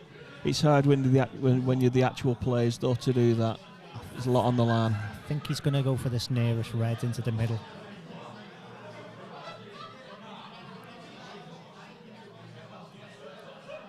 The only other option, bring the cue ball back to where it is. Yeah. That's really negative. Watch.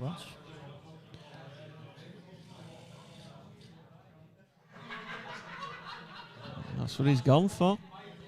Tightening it up. And to be fair, leaving him a tempter. Good cue ball. Yeah, really good cue ball. It's the right shot, that. You were right. When you've got to 4-4, yeah, do you risk on one shot, which you're losing the cue ball,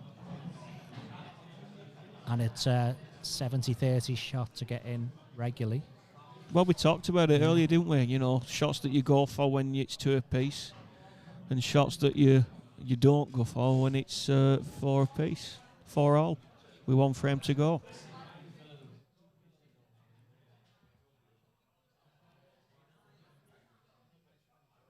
You've just got to stay in the game when it's like that. And it may pay off, but maybe that yellow, this is the yellow in the middle, I'm near enough the black spot. I think that might go. Yeah. Yeah, if you can get past them reds. I think both ball sets have got the problems. Reds may be looking better, but there's no opener unless he's very attacking and cuts that red back. It is on. But judging by his fair shot, he knows the risk is too high to get things bouncing around. Yeah, it's tense, isn't it? Once again, he might just put him where he is now. Why not? It's part of the tactics. Just roll off the red and leave the white in the jaws of the pocket. He's got to be careful not to leave that yellow that's in the middle, that he's close to. He might have already started that, thinking that if I do get it anywhere near that jaw, he's got no chance. I don't think he wants yellows, though, with them two glued together at the bottom. He wants to force the hand and try and get himself on reds. Yeah. Maybe bounce the red off and leave him that tough yellow. Yeah, leave him the tempter. Yeah, if you're going to leave him something, leave him... I think he's going to need an extension here. What if he... That's the longest bridge I've ever seen in my life. He's done it, but he's left. But he can't get out, I don't think. He's straight forward or straight back.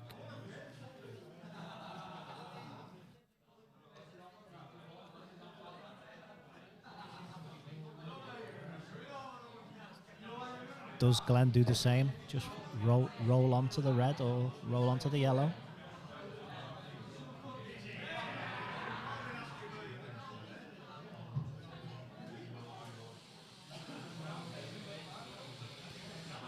I'd be tempted to roll onto the yellow here. I think but, well, if he does, though, you've got to... There's a red. There's a red. Yeah. Further up the table, you're leaving it, aren't you? Yeah, of course. Knock it out the jaws. Oh, he's gone for the pot. He's gone too... he's got to drop in the middle pocket, but...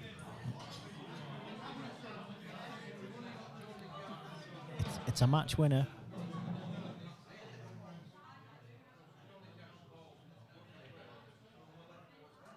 Oh, it's lovely. So delicate, very accurate.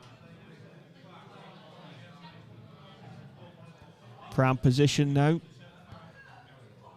It's just his bottle.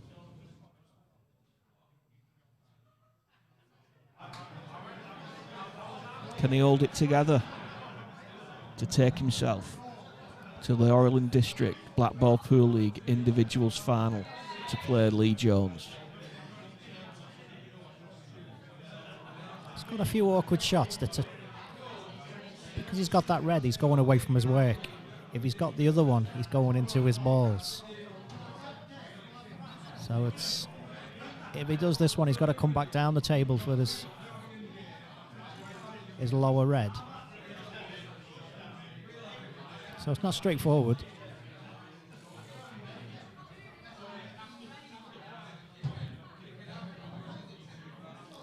And top three balls sort of link to each other. One there's the cushion first, then into the top left, then middle bag, then black. So it's the transition from them, these two, up to there.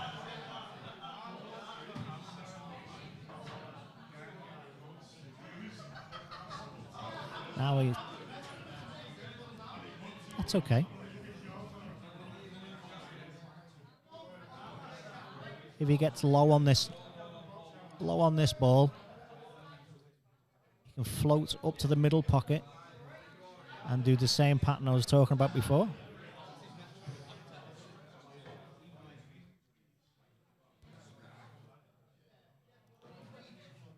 But if he's high on it, simple position.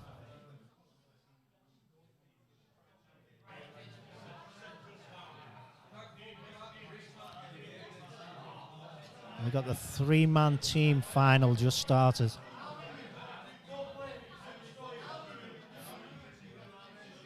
Which is Q8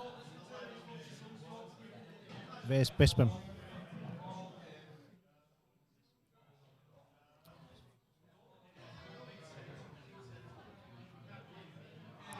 So that means there's only one final left, and that's coming to you on the streaming table.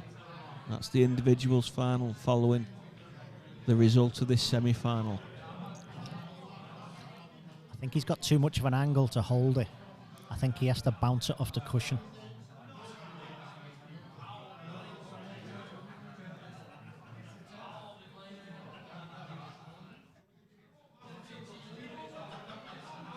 So I think he's going to do the middle bag.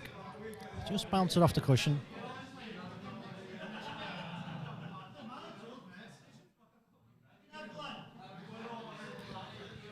What's going through Glenn's head here? He's had chances. I wish it was easier. Yeah, just a little bounce. Doesn't want to be straight. I think he's not straight, but he's bang on the cushion, limiting his ability to control that cue ball.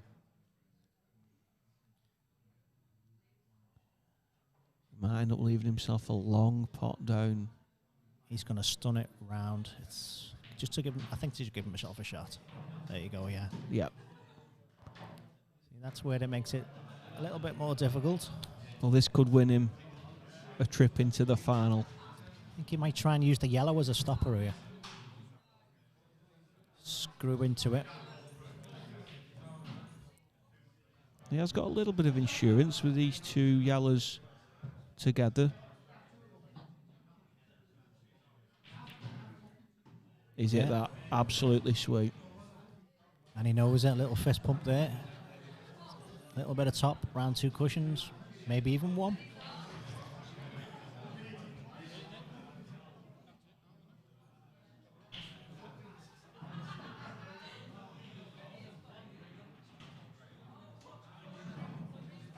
Just going to make sure he comes far enough. Doesn't get a bad bounce. And he's perfect. He's hit it perfect.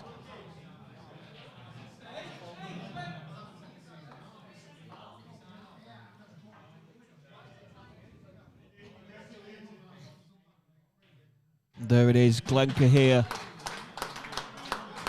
beats Nick Shaw 5 frames to 4 in the Orrell District Blackball Pool League semi-final individuals. He moves on to the final to play Lee Jones.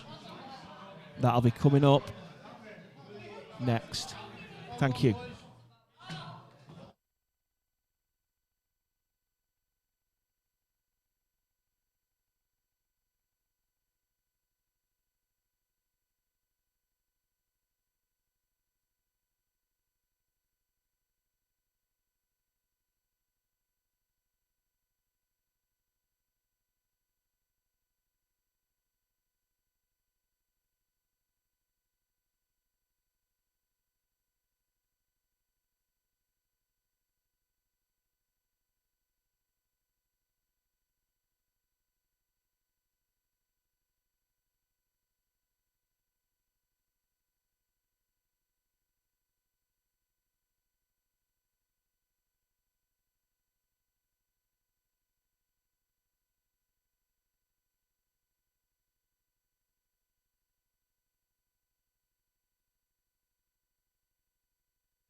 Hello and welcome back. Sorry for the extended break, but things have taken time to get sorted. The players are ready. Lee Jones. This is the Orrell and District Blackball Pool League Individuals Final. Lee Jones against Glenn Carr. Good luck, lads. Lee Jones to break.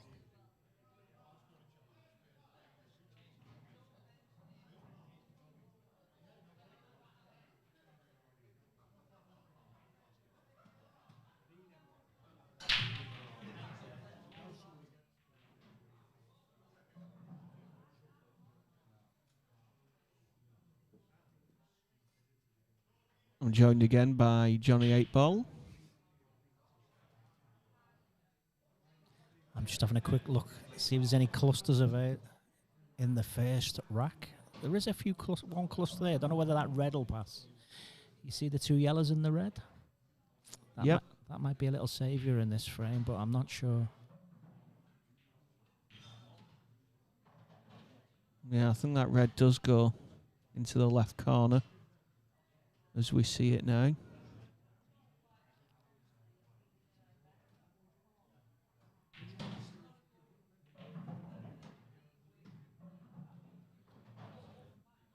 Lee's using a break cue.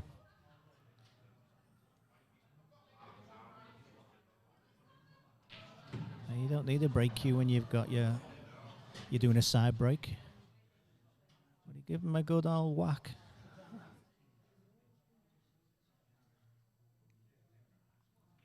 If you give him a good old whack and they become dry, I think Glenn's favourite to clear them up, isn't he? That's a good shot. Yeah, it looks like it. On his semi-awkward ball, if there is any in this rack.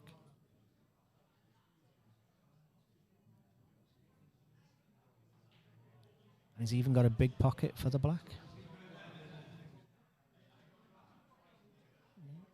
Mid, bottom. Yep, just come fair enough there. Yeah, it's fine. Bottom. Roll the black off the yellow if he needs to.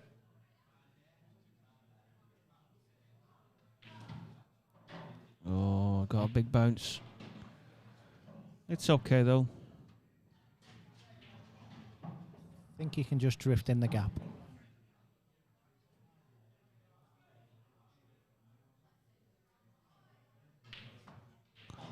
Oh.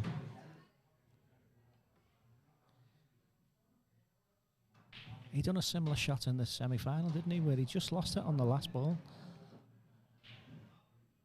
I thought that was all.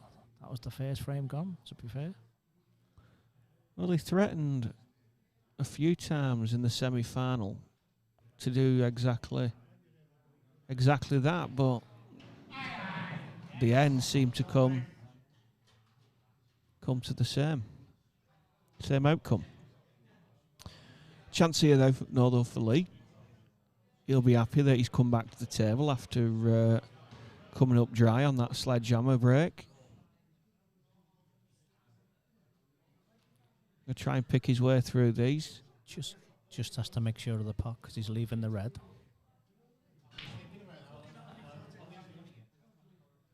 I think he does have to break these two yellows up. So yeah, he's hit it well. But yeah, you're right. He's got.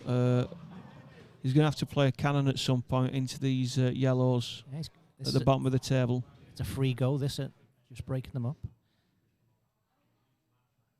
Play with a bit of right hand side. Could do it going behind them rather than the front. Into them, yeah. Yeah. Because he'll stick on them the other way round. And if he comes behind them, there's no chance of going in off. No running off one of the yellows or anything like that. Let's see what he does.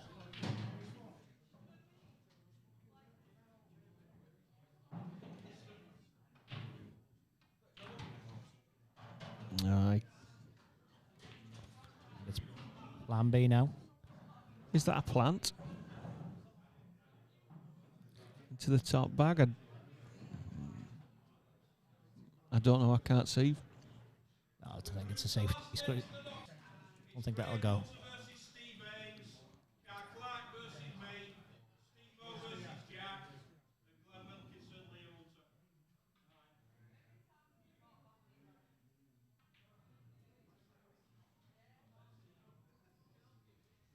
Played the safety shot there. Played the snooker. But he has made it even more congested for himself in the middle of the table. I don't think that it's a problem. It's just where he's going to leave. Oh, he's not cut it into the bag, has he? I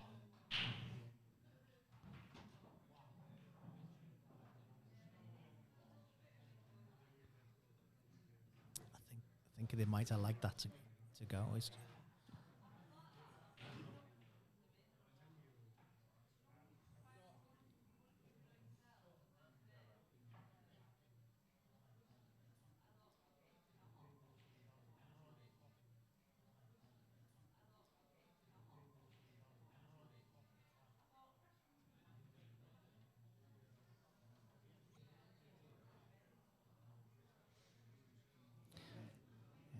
He was always leaving this, wasn't he? This is.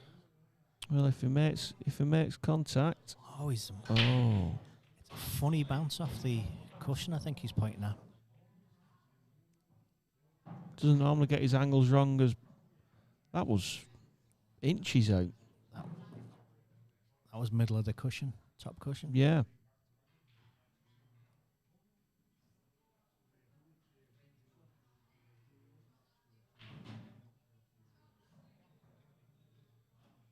Opportunity here for Lee. First thing I'll be doing is pocketing Glenn's red. That's a foul shot. Foul shot, yeah.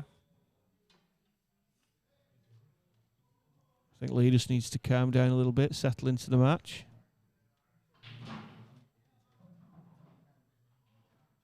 He's let him off the hook with that one. I might have been tempted to pick the cue ball up, but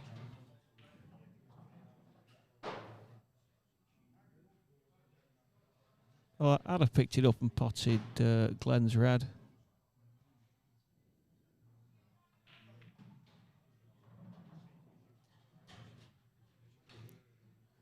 Looks like Glenn's going 1-0 up in the final.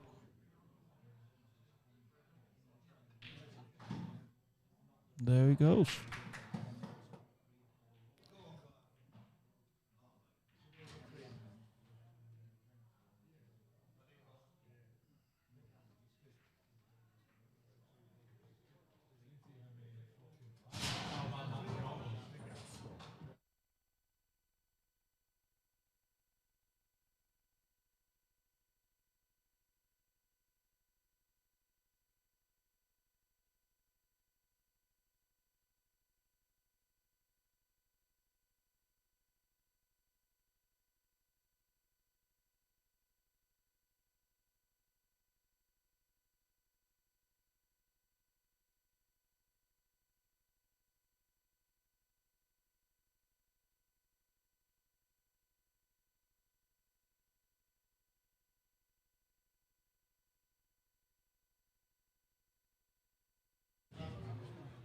Second frame, Glenn to break.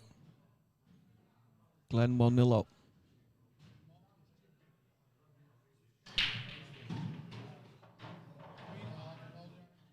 Another solid break by Glenn.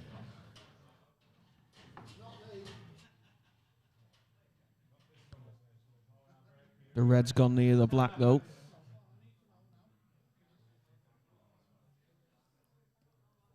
what do you go for on this one? I think definitely reds. You want to be on reds. The problem is he's potting one. Does that go past the black? That's the question, isn't it?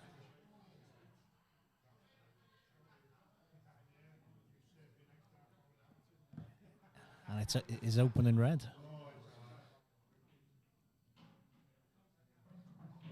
There's going to be cannoning. Maybe he can get around the back of the yellow. Yeah,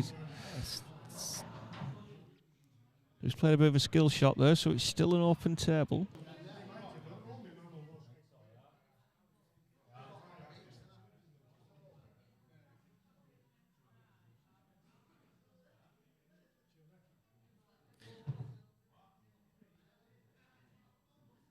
Yeah, there is no ref, so it's no harm. Even the opponent's letting them know, so. Yeah. Well, it's a testament to the sportsmanship of the Orrell Pool League. So he's definitely on reds now, Glenn. Thinking about what he can do with the red near the black. Yeah, we can't really see it. Might just drop in, so it might not be. Yeah, might just be able to land behind it. Might be able to do that now, but he's still got to watch his work with this red near the left middle.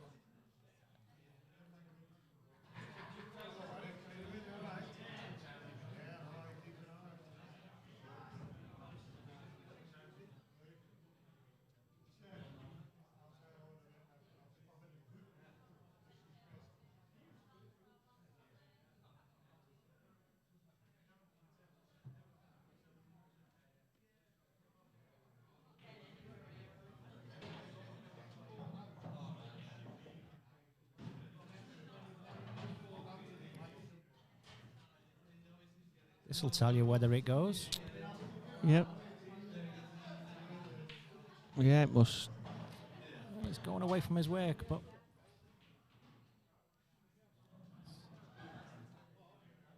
it must sneak into the middle bag.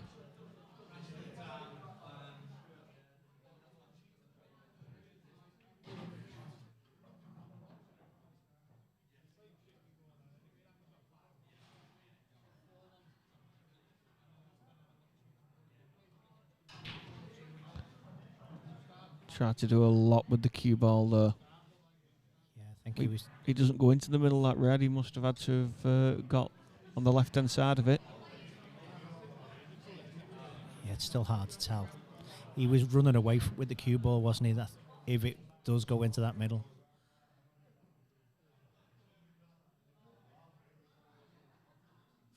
I mean, that to come out a bit further. He can kiss onto the black and nudge it out, and the cue ball will head towards the cushion. Perfect angle for it. Perfect. Natural angle.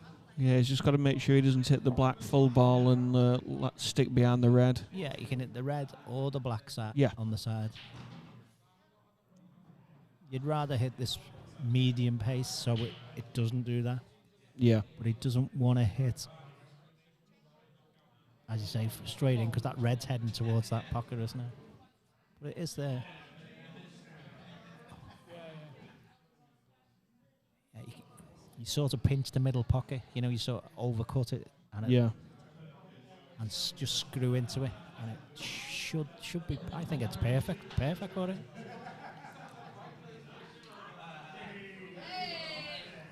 But we are sat here, and the table is always different when you're there. Yeah, absolutely. Oh, just the pace.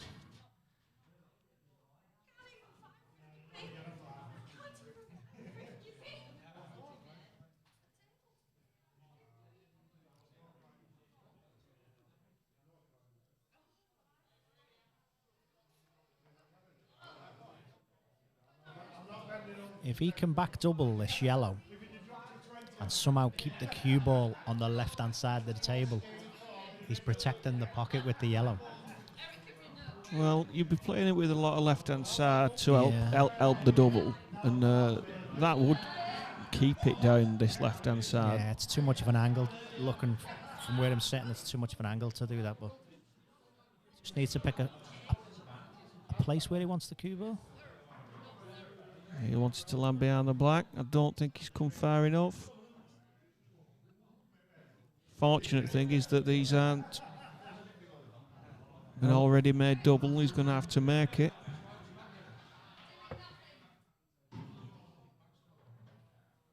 It's perfect. perfect for the double as well. Dirty Dennis.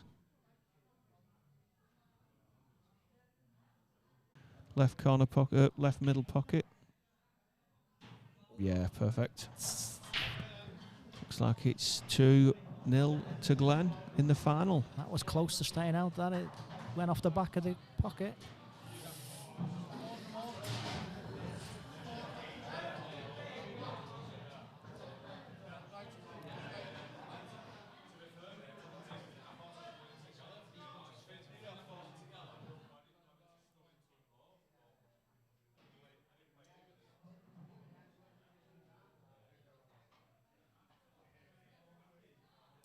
So he's had opportunities as late.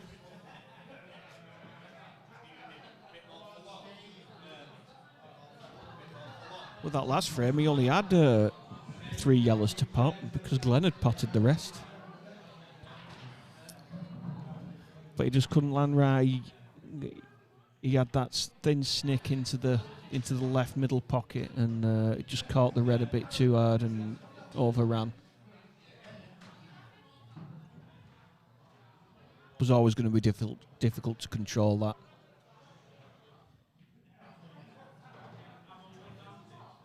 But he'll feel like he's had a chance at least. Not taking it as of yet. Let's see this break cue again.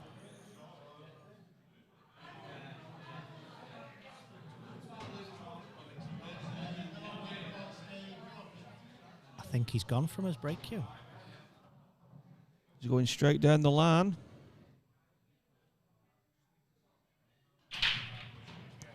And gone straight in off.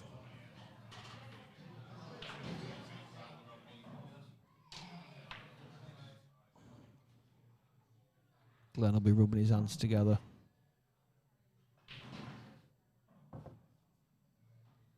Looks like reds, doesn't it? Yeah, absolutely. A little bit congested by the black, but should be okay.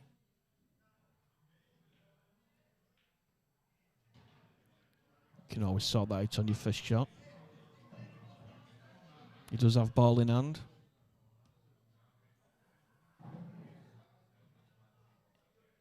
He could go yellows.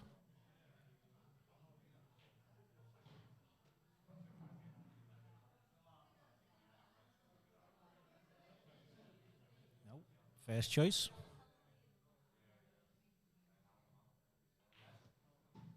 He opts for reds.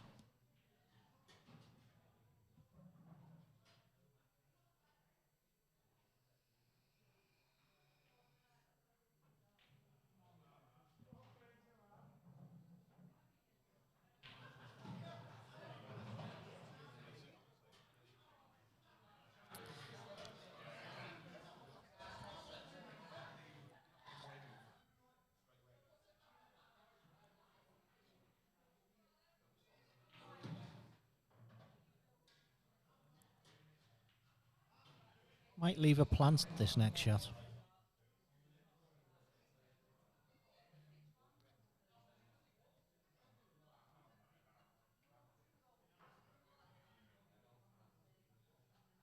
If he goes low enough, he can get the red next to the black, but I can see him leaving a plant. Well, what do we know? Played for it in off the other red. And he'll have made that decision really early when he came to the table. So it's something he planned on. They were a little congested, but he's still favourite. Oh no, it's made it a big pocket, hasn't it, on the left-hand side? Yep. He's got a big pocket.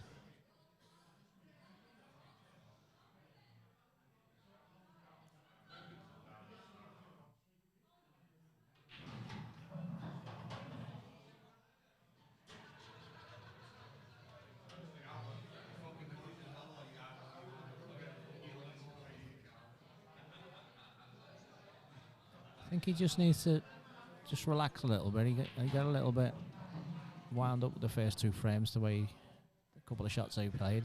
Yeah, I agree. Seen him after he finished the game. Yeah, I agree. And he just needs to try and settle into this match. It's hard being 2-0 down, thinking you've got to try and make an impact, but what you could end not thinking things through.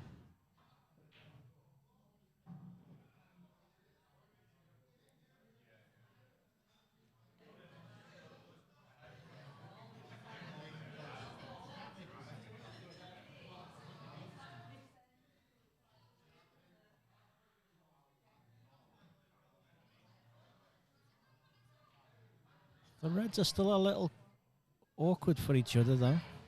He has to make a plant or sort of force her off the big pocket, doesn't he? If he's up there. So there is. It's not as easy as you think.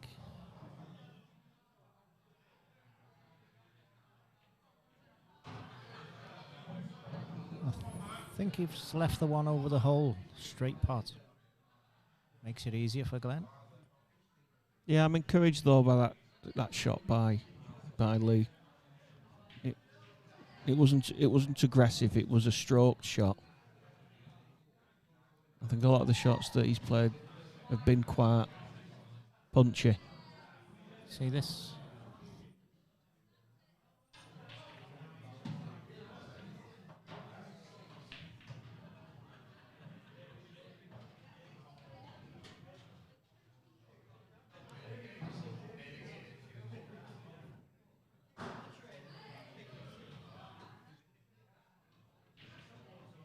Doesn't want that to kiss. Oh, we got a nice bounce off that yellow. That could have gone worse. I think Glenn's putting his foot down now. Foot to the floor. Take advantage. Yeah, I played a lovely little cannon there to stop the white.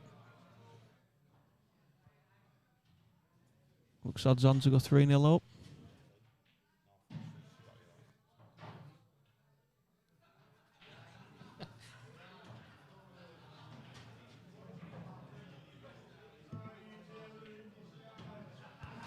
And he does.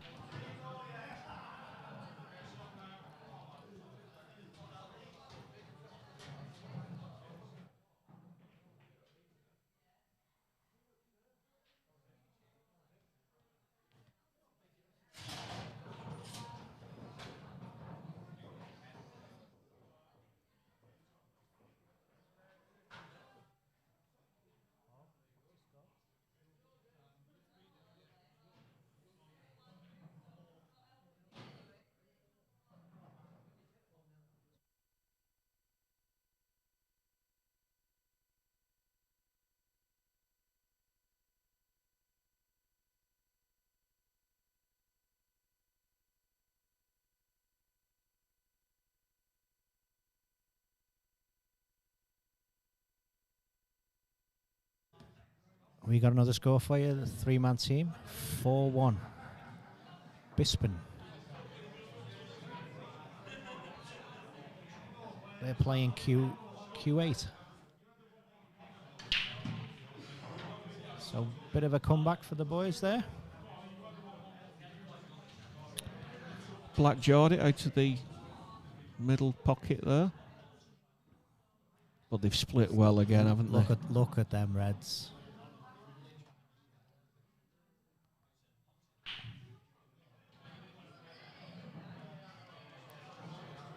It's as though there's no power in that break. It's all stroke, all timing, and they split really well, all under control.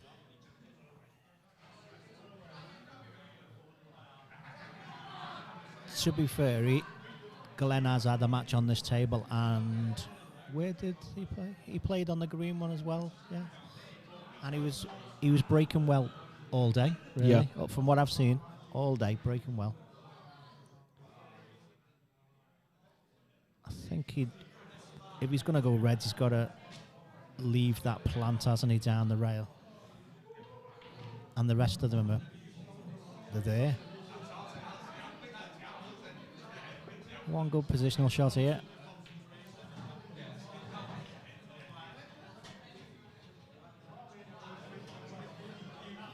And that's just about perfect. Top, middle, plant.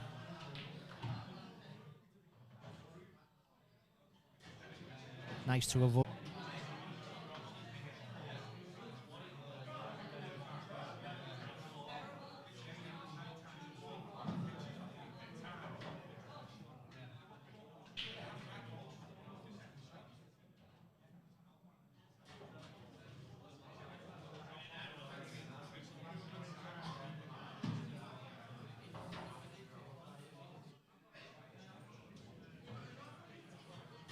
Is this the first 8 ball of the day? I think it could be.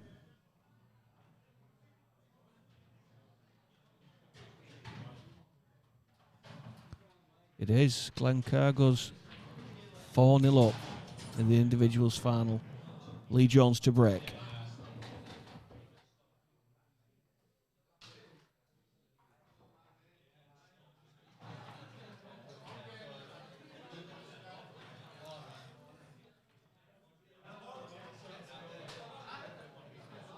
It's a big difference having a good break at the moment.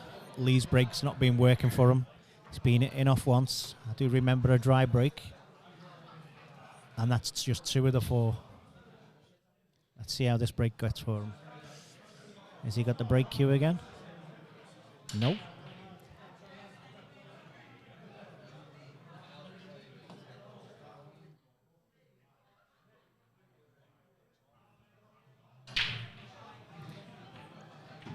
He's got a ball down. Good cue ball as well. That's the first thing I look at.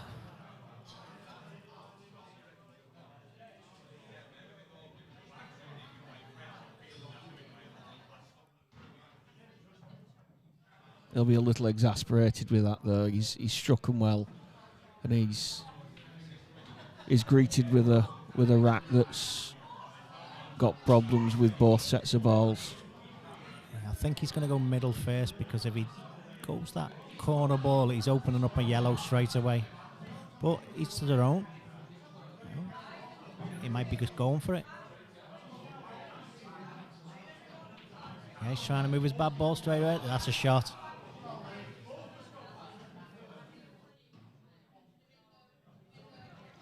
Yeah, great shot there by Lee. You only have to get that angle slightly wrong and you're in off. Yeah, played it very positively.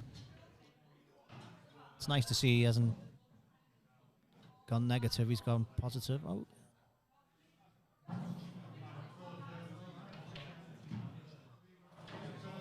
Yeah, I think if he can get his cueing arm going. Yeah, he's just not getting through the ball. Yeah. He wanted that. He wanted to come out for the middle again, I think. Or up the table.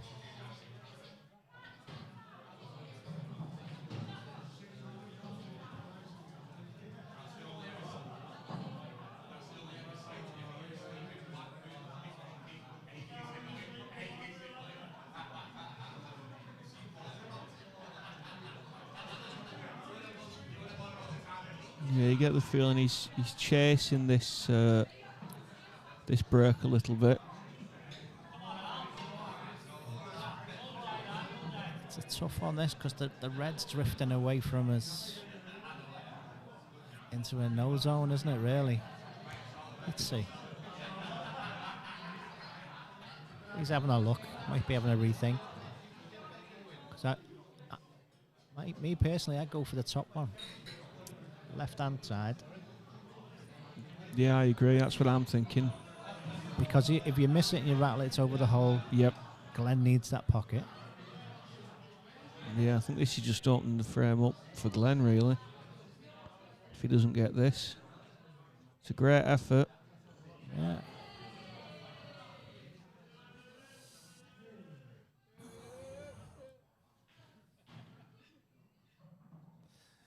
A little bit of singing going on in the bar area. The alcohol's working. Well, yeah, we're 7 hours and 12 minutes into the stream. Everyone seems to have enjoyed themselves today. Which is Little angle to drop on this. out down the left-hand side now. And leave He's going to the yellow in the middle till last to get on the black. roughly where he is now with the cue ball. Yeah, perfect.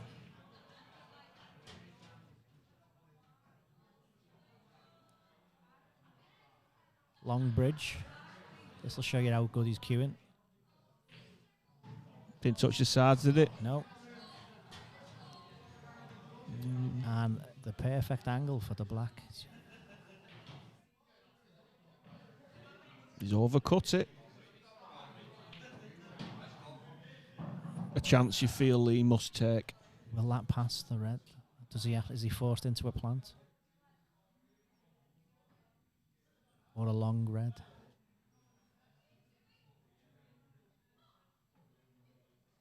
Yeah, Lee definitely needs to take this chance. If he doesn't, Glenn goes to the hill. First to 6, remember? Yeah, good shot.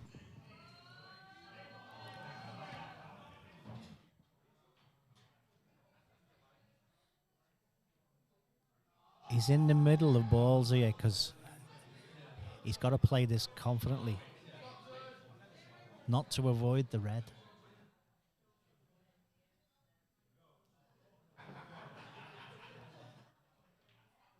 That's it. That's how he had to play it. Perfect. Perfect. Yeah, really good.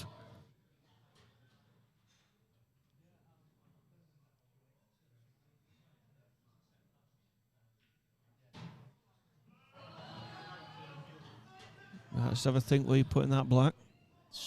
Done it back 3 inches. Or follow through a little bit, and he's in the middle. No, he's followed through and not bounced off. Come on, Lee. The match certainly needs this.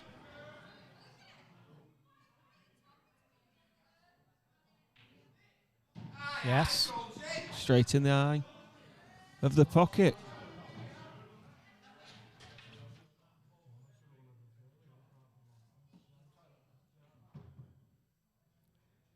(4-1) to Glencar.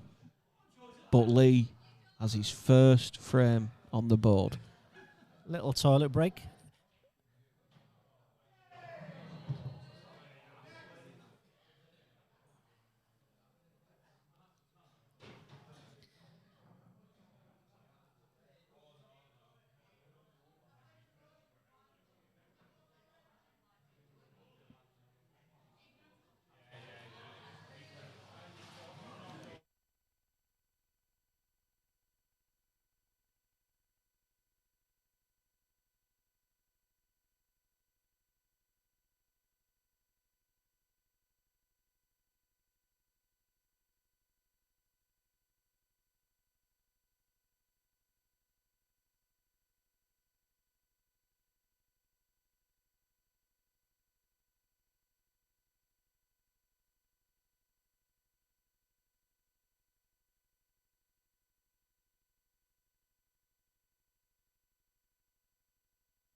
See Glenn put his hand up on that break there. A little fortunate with the break. Wasn't as hard as what he was, and crisp as he's been hitting it all day. But he just had the last ball sort of rolling into the pocket. But yeah, the white was pinging about a bit. Yeah, it started looking like a semi-foul break, and then it just sort of opened and one dropped. And then, as a sportsman that he is, put his hand up. A bit fortunate. Because it's clearly he mishit that one. Well, when you miss it, start going in.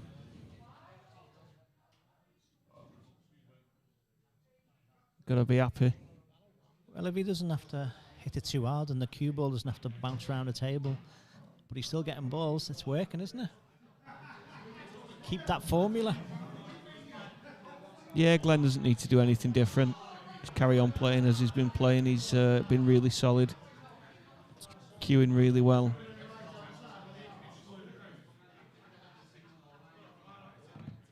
Put one of Lee's balls safe there. Onto the left-hand cushion.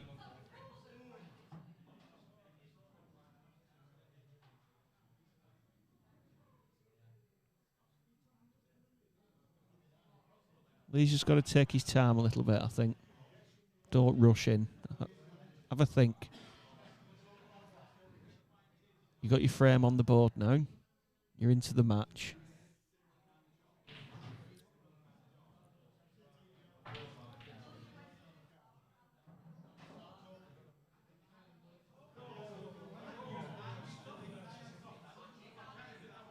I'm not so sure about that shot. It was in a little bit of trouble there, actually, because Glenn's just bringing his bad balls out. That's what he's doing now, bring bad balls out. Yeah. And I think they're near enough there. Don't think he'll go for it on this one unless he can get through to that.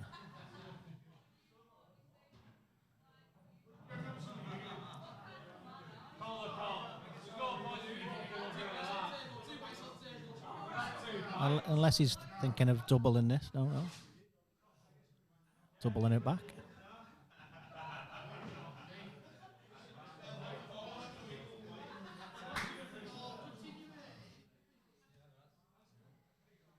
Lee's just going to roll up to this. Oh, he's come a little bit too far, though.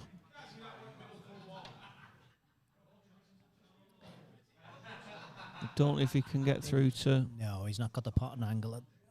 I was thinking more for the... for the plant? For the plant, yeah, but the bottom right and yellow is a little bit away from the knuckle. It's not in the jaws, is it? I think he's swerving it a little bit and try and generate the angle. Big pocket as well, he's thinking. Yeah. That's a great shot. He's got position on the middle yellow and the position on the black. But the ball really wants position on the black. He's potting it now. So you might see him try and nudge this black out just a little bit because the angle's there to do it.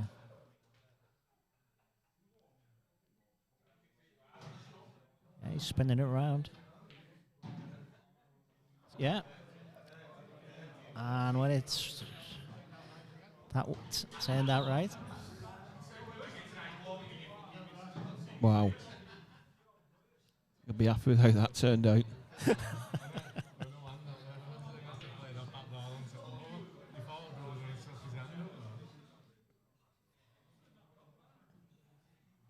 I did call it. He was spinning it round to remove the black.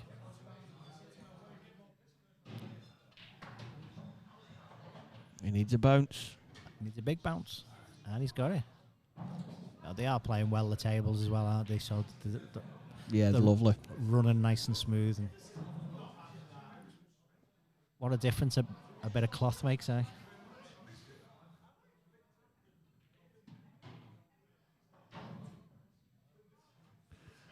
Yeah, last night and this morning, Alan Sherrick, Steve Williams and Graham Rutter came in and levelled all these tables, brushed them, prepped them, ironed them. Done a great job.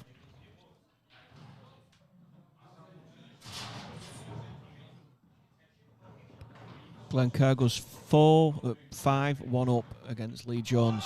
He's on the hill.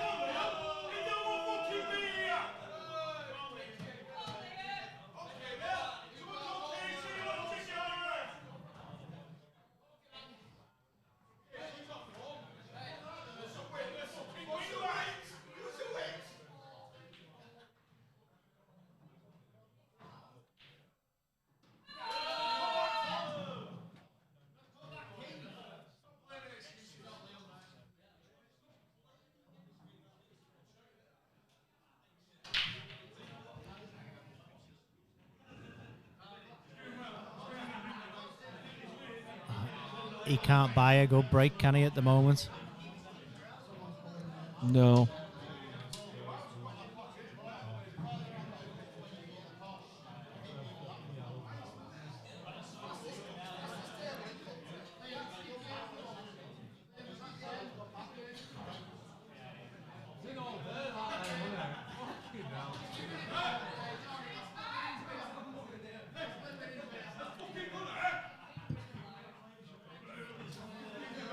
One good positional shot here. And yellows. In fact, choice of balls there, really. But I think this is the chance yeah, to take the individuals trophy home. He's gone in off.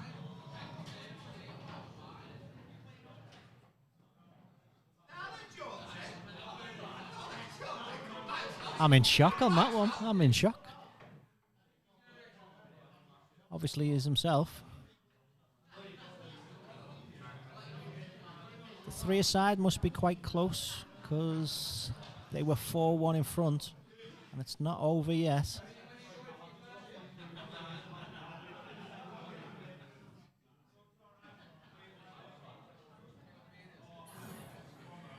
He's left himself a little bit awkward queuing there. Maybe reroute up to the top of the table, work your way down. Yeah, I think. Because he's on no miss pool now, isn't he?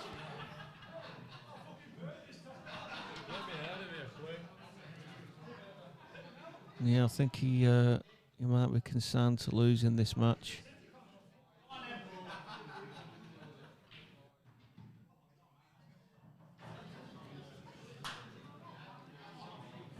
Unless I think that yellow will go.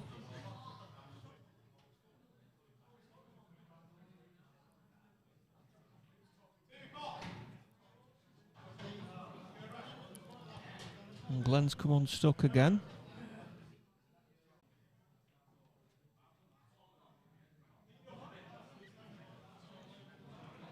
Lee jumps out of his seat.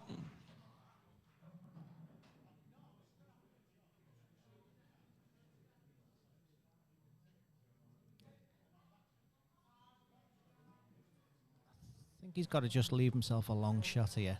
Not force this too much. I think it'll go. It looks like on the camera it'll go. Or he's got the option of just going long up the table. Yeah, don't try and do too much with the cue ball. Concentrate on the pot.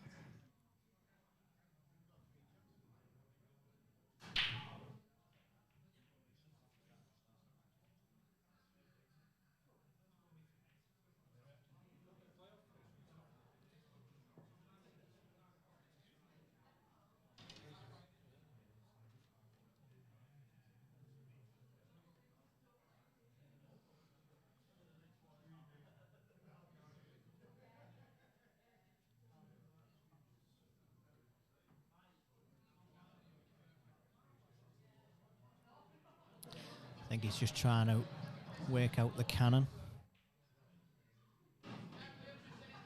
Yeah, good shot. Yeah, and it's got the added benefit of He's got putting one of Lee's balls safe, but he's got a big pocket, but he's got to come off the cushion first. yeah. Is it an individual's trophy winning shot though? Let's see.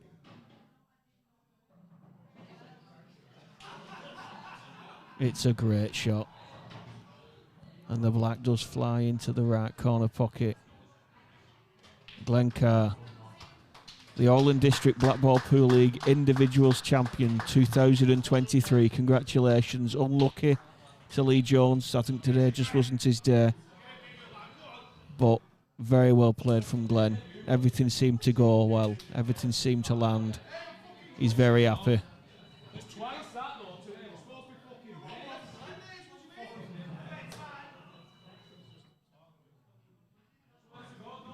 Thank you for watching and tuning in today. Yeah, big thank you to Alan, Graham, and I'm sure there was lots of other people that... Pam. So everyone from the Orland District Pool League Committee. All the bar staff. Everyone here at the Triangle Snooker Club in Ashton. If you can get yourselves down here and play a few games of pool, I'm sure they've got some snooker tables as well. Grab yourself a pint. It's a great place to be. A sports bar. Absolutely. Thank you very much, everyone. I don't think we've got any more matches, but I think that is it for the day. You take care. Bye.